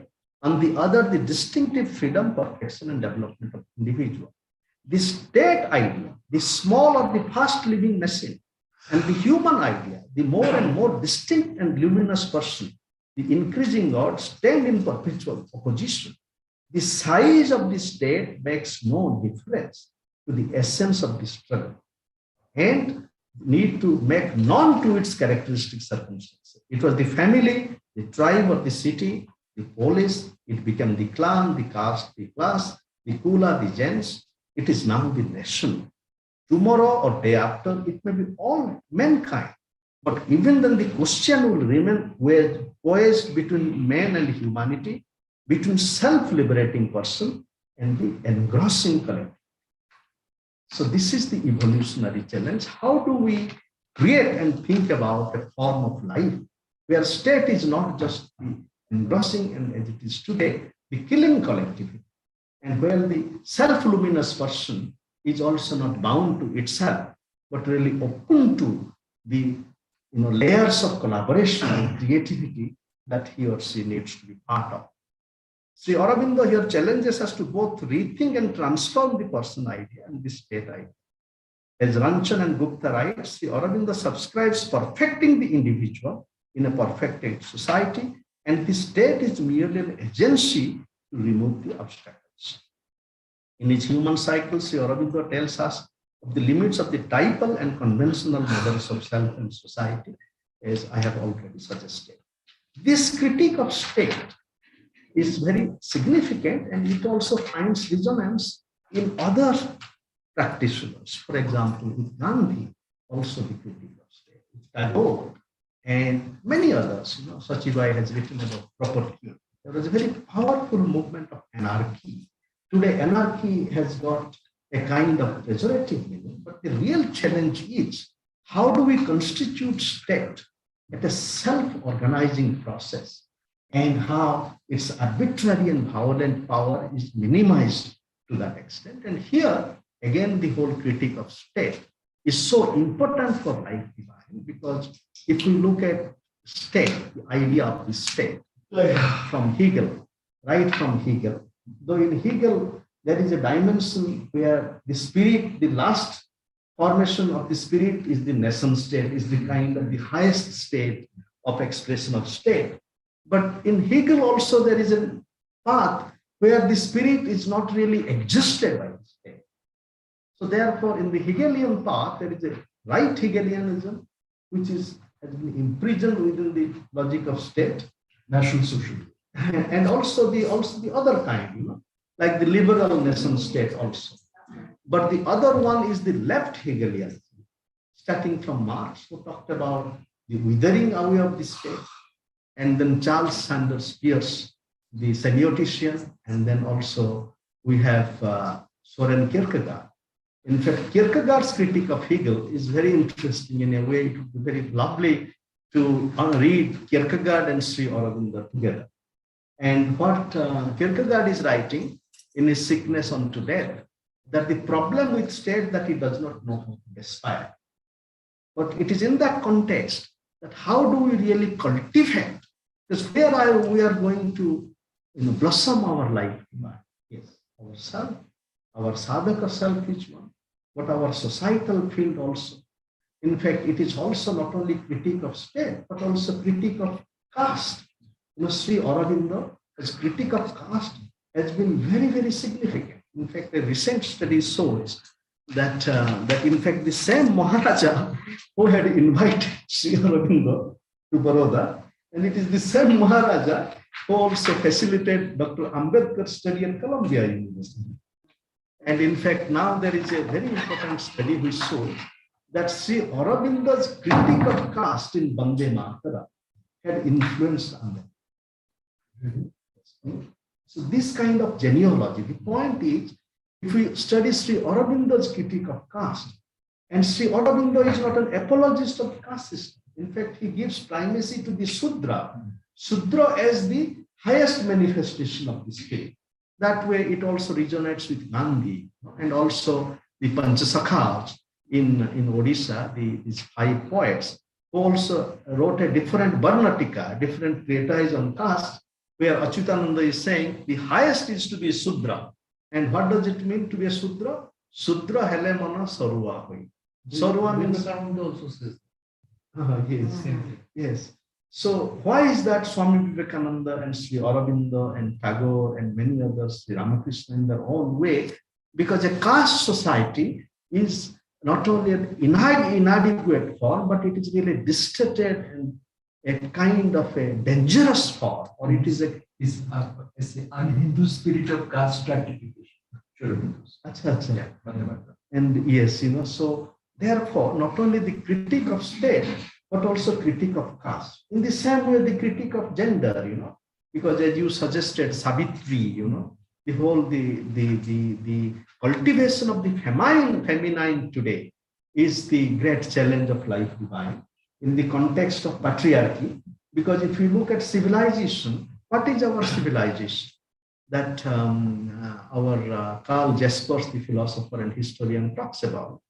What he calls as the rise of the axial age civilization, starting with Judaism and then Vedic religion in India and Christianity and Confucianism. All these religions, while they point to the inner dimension, but that has been accompanied by the male priest.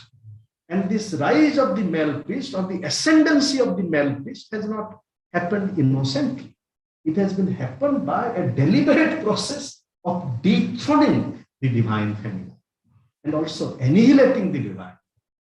Therefore, life divine in the context of the current conditions of disrespect and annihilation also has to cultivate a different kind of gender relations, as in Savitri and so moving on, I would conclude in 10 minutes or so.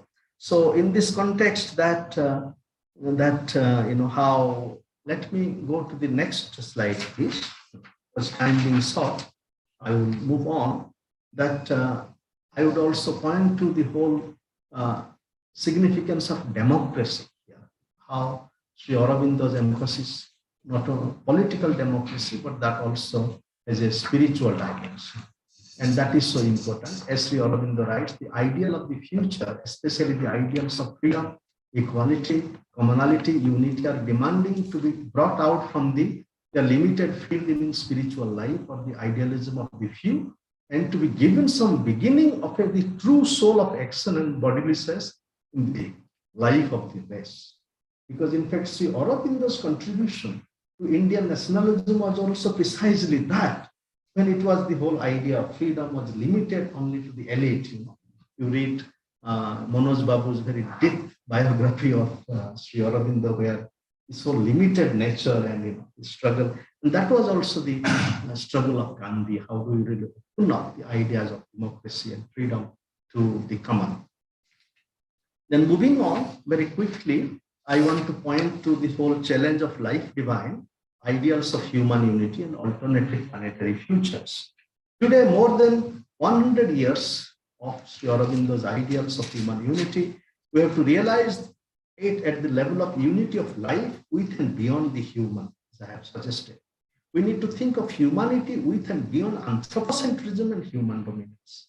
Recent reflections on the limits of the human by as diverse thinkers as Donna Haraway, Bruno Latour, and Dipesh Chakravarti, or just to realize this. Latour and Chakravarti also challenge us to realize the limits of the discourse of the global and cultivate the planetary. The global continues the dominance of the human, while the planetary puts human beings as part of community of beings and existence in the planet.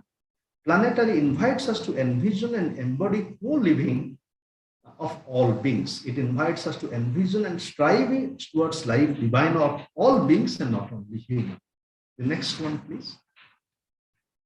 So, Sri Aurobindo has written about future poetry, and we can envision alternative planetary future. In this, we need to move beyond our current discourse of the global, as I have suggested. And here, Dipesh Chakravarti, building on Karl Jaspers, whose work I refer to, tells us how the present moment of epochal consciousness. For Chakravarti, this epochal consciousness is ethical. And I go on to say that it is not only ethical, but this is also aesthetic and spiritual. Next slide, please. And for example, the epochal consciousness of our planetary age calls for us to be prudent, embodying prudential wisdom of mutual care of our Mother Earth and responsibility. Calls for a Loka Sangraha, Atma Sangraha, and Jiva Sangraha, gathering of people, soul, and beings, and species as an aspect of substance of our world and responsible engagement with it. For Chakravarti, it calls for transformation of Homo sapiens to be Homo prudens, as he writes. Can Homo sapiens learn to be Homo prudens? whether the political battle that divides us. Sri Aurobindo's integral yoga of language, knowledge, self, society, and nature can help us in this journey of prudential living. And again, relating to Chakrabarti, we can ask that Homo sapiens, Homo predens, also Homo divinus, that the prudential also become divine. The next one, please. Then here we can also quickly bring Savitri and the challenge of the time. For example, we have all heard about Greta Thunberg, a young Swedish girl, how she came and stayed in front of, sat in front of Swedish parliament. And Greta's work as a young girl, mobilizing millions of people and creating a movement called Friday for Future is kind of the Savitri work of the time. Like Savitri really giving life to Satyavan, Greta is trying to give life, bring life to an earth who is in the danger of death. So moving on. And then this work of Greta, I wanted to say that this has been reflected upon by Sri Aurobindo, co-traveler Bindu, whom you know. She lives in Auroville and she has a paper called Friday for the Future. And the next one, please. Then Extinction Rebellion is also another contemporary movement who are really fighting against the coming extinction. And look at their song. People gonna rise like water, gonna turn this system around in the name of my granddad. And this song can be read together with Sri Aurobindo's invitation, with the wind and the weather beating around me, go up to the hills and the moorland I go. Who will come with me? Who will climb with me? And the next one, please. The next one. So now I also wish to invite us to another very important movement of thought and practice called big history, because life divine in the context of both human cycles but also cosmic cycle also can be read together with this important movement of idea called big history. Big history has been another important intellectual and consciousness movement of our times, which all just realize our interdependence with other species and times. Pioneers and participants associated with this movement, such as David Christian, Barry Roderick, a friend of mine who teaches in symbiosis in Pune, originally from the USA, and others, link the current discourse of the Anthropocene to the need for greater collaboration and evolution. They invite us to understand our past and present from the Big Bang to the present, which calls for a multi-temporal hermeneutics. In the sense, this multi-temporal hermeneutics means, in a way, Sri Aurobindo's work is also multi-temporal, because when Sri Aurobindo is reflecting on the modern world, and the beauty is that he's simultaneously opening ourselves to the layers of time. He's written about the Vedic and So today, when we are in face of the challenges, we need to have that multi-temporal. For example, the primitive or the ancient is not just, it is not just less modern, but how do we learn the primitive or the prime? And the next one, please. And then how for example, in the last conference, Emmeline Koster, a participant of this conference on big history, told in the conference that humanity has become estranged from the planet. Koster invites all of us to develop ecological empathy and conscience in our age of Anthropocene, which would help us overcome our current challenge. Next one. And one thing I forgot, I'll conclude with this. But speaking about the aesthetic dimension of life divine, how significant it is.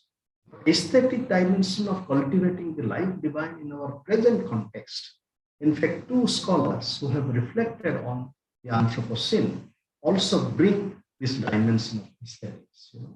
So now we can conclude with this point, and it goes like this. Would life and land remember me? So when we are with life divine, the question is, would life remember us? And that is the question of Savitri, isn't it? In what way we live a life so that life would remember us? So I invite, if you do not mind, to join me and join us in singing these lines together. Would the land remember you? Please. Would the land remember you? Would the land sing to you? Would life remember you? Would life sing with you? You sing with the land. The land sings with you and much more. Touches the inner and cosmic chord. Walking and meditating with the land. Healing the degraded and polluted land.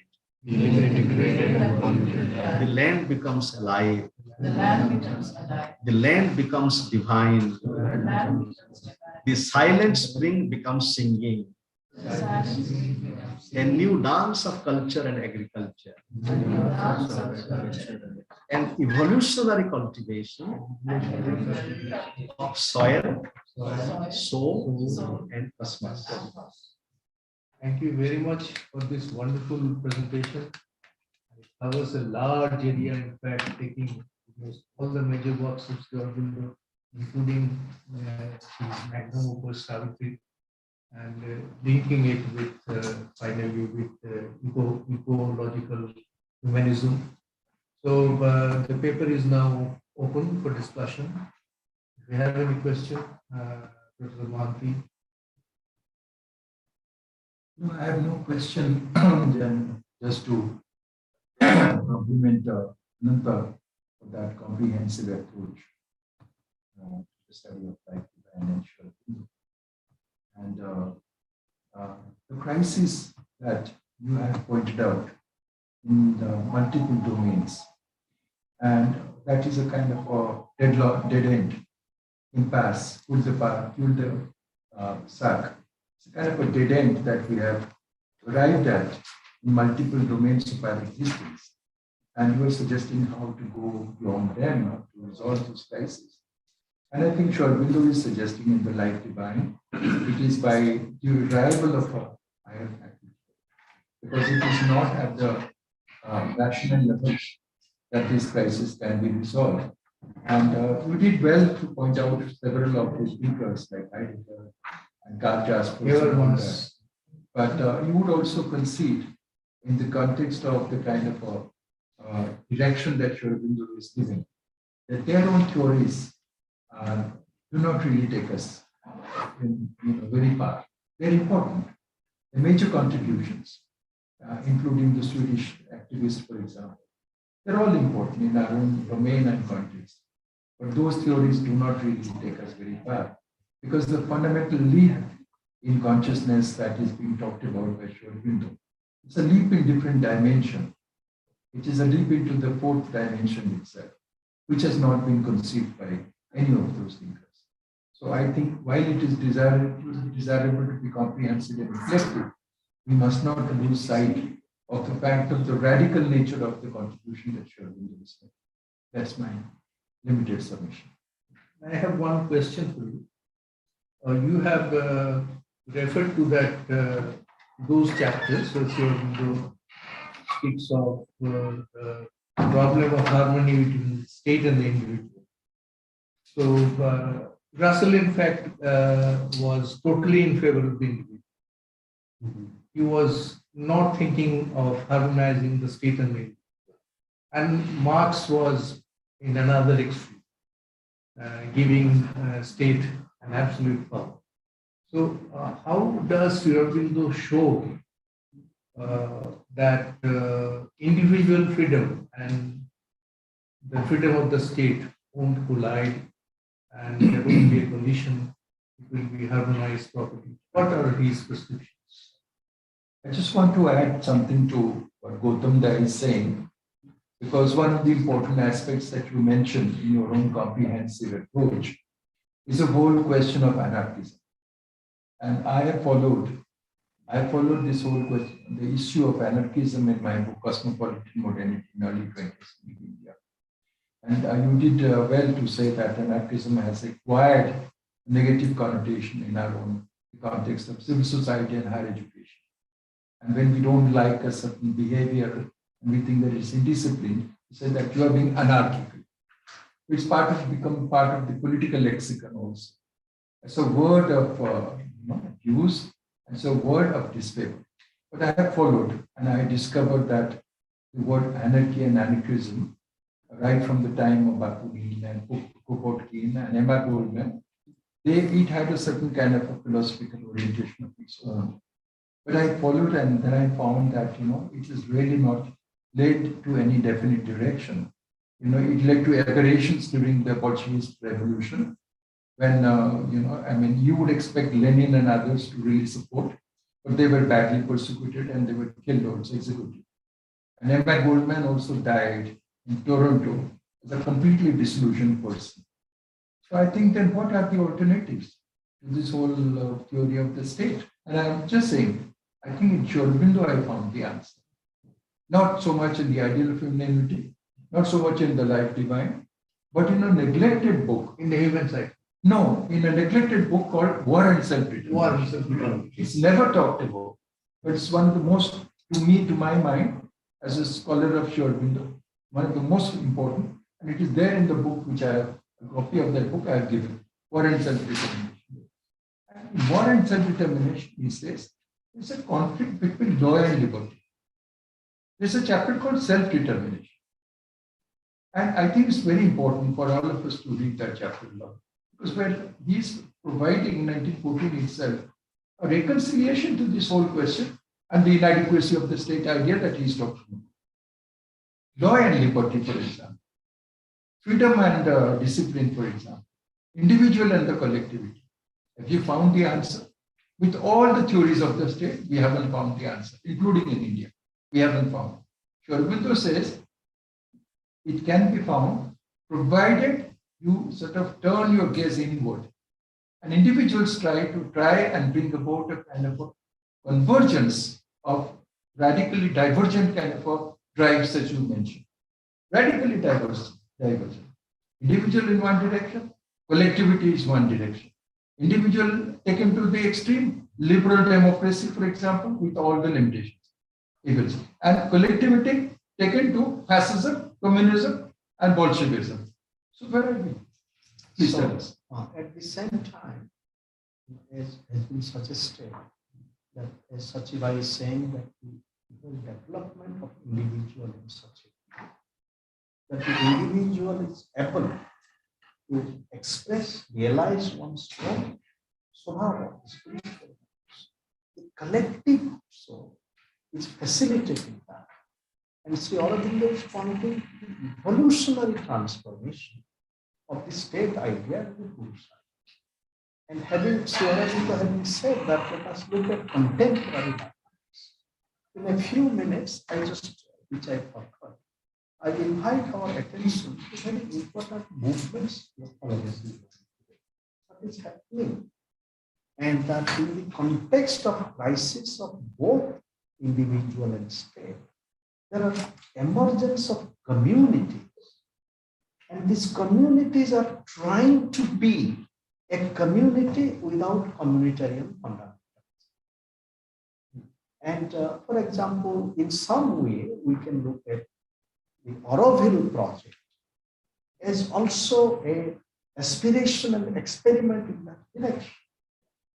And then with what is happening with many communities in India today.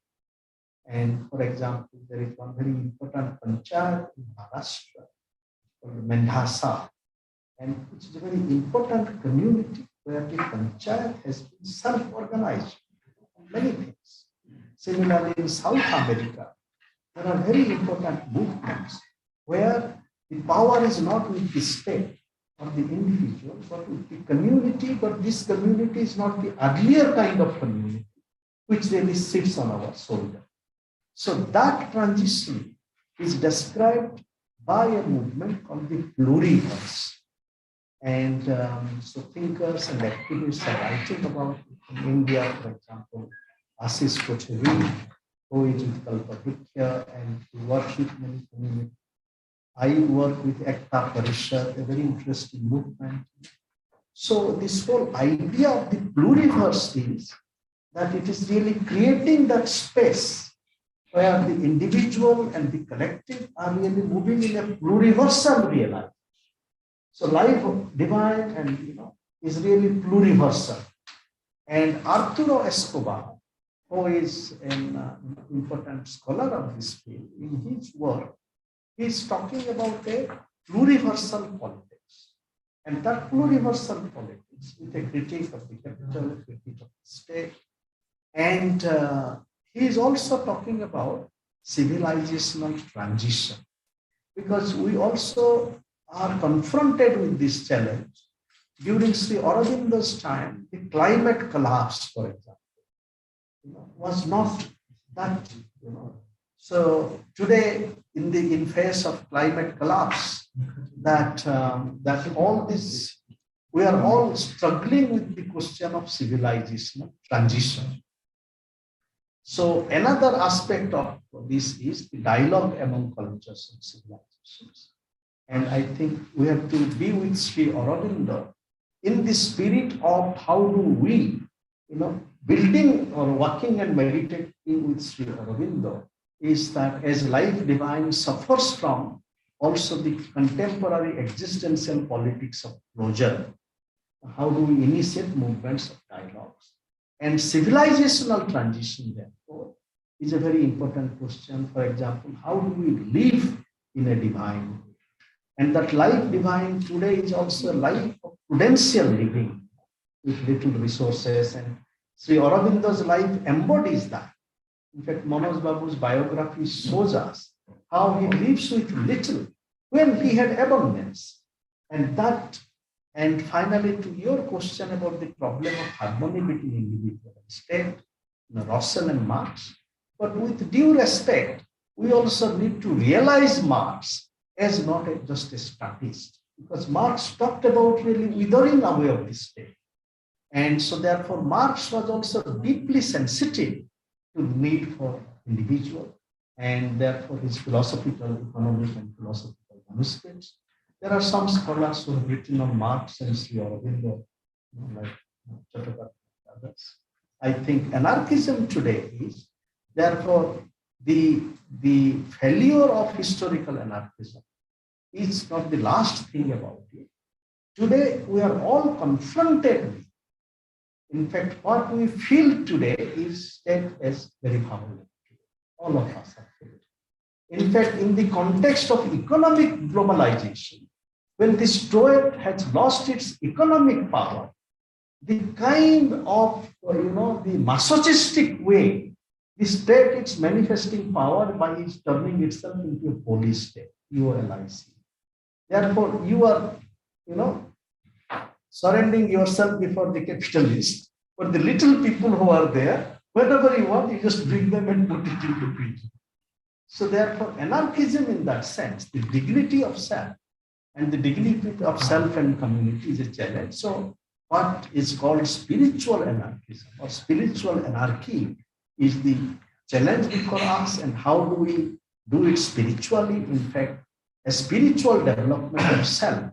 Sri Aurobindo talks about surag in the Vedic tradition, swaraj and visuraj, holding our head high.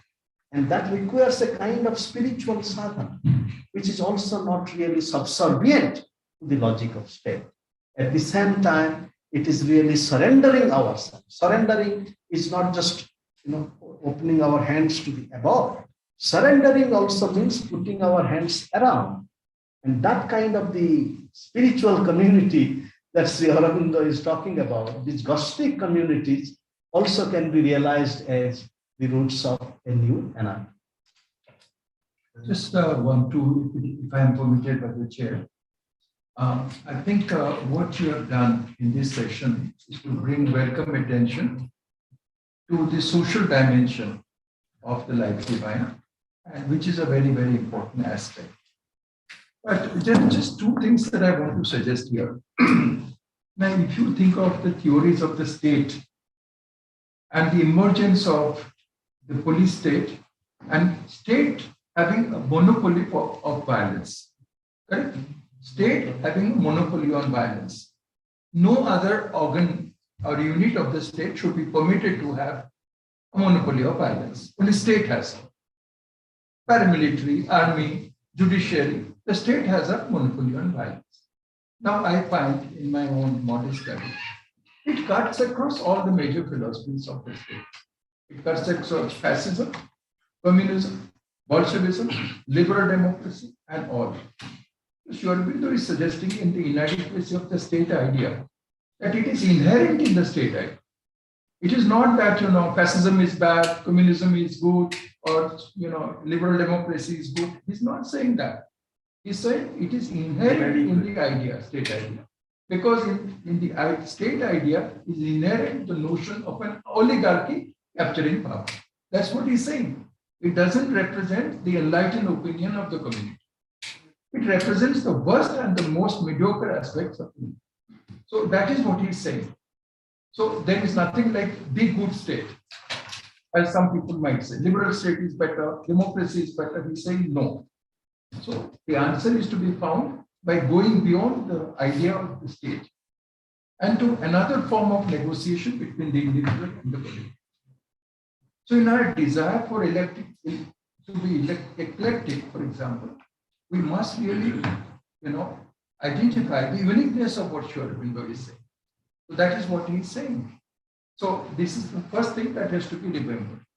Regarding anarchism, I like the fact that you said that the days of anarchism have not come, end of anarchism has not come. But both in human cycle and everywhere else, as well as in war and self-determination, he's saying, it has to be on another principle. It has to be on the principle of brotherhood. Soul's brotherhood is saying. The pyramid, the first experiment, the historical sense in the context of Sri Aurobindo is very important. The first major experiment that takes place, revolutionary in character, he says, is the French Revolution. The base of the pyramid, he says, is freedom, liberty. That's not adequate. He never says it's false. It's not enough. It has limitation. The next epoch, 1917, collectivity is more important. The base is not liberty, but equality. And then finally, and you see 1980, you see the end of the Bolshevist experiment throughout the world. But equality remains an important goal. Bolshevism might be disproved. Equality. How to have liberty or equality? Sri Aurobindo is saying, as Gautam Ghosal said, true brotherhood of the soul, spiritual brotherhood. And this, besides this brotherhood or fraternity, this is an aspect which I cannot bring very quickly. And with Gautam's generosity, if there is 1 or 2 minutes, if other friends would also like to join in, let 1 or 2.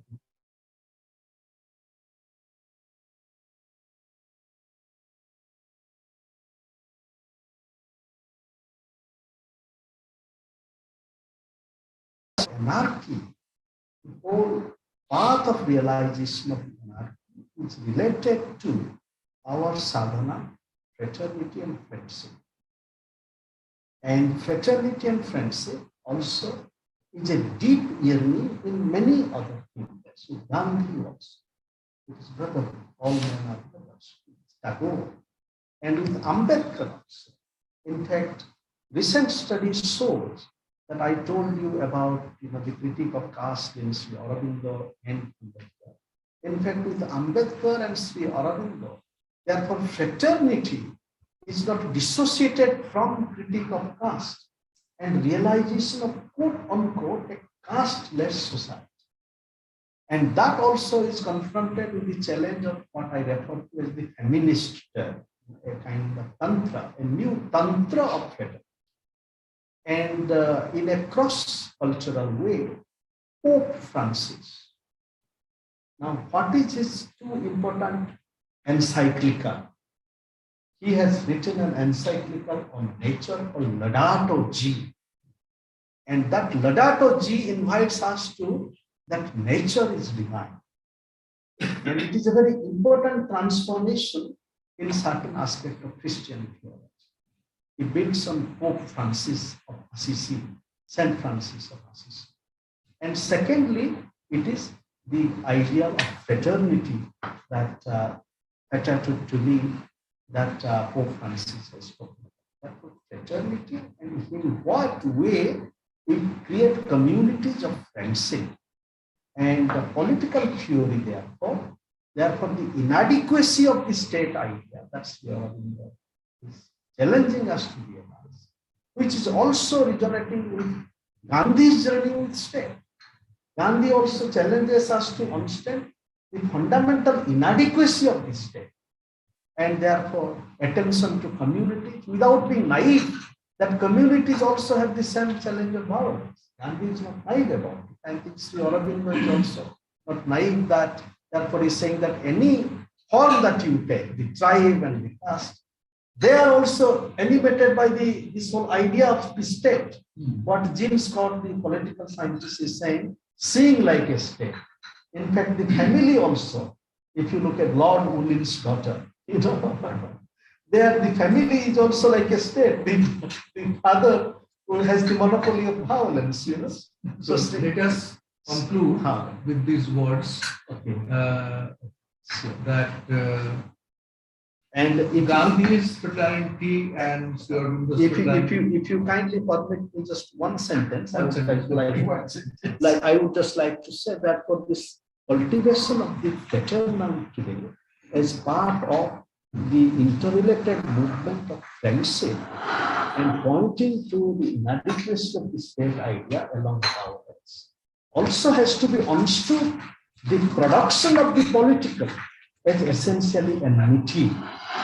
In modernity, the idea of the state has been accompanied by the political as the politics with the enemies. And it is in that context, both Sri Aurobindo and Gandhi's cultivation of fraternity and friendship is cultivation of a different political, where our political participants are not our enemies like in political theology of Carl Smith, but our political participants are our friends. They are challenging us to realize our own purpose. let us conclude. Just one. Yeah, please address it. My observation is. Could you kindly introduce yourself, sister? Sorry. I'm Neela Mehta Bali from Maharishi Valmiki College of Education, Delhi University. My observation is that, as I was saying, the concept of state itself is the problem. There has to be some kind of leadership, and I was just thinking, what was wrong with the idea of philosopher king? What is wrong with the idea of Maryada Purush Ram as a ruler? When we focus on the idea of equality, we somehow understand equality as sameness. We do not respect differences and different potentials. So if a person is like, I have visually challenged students. And when my visually challenged student makes an effort to send me a document which has been done through a voice text mode, and there are several errors, but yet I appreciate that she has made an effort to send me a text whatsoever without depending on somebody else. How can I compare this answer with someone who can read 10 texts and then type and see the errors? So if I look for equality and if I look for sameness in equality, then I should not be marking the two in the same way. But I mark the two in the same way because I'm referring to each one's performance with reference to what the previous, what they are doing with their given capacities or abilities which they are presently able to exercise. So I somewhere understand that the problem lies with the very understanding of equality that we have. That will sum up. And leadership, the way we understand leadership. That is the answer which I have prepared from this lecture. So I'd like to conclude with Sri Aurobindo's idea of yoga, as he has explained in the Synthesis of Yoga, major text, one of the three major texts. So Sri Aurobindo speaks of three things: a widening of consciousness, a deepening of consciousness, and a heightening of consciousness. And this comes only by the annihilation of the ego. And so this only if we can do this widening of the consciousness, the deepening of the consciousness, and the heightening of the consciousness.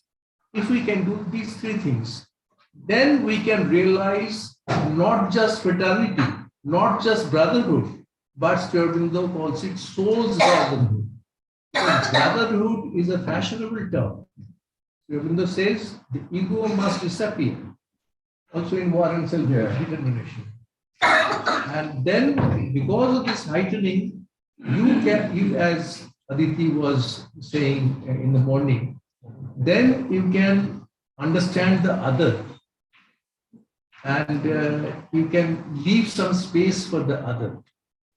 That way, Sri Aurobindo is giving us the ultimate solution, not the Gandhian solution. Gandhi is ethical, moral. Sri Aurobindo is spiritual. With which, with respect, I would continue the dialogue that there is an integral spirituality at Gandhi as well. Point is made. Point is made. And I think one thing that everybody will agree, emergence of sisterhood was not just brotherhood, but also sisterhood. If you sing a I song. think Online paper is there, 4:30 next. We'll stop at 4:30. So thank you, Dr. Anantagiriji. And for the second paper for this afternoon session, we have Dr. Priya Vaidyaji, and she is a professor at the Department of Psychology at the University. Philosophy at the University of Mumbai, and she has over 3 decades of experience as a global educator teaching in Indian philosophy and other schools of thoughts like Patanjali's Yoga Sutras, Hatha Yoga Pradipika, and complete works of Swami Vivekananda, Sri Aurobindo's Life Divine, Isha Upanishad, Enlightened Leadership, Transformation-Based Leadership, and many more related papers and topics. And the title of her paper is Human Aspiration and Value-Based Education with special reference to Sri Aurobindo's thoughts. So I welcome you, ma'am, to please present your paper.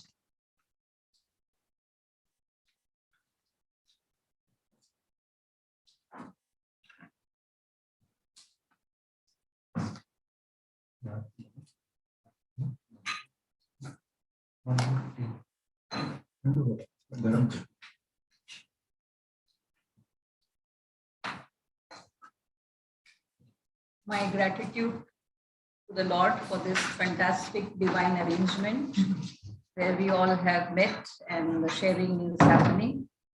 My gratitude to Professor Mishra and his entire team for this wonderful event.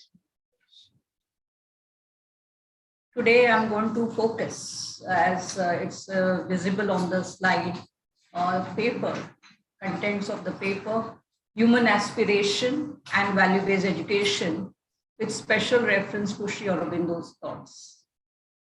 I have approximately 18 slides, now 17, this is the first slide, and I will stop at the, whatever that, around, what time should I stop? Around what time? Around 4:30. 4:30, okay. So let me begin today's presentation with a story. Because it is connected to the theme, what I'm going to reflect upon. Once upon a time in a village, there was a learned scholar who was invited for sharing his thoughts. And when the learned scholar went and when he addressed young learners, when he looked at them, he asked a question. Do you know on which topic I'm going to speak today? And they all said, yes, we know on which topic you're going to speak today. So he smiled and said, if you know on which topic I'm going to speak today, why should I speak? And he just looked and smiled and he left. The young learners were confused. They were not able to understand what was behind that smile. And after 2 months, they requested and the speaker again came. And when he looked at the learners, the number of learners had increased. And he looked at them and said, do you know on which topic I'm going to speak today? And they had already planned the answer. And they said, no, we don't know on which topic you're going to speak today. So he looked at them and said, you don't know on which topic I'm going to speak today. So why should I speak? And he left. There was more confusion. And the young learners went to the organizers again. And they requested, please invite the speaker once again. And it was almost after 6 months when he again came. He again looked at them. Now the crowd had increased. And he also asked the same question. Do you know on which topic I'm going to speak today? So they had planned a strategy. One half said yes, and another said no. And he again smiled and said, those who have said no can ask yes. Why should I speak? And he left. It was almost after 2 years that the speaker said, I'm coming for the last time now. And when he went, it was almost a stadium and it was jam-packed. And when he stood there and they had assumed the question, and he definitely asked the same question, do you know on which topic I'm going to speak today? There was no yes, there was no no, there was no yes and no. There was absolute silence like it is today just now. And he smiled and said, yes, I'm going to speak on silence. And I was waiting for this silence and it took almost 2 years. When we look at our system of education today, when we look at the dimension of nurturing silence in our young learners, we are unable to see this. And I, being a teacher, we also are not trained as teachers to be more focused, to be more calm. And thus, when I studied Sri Aurobindo's thoughts, when I just started teaching, I received that guidance, I received a direction. And today, I'm dedicating this paper to Sri Aurobindo. I do not claim to know. It is just an attempt, just an exploration. And in this exploration, what I'm going to do is I'm going to focus on human aspiration and value-based education. And this is with special reference to Sri Aurobindo's thoughts. So this is an attempt because when I studied Sri Aurobindo's thoughts, the essence of silence, the travel within, the focus of understanding what is this ultimate reality happened in my classroom in some way. And I feel that it should progress ahead and it should reach. And so this is just an attempt and there is a lot of scope for improvement and suggestions from all the learned people here. So why this paper? I asked this question to myself. I look at the life divine as a text on transformation. It is not just a theoretical text for me, because every time I read, I see the praxis dimension of it. The foundation here is Sri Aurobindo's thought. It is a base of value-based education, a perspective. Unfortunately, in so many initiatives on value-based education, I hardly see Sri Aurobindo's thoughts being integrated. And I feel that is the base of value-based education. And with no bias, as a thinker, as a researcher, when I look at it, I think is being seriously ignored. And the third is the future. When I'm writing this paper, I think that teachers also should get acquainted with Sri Aurobindo's thoughts so that deeper dimension of this awareness can manifest. Because I also design training programs and out of this passion that these thoughts should reach. And I see that teachers are not really guided. Because when we try to say even for this NFP, the teachers have to take it forward. The $1 million question is, are teachers ready for it? Are they oriented? Are they acquainted with what self-awareness is all about? And so, this research paper is divided into 4 sections.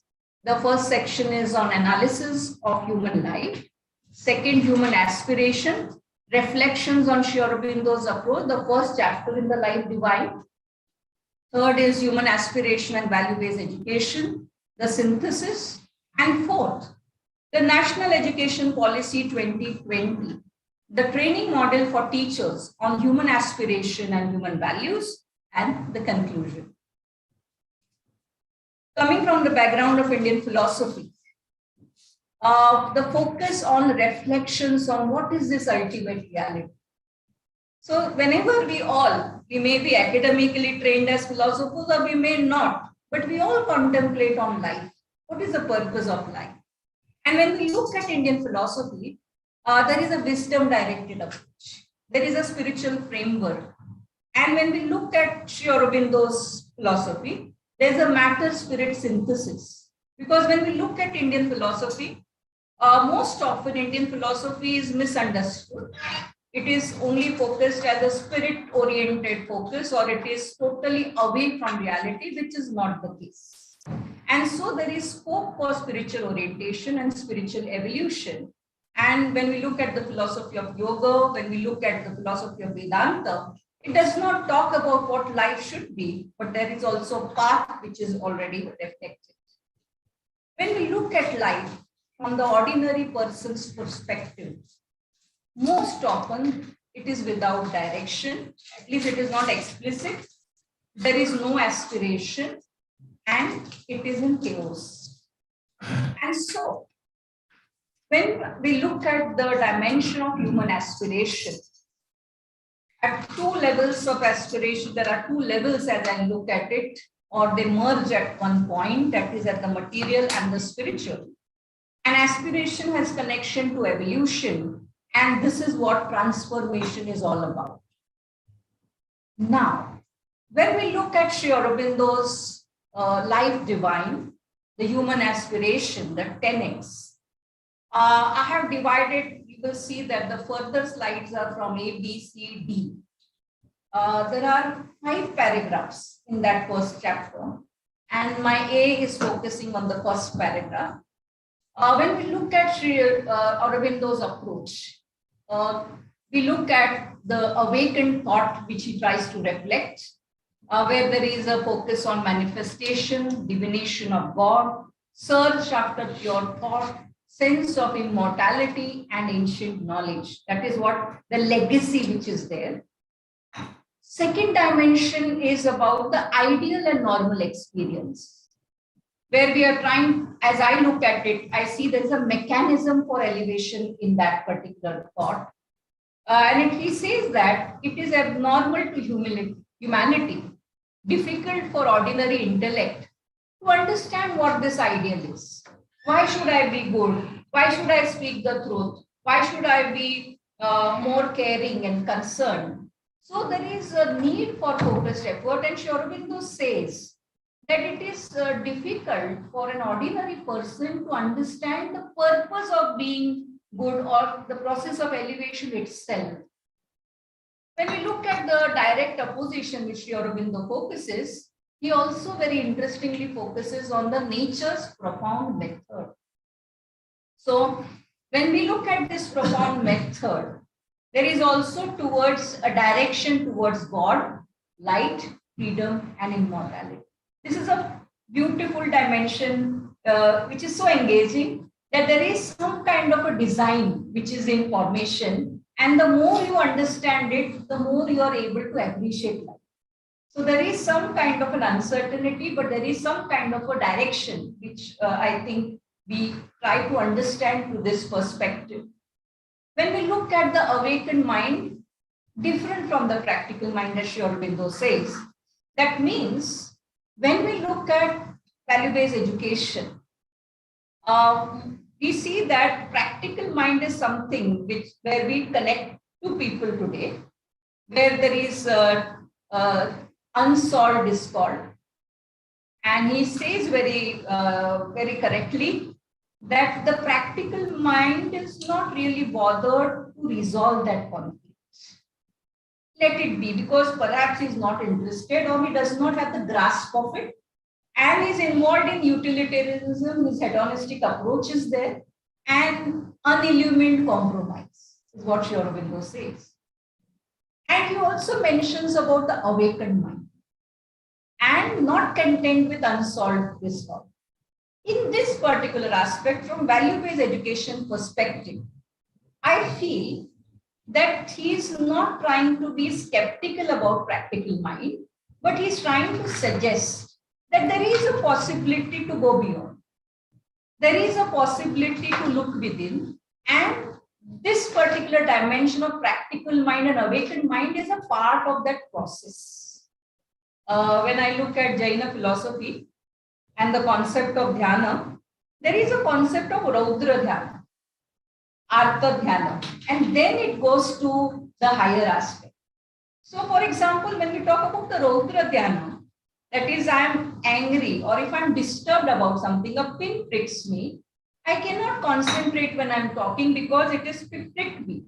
That also is a dimension of dhyana, but it is not the refined dhyana. So it is a process. Practical mind and awakened mind also are interconnected because we cannot expect, except a few, to have directly the awakened mind. So in that sense, Sri Aurobindo tries to focus. And when we look at the concept of nature, it tries to focus how nature solves complexities and the journey beyond animal consciousness and focus on direct and perfect knowledge.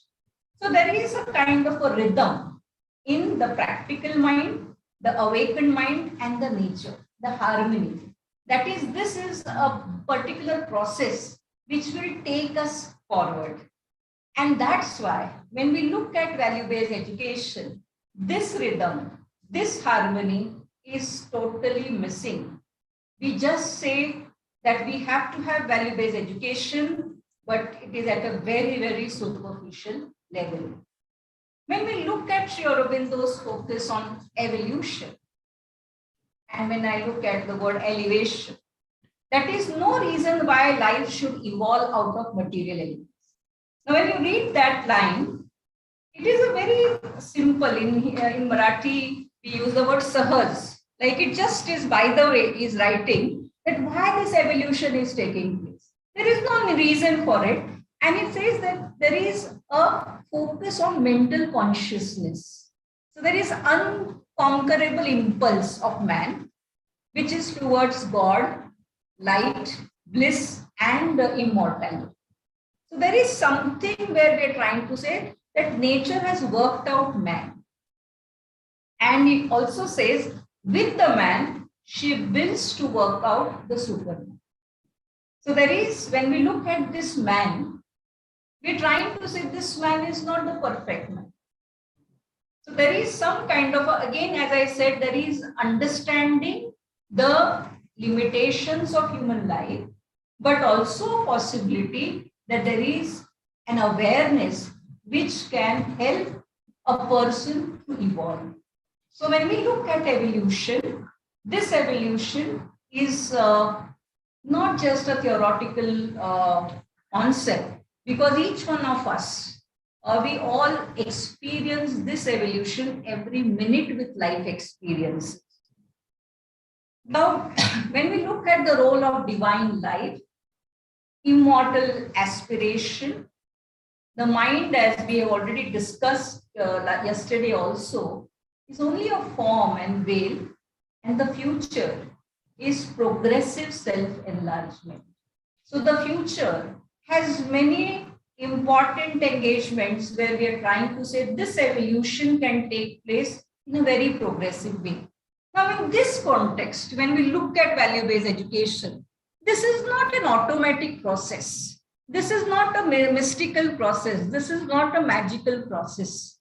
We need that guidance, that focus, and the hope from experts in the area of value-based education is to awaken people on this path.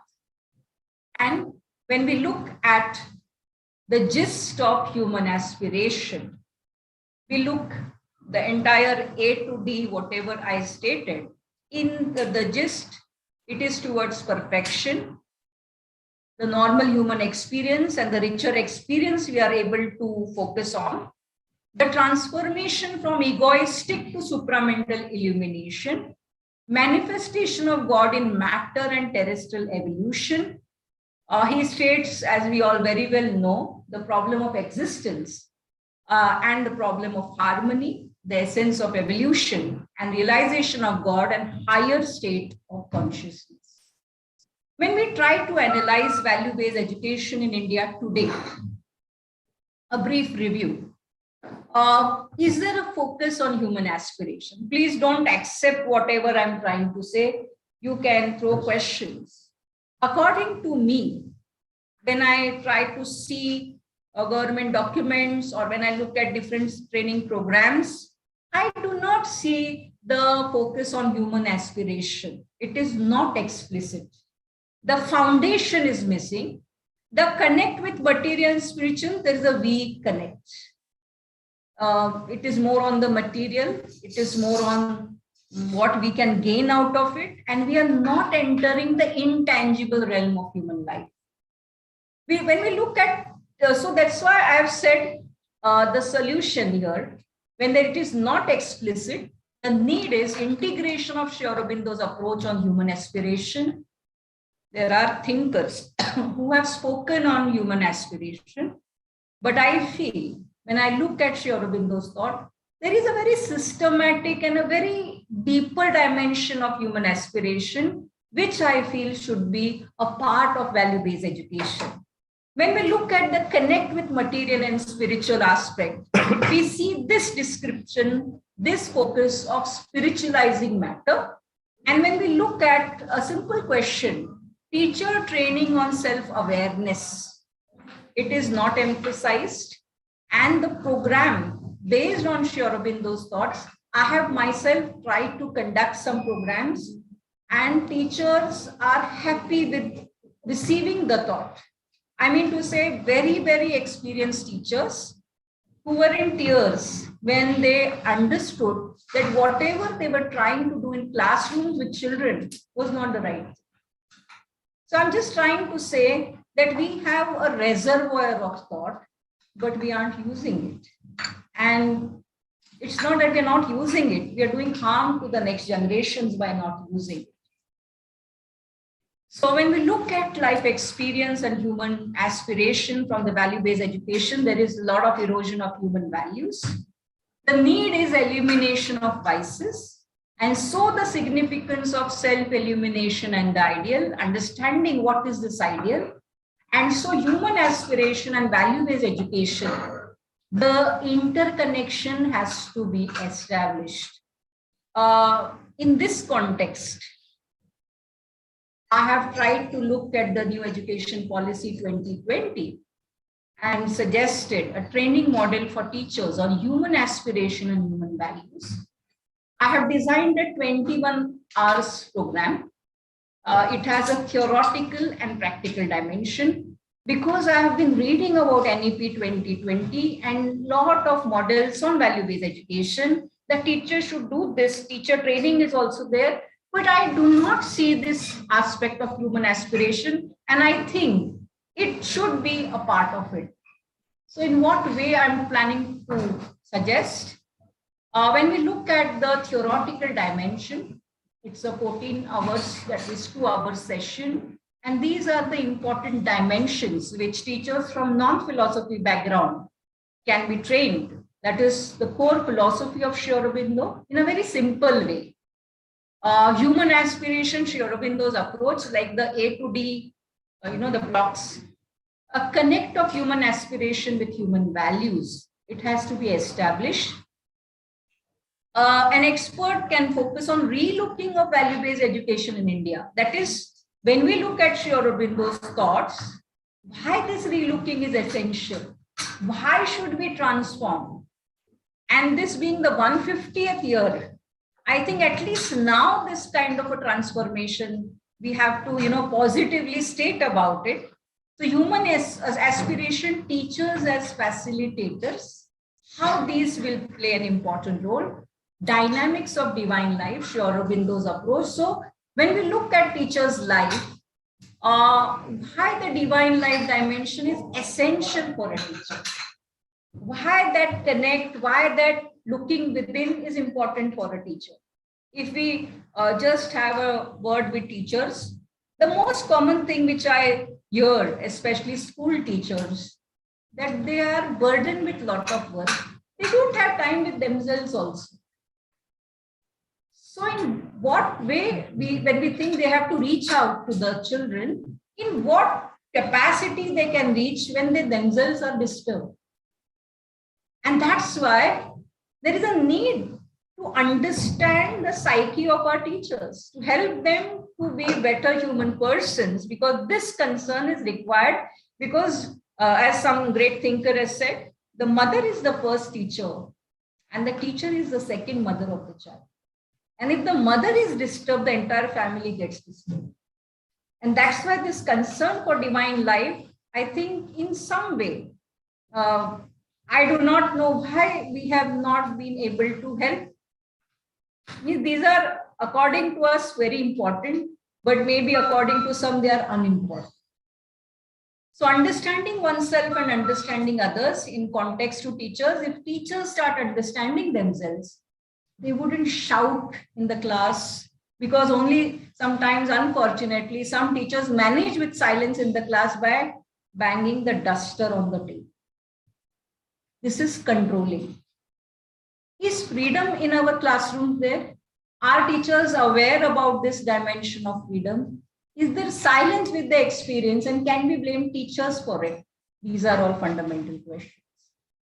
So I have also looked at the practical dimension, 7 hours for that, every day 1 hour, group discussion on the topic which I have tried to focus, read and reflect, live divine, because thank you, Professor Mishra, when I wrote this paper and when I again looked at live divine, I am trying to see connect with every chapter for value-based education dimension.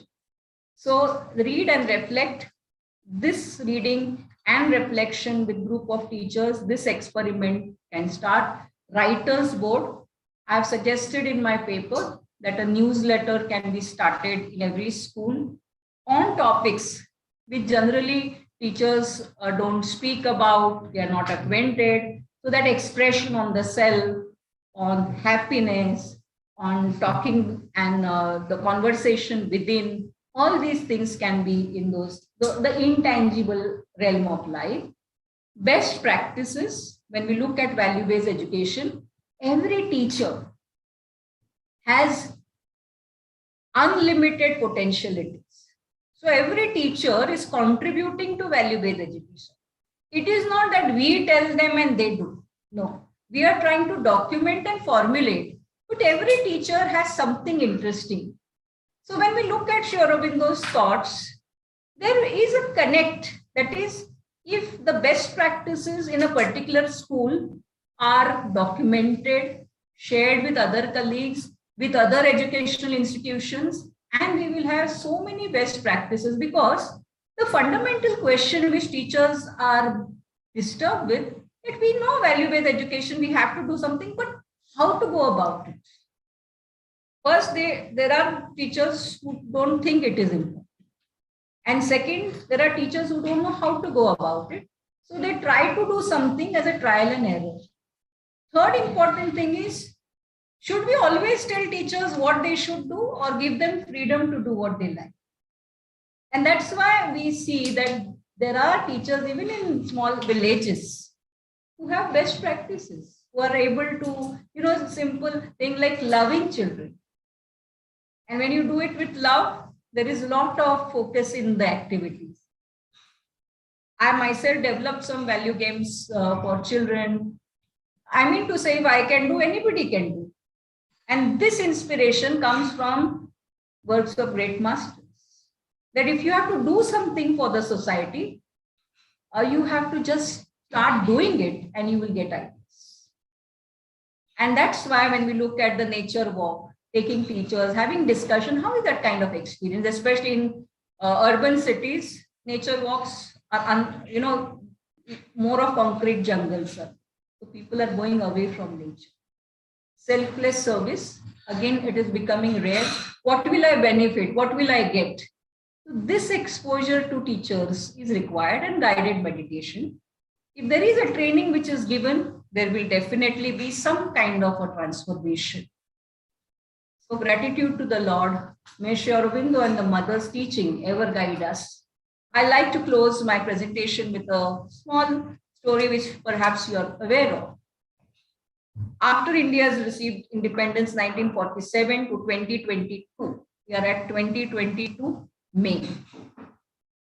I'm sure there are skeptics who are going to ask this question, what is the use of everything? What difference will this make? And I'm reminded of that story where there's a child who's looking at the sea waves. And with the sea waves, there are fishes which are thrown on the shore. What does the child do? The child takes those fishes and again he puts in the waves. There's a very elderly person who's looking at the child and he starts laughing at the child and he asks, what are you up to? Because you're again putting, the fishes are coming. And what does the child reply? When the elderly person says, what difference will it make to you? Why are you getting involved in it? And the child looks at that elderly person and says, uncle, I know it will not make any difference to me, but it will make some difference to at least one fish. So I'm doing it for that one fish. So my dear brothers and sisters, there are going to be people who will say value-based education is meaningless. It is really just a theoretical, but still let us continue this journey because at least that one person we have to benefit. And maybe that one person is ourselves. Thank you very much.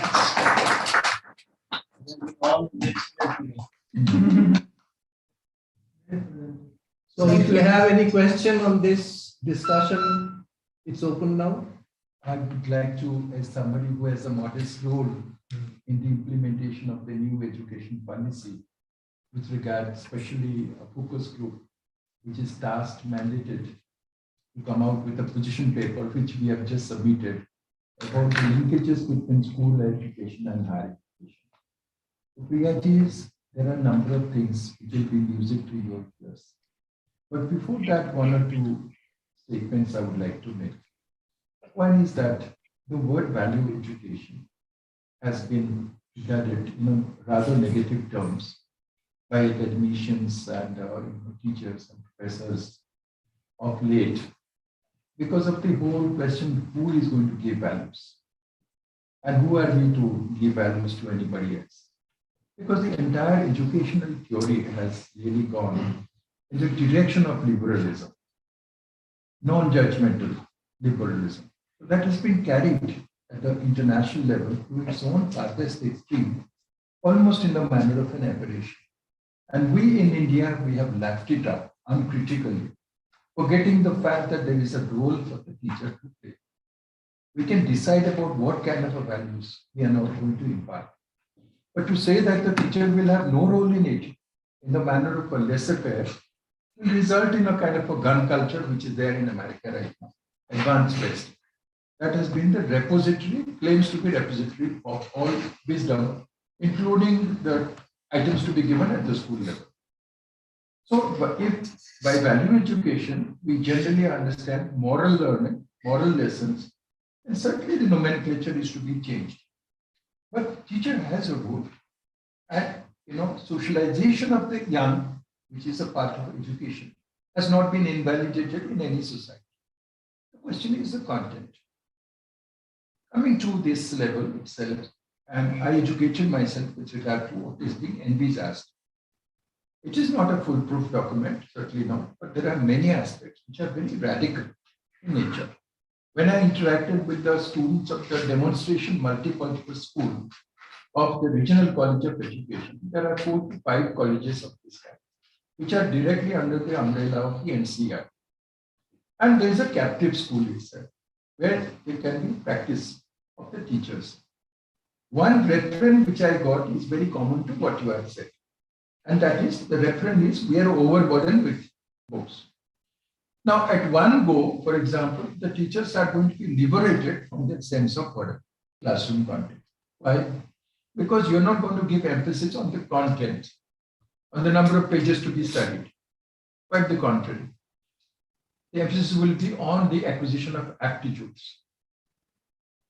Teaching of aptitudes in the classroom, for example. Abolition of the distinction between extracurricular and the co-curricular will be done. Teachers are going to be, I have recommended, and we have, our committee has accepted. Teachers in the school level are going to be given sabbatical, which is not even given to the college teachers and only less frequently to university teachers. That also according to the whims and fancies of the administrators, educational and administrators. So teachers are going to be given sabbatical. Every district is going to have a model school, and this model school will be attached to a model college also. It will be mandatory for all the school teachers in the school, this program that you have, teacher training program, will have important capsules about higher education. It will be equally important for the teachers of colleges to have an awareness about the school teaching. It will be very important to get weightage with regard to publications. College teachers will get weightage for publication in which pertains to school education and vice versa. So if burden is taken away from the teachers, and more important, supposing we change the nomenclature, supposing I agree with you, and I say instead of value education, we have a capsule called learning to be. What about that? Learning to be. Once you have value education, somebody is going to give value education. Maybe the students are going to teach the teachers about value education, about sensitivity to nature that Anantabai was talking about. Sensitive to nature, sensitivity to the cosmos, for example. So if we have learning to be as a goal, not value education, then it can be a reciprocal kind of an activity that you had talked about. So teachers have to learn also from the students. We say that, mine is, I am going to learn from the students. But how often do you learn? The moment an uncomfortable question is raised, you say, shut up. We never say that, I'm sorry, I don't have an answer. Give me some time, I will look it up in the dictionary. Because we feel that admission of our own kind of a limitation and ignorance, we are going to become a laughing stock before the students. I think that's absolutely wrong psychology, which is really functioning out here. Socrates never gave an answer.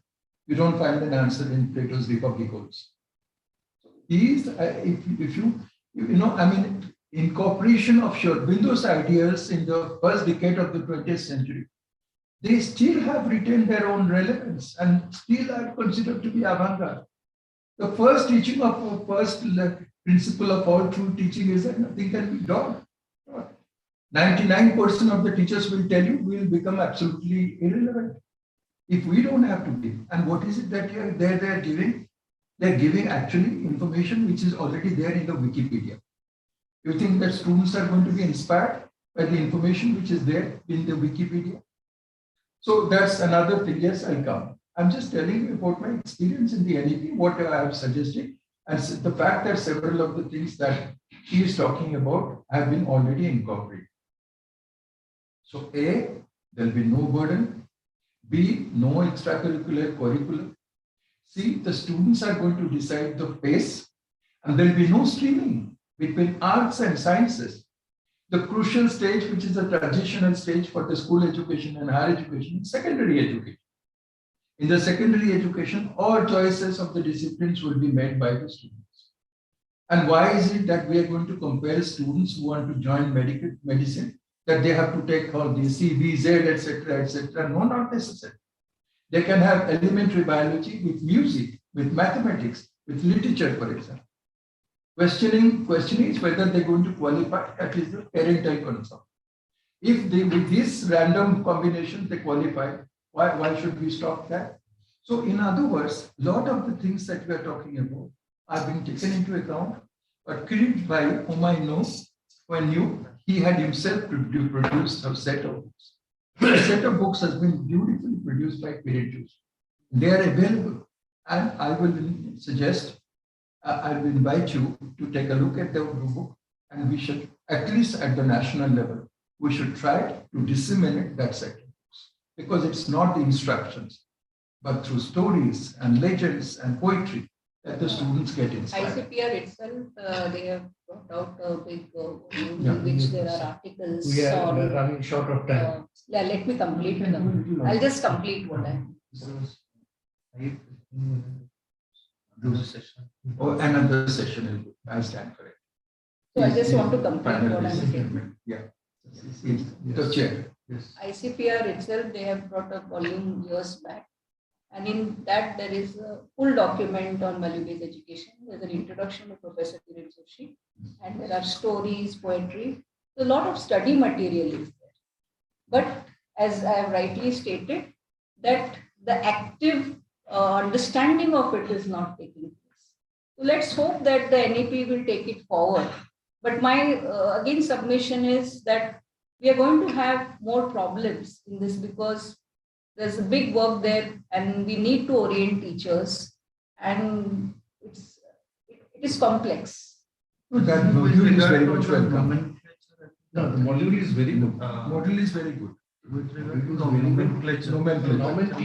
Nomenclature. We, things which are highlighted, if you look at Sri Aurobindo, Swami Vivekananda, education for character development, education for man making, education for nation. So these three has to be incorporated in this. Okay. Yes. Time for the next speaker. I'm sorry, he had certain thing in mind. Yes, it is. Yeah.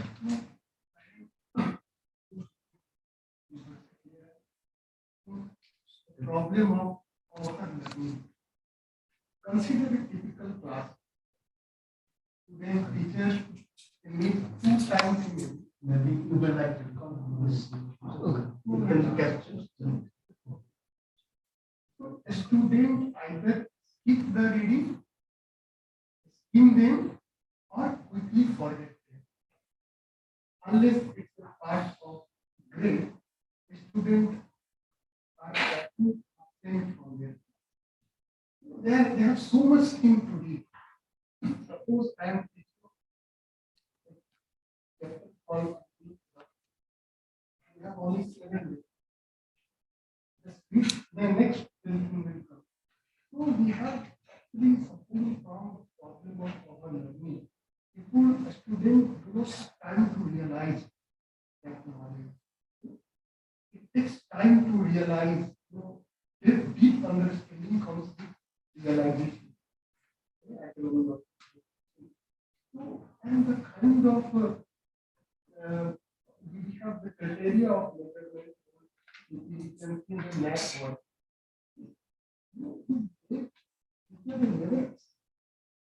You have to every time you have to document each and everything. And teachers do not have time. It's all going to be passé now. It's all going to be passé. Oh. It's all going to be passé. It's time for the next speaker. Is there a next speaker? Yes. That has to be finished by 5:15.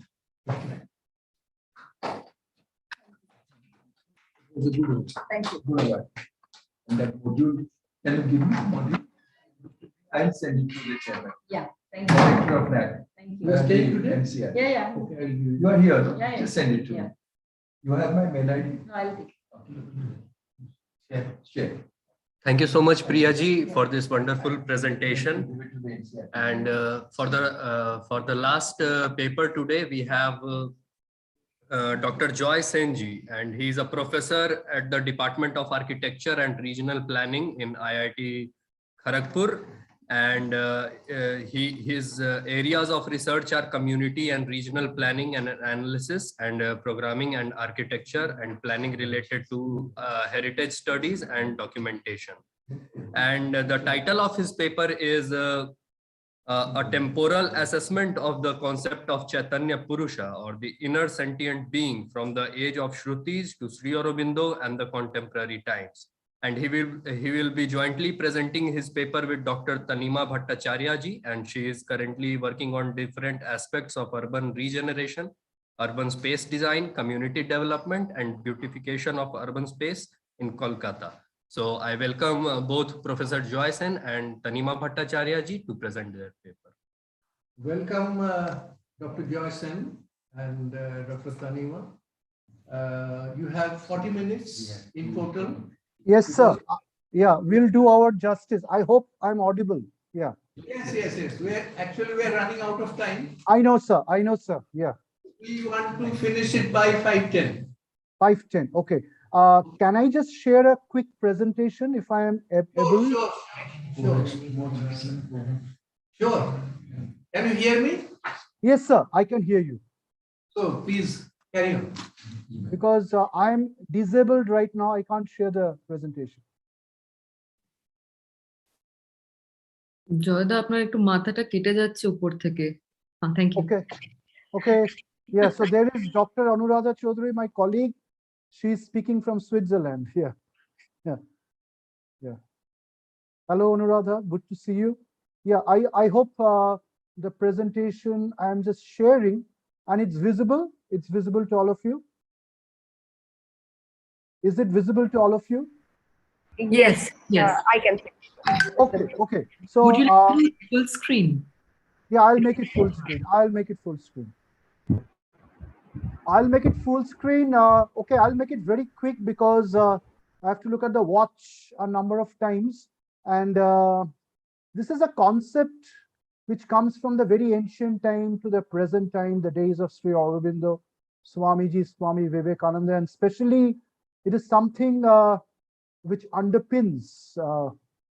I was very intrigued and I was very happy with the presentation just prior to me by Dr. Vaidya, and the quick example that she gave at the beginning of her talk. I mean, a great speaker comes and says, do you know what I'm going to talk about? And everybody says yes, and he does not speak. And after a few months, he comes again and says, do you know what I'm going to talk about? And everybody says no.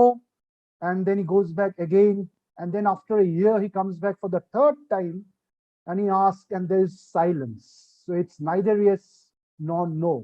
So it's almost like quantum physics, neither the cat is dead nor the cat is alive. If you're familiar with Schrodinger's cat and Werner Heisenberg's uncertainty principle.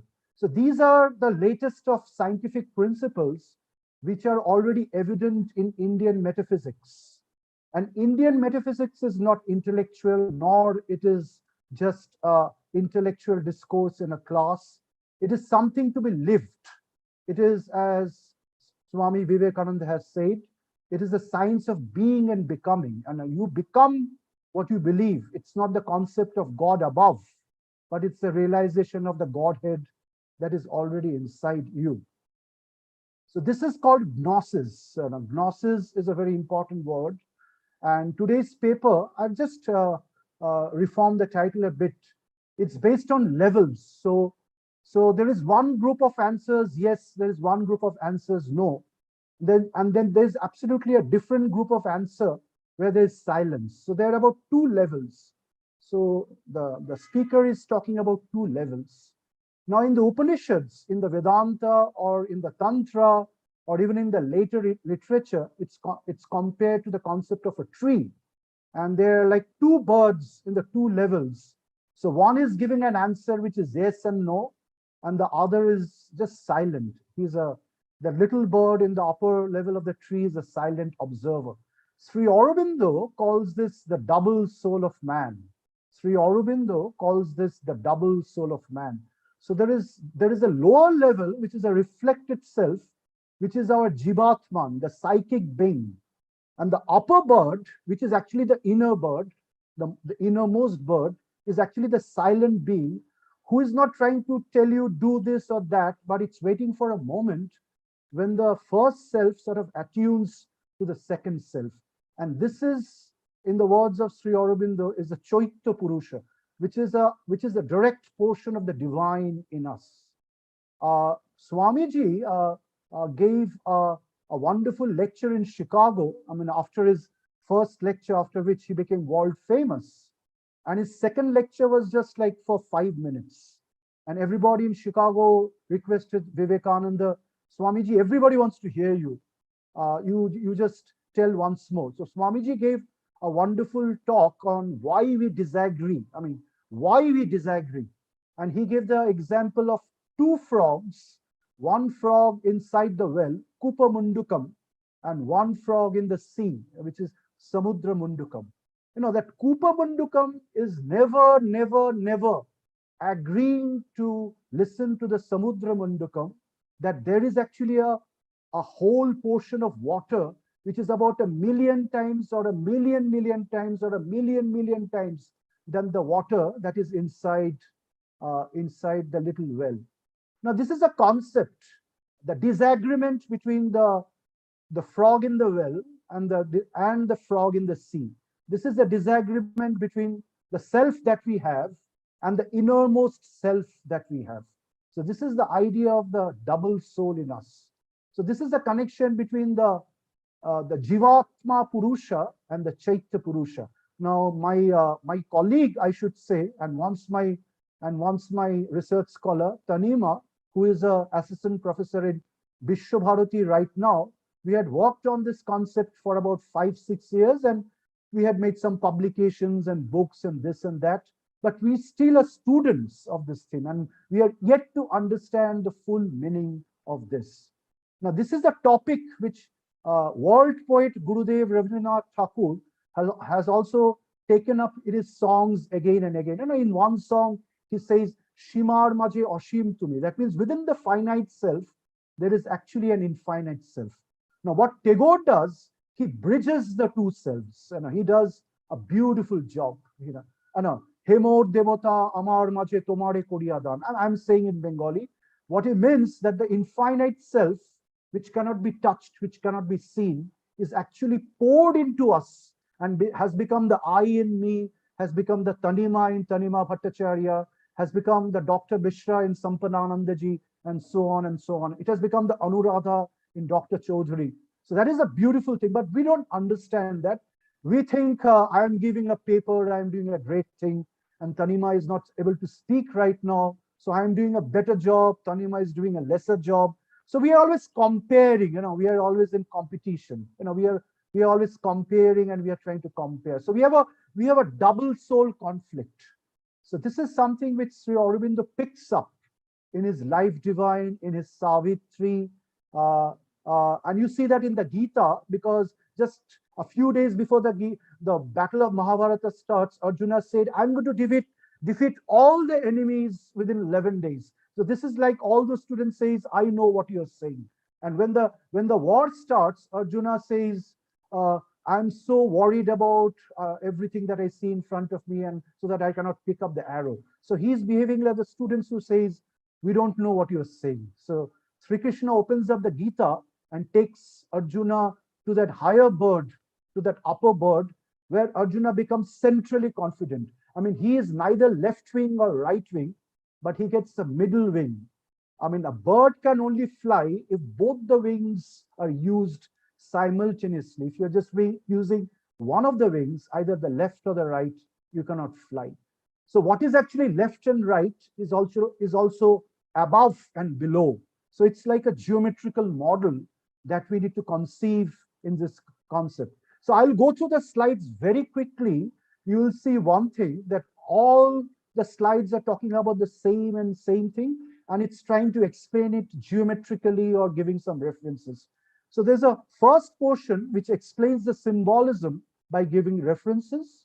Then there's a second portion, we'll go through it very quickly, which is about the upper, which is the vast, and the lower, the Kupa Mundakam, the frog in the well, which is a small. And the third is the way out, which is both the science and the art. Both are important. It's like, there could be a science of living, and there's also an art of living. The problem in our life is that we are not able to combine the science of living, which is taught in a home science class, and the art of living that we actually practice in our houses.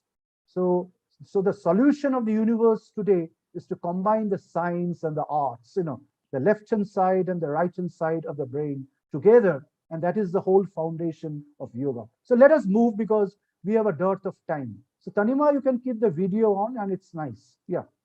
So let's see. So this is a small work which is done by Tanima, and we had walked on the Chaitya Purusha, and this is actually a part of the exhibition of IIT Kharagpur right now. And this is a book which was published by some university at Dayalbagh, and where we have a paper. So I'll go through the concept very quickly. So this is the Upanishad, which talks about the two birds. And I think everyone here, everyone is so educated, so esteemed, and so prodigious. Everybody has seen this sloka. There are two birds, and one is eating the fruits, crying, making mistakes, and the other bird above is just a silent observer. But finally, at the end of yoga, you don't see two birds, you just see one bird. In fact, you don't see anything because there is no bird, because the bird has merged with the infinite sky. The sky is the bird is the sky. There's a song in Bengali, Nir choto khoti nei akash to boro, which means the bird's cage could be small, but the biggest cage is the sky itself. It's a beautiful song in Bengali sung by Geeta Datta, long back. So this is what Sri Aurobindo says. There are two selves. One is a direct portion of the divine in the human being, which is the Chaitya Purusha, and the other thing, which is the being that is behind the Chitta, which is the Jivatman. And the problem of yoga is to connect the two. We may have all the sermons, we may have hundreds of workshops and lecture, but nothing happens until and unless we aspire, we have the aspiration to connect the lower self with the higher self and replace the lower self with the higher self and make the lower self the higher self. So there are three kinds of transformation. One is replacement, one is addition, the other is transformation. All the three things have to happen side by side. So this is a wonderful movie, which is the Avatar, where James Cameron has actually showed this concept of the two selves. So there is one body, which is the ordinary body, and there's another body, which is the avatar body. And the two has to come together. And this is what Werner Heisenberg says, great things can happen when the two things have come together. And this is what the Penguin Dictionary and Mercier Allied, one of the greatest art historians of the international arena, has talked about the two levels. And he says that the Upanishads are beautiful because it clearly depicts the network of the two levels in the form of a tree. That's why Buddha goes and meditates under the tree. The tree is there in the Panchabati, and the tree is a portion of statistics and dendrograms. The tree is described in graph theory, in computer science. The tree is everywhere. It's a concept that runs from the Vedas to the most modern of quantum sciences. So the tree actually connects the two sides. Individually, we think there is one line which is going from the left to the left-wing thinking, and there's another line which is going from the right to the left. But actually, when we bring them together, it's neither a left wing or a right wing. It's actually the circle which is moving round and round. Chakrabat parivartante. So this is involution and evolution, what Sri Aurobindo explains while explaining the Isha Upanishad, Sambhuti and Asambhuti.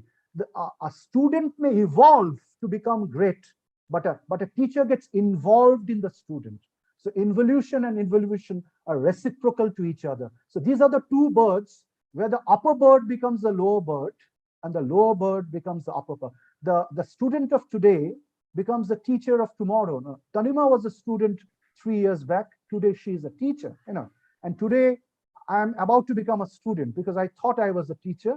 So I am about to become a student from tomorrow. So this is how the cycle goes on and on. So let's move on. I think we need to speed up.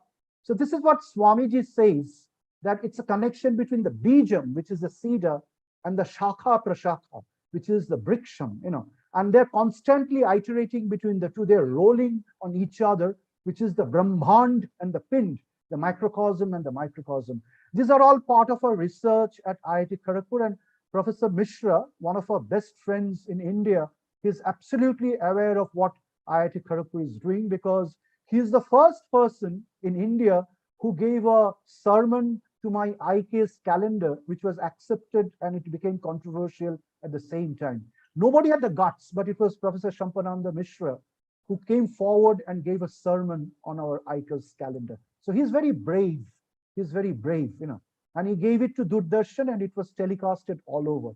So if you want to be a spiritual person, you have to be a brave person. If you're not a brave person, you can never, ever be spiritual, because braveness is a combination of Purushokar and Sharanagati. It's a combination of surrender and aspiration. Both the things have to. So there are always two things which are working side by side. So the Gita says, Urdhva Moolam Adha Shakham. So it's like a human body where the brain is above and all the nerves are coming below. But the tree has the root below and all the branches are going up. So this is actually a semantic or a geometrical explanation of the Jivatman and the Chaitya Purusha. So the upper bird is calm, it's calm, and the lower bird is vacillating by saying, we know everything, or they say, we do not know everything, So they are constantly vacillating. They are absolutely restless. So there is one sea which is absolutely vibrating, Spandanatika, and there is one sea which is transcendent. Yoga is the connection between Mahakarana, which is transcendent, and the universe. The spirituality of India is not to escape the world and go beyond. The spirituality of India is to reach that spirituality and bring it down to the material plane and transform it. That's the complete definition of spirituality in the words of Swami Vivekananda, which is practical Vedanta, and in the words of Sri Aurobindo, which is life divine. Both of them are talking about, in fact, they're saying something which was already there in the Vedas thousands of years back, but we lost it. So Swami Vivekananda and Sri Aurobindo comes to re-say that once more in the contemporary light, and of course Tagore. Now this is there in Sufism, which is Islam, and Islam calls it Shish Mahalam. You find that in the poetries of Lalan Fakir. Lalan says, I see you. I see you. Moner Manush, the Manush inside me, inside my mind, is actually you, the Murshid, the Guru outside. So this is actually there in very deep esoteric Islam, and it gave birth to the rise of Shish Mahalam, the glass hall that you see in the white fort or in the red fort or also in the Agra fort. Not many of us know what is the meaning of Shish Mahalam, but it is actually the combination of the reflected Purusha and the original Purusha. And so it is just not in the scriptures, but it's also there in architecture. It's also there in architecture. And such traditions are also described in architectural models of the upper half and the lower half, like the Chaturvedi, the four Vedas of the Vedic civilization, or the Char Bagh of Judaism, Christianity, and Islam. So knowingly or unknowingly, all the world religions have accepted the two, the double. If you go to Egypt, if you go to Egyptian iconography, you'll see that behind Horus, you'll find two falcons, Thunderbird. You ask any Egyptian iconographist, they won't be able to answer why is it. They'll say probably it's Upper Egypt and Lower Egypt. Maybe it's true, but what it means that Horus, the Thunderbird, has a double acquaintance.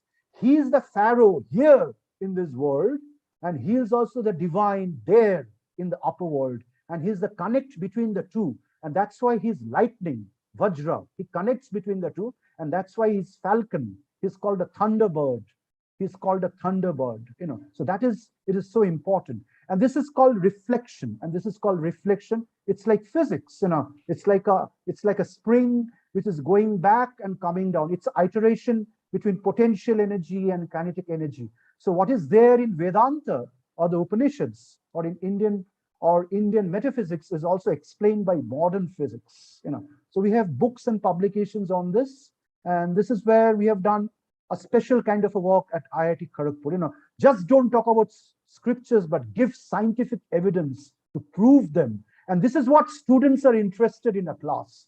The students of today, they want to see the ancient India in the most modern light. This is the need of the hour. This is the need of the hour. So this is the part 2 where we get into networks. And on the left, you can see another of Tanima's sketch on the Chaitya Purusha, which is a part of her exhibition. And she has depicted how the word Chaitya became the part of Buddhism, the Chaitya Gupa, the Chaitya Hall of Buddhism. Even Buddhism, though it's called agnostic, actually accepted the Chaitya Purusha as a principle right from day one. Many Buddhists actually doesn't have a clue where that word comes from, but it comes from the pre-Buddhist Vedic Vedantic days, So that's a clue. That's a separate line of research we are not going to discuss here.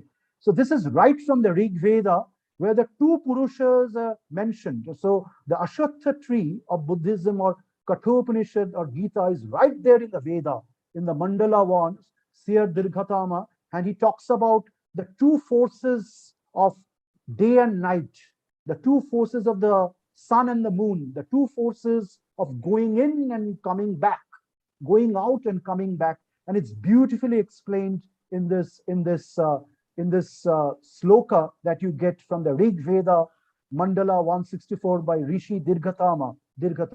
I mean, I'm not getting into the details of it, but I think the explanations are all there.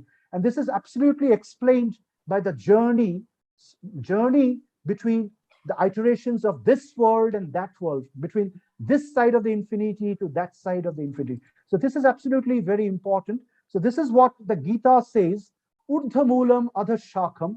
We normally know Adhar Moolam Urdha Shakam. So the whole purpose of spirituality is to invert the diagram which is there in the body. So the man's Ardha Moolam Urdha Shakam is inverted to Urdha Moolam and Adha Shakam.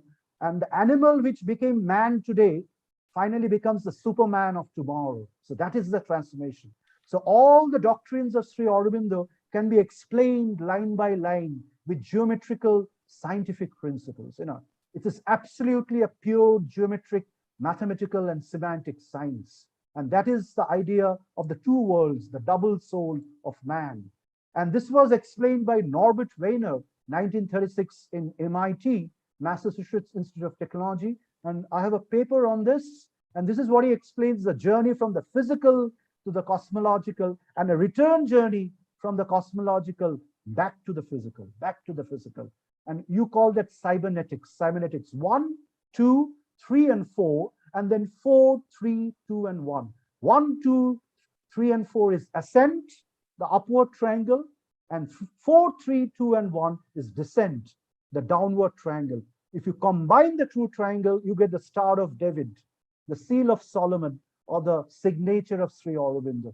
This, or the inner geometry of Sri Chakra, where they're just not two triangles, they're about 9 triangles, and you take the last 2 triangles, you take the light, and you get the mystery of spirituality, and you crack the mystery of the universe, and you connect individual evolution of Pinda with the evolution of the universe, which is Brahmanda. So the two souls of man, the self here and the self there, are connected. So with this, we come to the last part. I think I'm doing fine with time, and we just a few more slides. So this is the last walk which has been done in our ICASE gallery, which is in IIT Kharagpur, on Indian knowledge systems. So you see the temple, which is the external form, and then you see the an iconic form, which is the Shiva Lingam, and then you see the yogic form, which is the human body, and then you see the nerve form, the neural form, which is the 2 serpents, the yogic current, which is also the Hippocratic form, and incidentally the symbol of World Health Organization. So whether it's an external temple or the internal temple of man, the connections are the same. It's a connect between the lower self and the upper self. So on the middle of the slide, you can see a GIF file, which is constantly iterating between the distributed network and the cyclic network. In other words, the connection between linear programming and non-linear programming, which is cyclic. With our short myopic eye, we think they're linear. Aaj ye kare, kal ho jayega. Kal ye kare, parsu ye ho jayega. But we don't know that what we are thinking as small as a frog of the well is actually a dictum of the frog of the sea, which is non-linear. The two souls are speaking of the same thing. So in the words of Tagore, Shimar maje ashim to me, which means within the finite, the vibrations of the infinite is always rolling. If I understand, then I evolve. If I don't, however education I may have, maybe I have 9 PhDs and 2000 published Scopus index paper, but still I am the most foolish person in this universe. Education has not made a difference to my life. And this is exactly what Dr. Vaidya was beautifully and very simply talking about in the presentation just before me. And the whole of NEP, the National Education Policy 2020 is basically that, So this is called Rupam Rupam Pratirupam. So every little is a reflection of the Proto-Rupam, which is the Pratirupam. It comes from the Upanishads. So this is the parable of the seed. So we are now synthesizing the presentation together. And these are from the works of Swami Vivekananda, the macrocosm and the microcosm. So the seed of today is the tree of tomorrow. The tree of tomorrow is the seed of tomorrow, day after tomorrow. And the tree of day after tomorrow is again the seed of the day after tomorrow. So from seed to tree, from tree to seed, it's constantly rolling in evolution and involution. So that is a whole cycle of time and future. This is what Tagore says in his poetry. Torongo milaye jaye, torongo with uthe. The waves are collapsing. So what? New waves are coming up. Old flowers are dying. So what? New flowers are blooming. So life is immortal. It's continuous. The whole of spirituality is to catch this line of immortality and become infinite within the finite.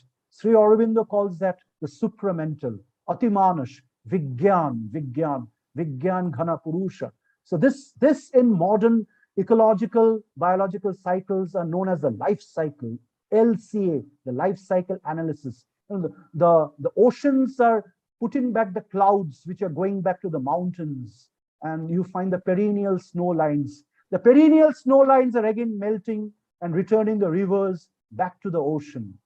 The oceans are again returning back the clouds to the mountains. So there are old clouds and there are new clouds. Kalidas called that Purva Megham and Uttar Megham. That is his Meghdut.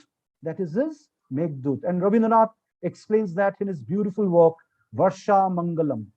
The beauty of monsoon, So the old clouds, Om Krita Smara, Kratu Smara, Krita Smara, Kratu Smara. This is Ita Usha Upanishad. Look at what was done. Look at what shall be done. Look at what was done. Look at what shall be done. The connect between past and future. The connect between the intercept of an equation and the slope of the equation.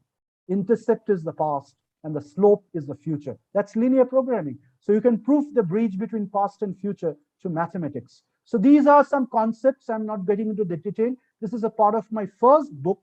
The way we developed. So this is almost like 15 years back.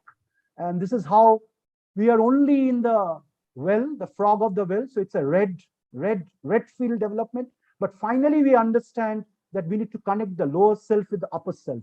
So this is Swamiji and Sri Aurobindo. And it has been taken up in the West by three great thinkers. That's Arnold Toynbee, Alan Watts, and Abraham Maslow. So Maslow converted this concept into his hierarchy of needs. So he explains each and every level by seeing how the lower self slowly becomes the self-esteem, the highest self. So Maslow's hierarchy of needs is actually an extension of Sri Aurobindo's ideas of the life divine. So this is a beautiful book. There are books which compares Aurobindo to Maslow and Ken Wilber. If somebody has not read those books, it is a must read. It shows how Haryana Choudry took the life divine to the United States and how President Woodrow Wilson converted that to the American Institute of Integral Studies, which finally became the Californian Institute of Integral Studies. And finally, the Israeli Institute was started in 1970. And Sri Aurobindo's principles, who said Sri Aurobindo's principles are not being followed? They are followed in all other parts of the world except India. It has been followed by many institutes around the world. The current Indians, we don't have that courage to accept our own people. Only when it gets attested, when Swami Vivekananda gets attested at Chicago, we accept him. When Sri Aurobindo, Life Divine, gets a Nobel Prize, we accept him. So that is the problem with average Indians today. So that is the change that has to come to our educational mindset. So when you bring all the things together, you connect mathematically, statistically, logically, the upper bird and the lower bird. So who is involved? The teacher is involved. Who is evolving? The student is evolving. Who is the teacher? The student of yesterday. Who is the student? The teacher of tomorrow. So everything is past and present. That is involution and evolution. So this is the upper bird and the lower bird. So this is constantly happening. This is constantly happening. And this is how we overlay the two evolutions, which we call co-evolution, and we bring them together, and we convert the tree of life into the tree of wisdom. So that is the rahasya, the mystery of the Panchabati. The tree of life is the Ficus bengalicea, which is called the bot gach. And the tree of wisdom is the Ficus religiosa, which is the Ashatha tree. So right in the Indian scripture, Sri Ramakrishna used to use that. There's a conversion from of the tree of life to the tree of wisdom. So the Bata Brikha gets converted to the Ashatha Brikha. And this concept is shown by James Cameron in his mind-blowing movie Avatar, where he shows two trees in that movie. He shows two trees in that movie. Mind it, mind it. So he's very clear about what he is doing. And he is a master of Indology and Tibetan Buddhism, and also the works of Swamiji and Sri Aurobindo, because one of his friends is Robert Thurman, who is the father of Uma Thurman and Jack Copperfield and others. So this is the final, almost the final slide. So this is the two birds. These are the two birds. So the self, which is actually, so this goes one step ahead. So the lower self is the poor self who does not understand, who says yes and no. Either he is overconfident and underconfident. But the upper bird is silent. And then the lower bird goes to the upper level and becomes the upper bird. That is Nirvikalpa Samadhi. Sri Aurobindo goes beyond that. He brings back the upper bird again to the lower bird. Shimar maje ashim tumi, amar moddhe tomare koiratan. So the upper bird again comes back into our body and remains as an enlightened bird. That is Purushottama. That is Uttam Purusha. It is not Akshar Purusha, it is Purushottama, and remains as a psychic self behind our little self. Behind our little self, he remains or she remains as a psychic self. This is the concept of Chaitya Purusha. This is a two-way mirror. The lower level is reflected to the upper level, and the upper level is again re-reflected to the lower level. So one is the ascending ladder, the other is the descending ladder. When the two things come together, the entire mystery of yoga, the message of the seven sages, the Saptarishi, is unfolded to all of us. That is the whole crown of our Indian system of yoga, in the words of Sri Aurobindo. But he says, it has been always impossible for me to bring down that unless there comes the guard, the support, the protection of what I call the supramental and its divine power. That is Adya Shakti, mother, the mother. It is the mother who bridges the upper and the lower. No one else, even the greatest of gurus, cannot help you if the mother does not give the sanction. So all the gurus in the world, from Rabindranath to Vivekananda, are under the mother. It is Adya Shakti who gives the sanction to connect the upper self and the lower self. And only through her grace, we'll be able to bring down life divine into this world. That is the concept of the two Purushas. So to do that, charity begins at home. You have to respect the mother in your house, your sister, your wife, and your daughter. You have to respect the mother in the next house, the sister and the wife and the daughter in the next house. And of course, your student, like Tanima. If you don't do that, all spiritual exercise will just become intellectual and nothing happens. It is only the worship of Shakti. It is only the worship of the mother, the actual clue. What is happening in our society, we are talking big, but we have lost respect in the society. So that's why we have everything, yet we have nothing. We are losing everything. So it is only by respect, Shakti, we can bring back the supreme yoga back to this world. And that completes the movement, the complete movement of the two Purushas. And that is the whole crown of yoga. And for that yoga, you don't have to go to a temple. The highest temple is your own body. It is inside your temple. The Purna Sambhavana, the Purna Yoga, it's possible. Thank you so much. Thank you. Thank you, Dr. Roy and Dr. Joysen and Dr. Tanima.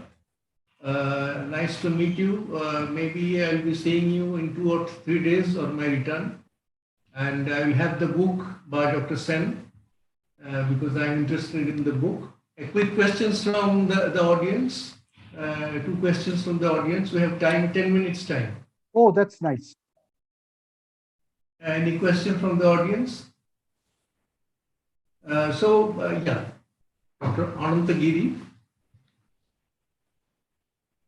Thank you so much, Joyda. I remember our meeting, I think in 2018 in Shantiniketan. So, in this journey and your journey with the tree, and also how do you bring it into architecture and the whole idea of ecology that you are referring to. So my request is for a little elaboration of in architecture, and how do we really create a space where both the witnessing and the engaging. What is there? And so the witnessing and the engaging, they meet. Yes, yes, yes.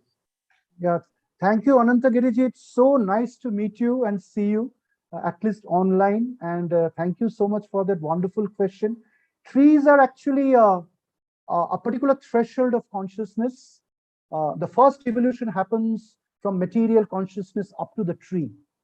So up to the tree, the root is below and the branches are above. The next level of evolution happens from the tree to the human form. And then the whole tree gets inverted. Sri Aurobindo talks about the third level of evolution, the final level, where the human being becomes a superhuman being, the superman. That is the evolution which is expected, where the Vigyan Ghana Purushas are born one after another.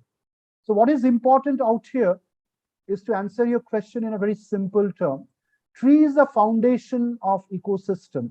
And you'll see that in our Upanishads and in our civilization, Aranyak, the word Aranya is a foundation. Aranyak, Brihad Aranyak Upanishads, the Aranya Savyata and everything.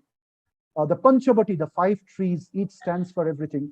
Even in architecture, in the built environment, the tree is classified as a signature between the material universe and the spiritual universe. Because Buddha goes and meditates under the tree.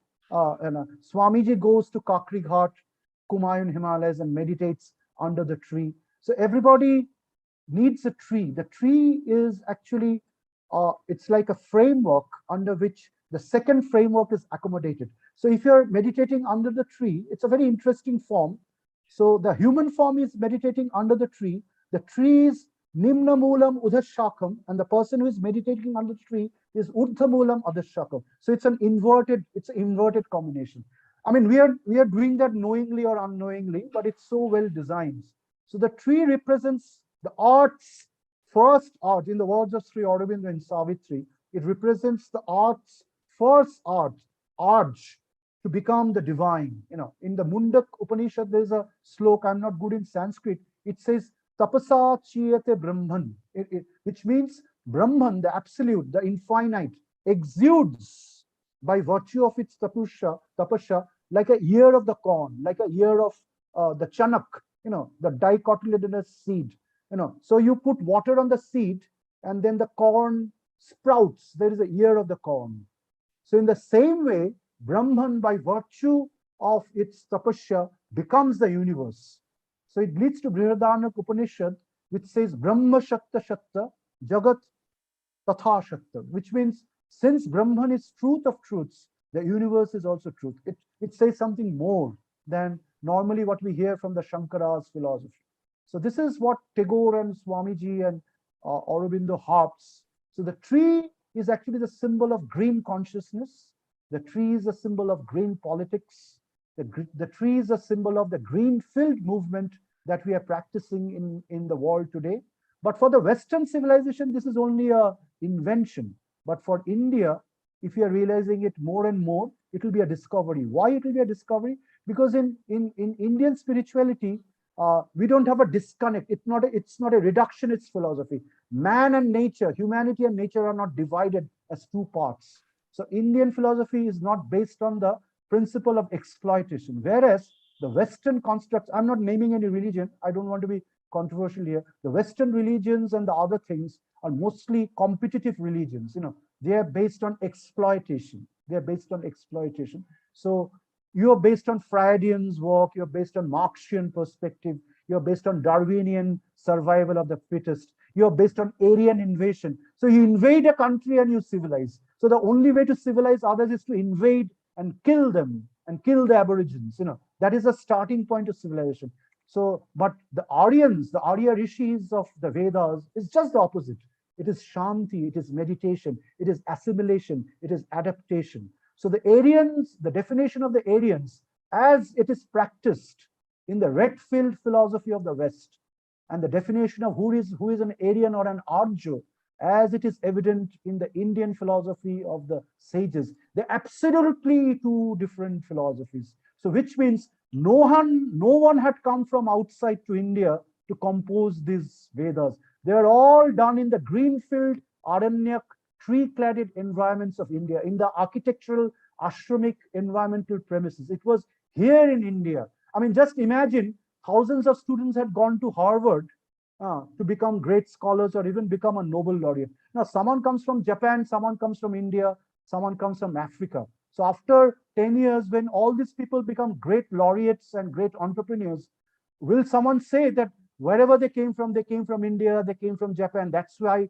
they all become great? No, that's a foolish answer. The answer is because it is in Harvard, it is in Harvard's ecosystem, they have become what they have become. So it is in India, it is in the Indian ecosystem, it is in the Indian forest system, they have become what they have become. So this entire Aryan civilization, which is a civilization of green policy and greenfield development, is actually a green civilization and a green philosophy, to which the entire Aryan invasion myth scientifically collapses. It collapses scientifically. Thank you. Thank you for that question. Dr. Joysen, many congratulations to you for this nice research, and we are really interested, curious about it. I will contact Tanima on my return to Shantiniketan and I will collect the book. Please do, sir. She'll be very happy. Please contact them. Yeah. I'm very sorry that I had to hasten because there is another session after this. Sure, In sir. fact, I apologize to you for this. No, sir. I think we got a lot of time. So please forgive us. And so one last thing, our pranam to all of you. We hope to meet you again. Yeah. Thank you. Okay. Thank you, sir. Okay, bye.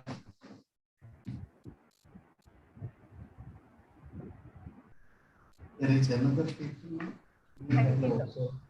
Thank you, Professor Joysen, and thank you, Dr. Tanima Bhattacharya ji, for this paper presentation. And with this, we have come to the end of the second day of this national seminar on the Herald of the Ninth Divine.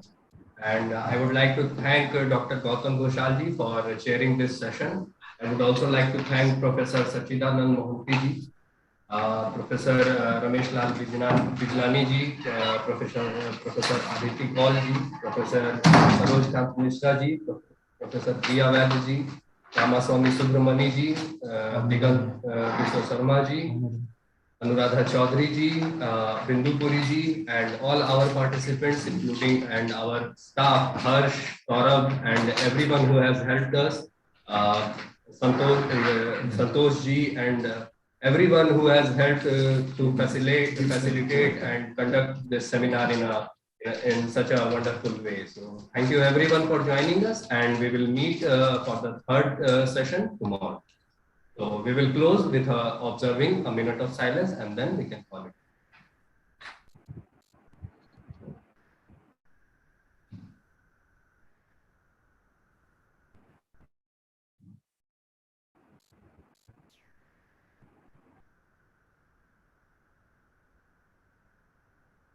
Was it?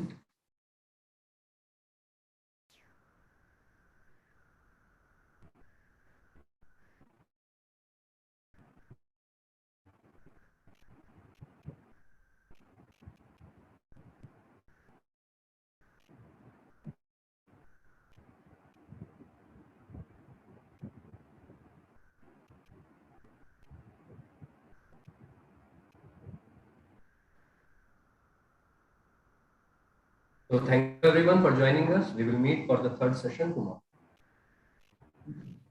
Thank you.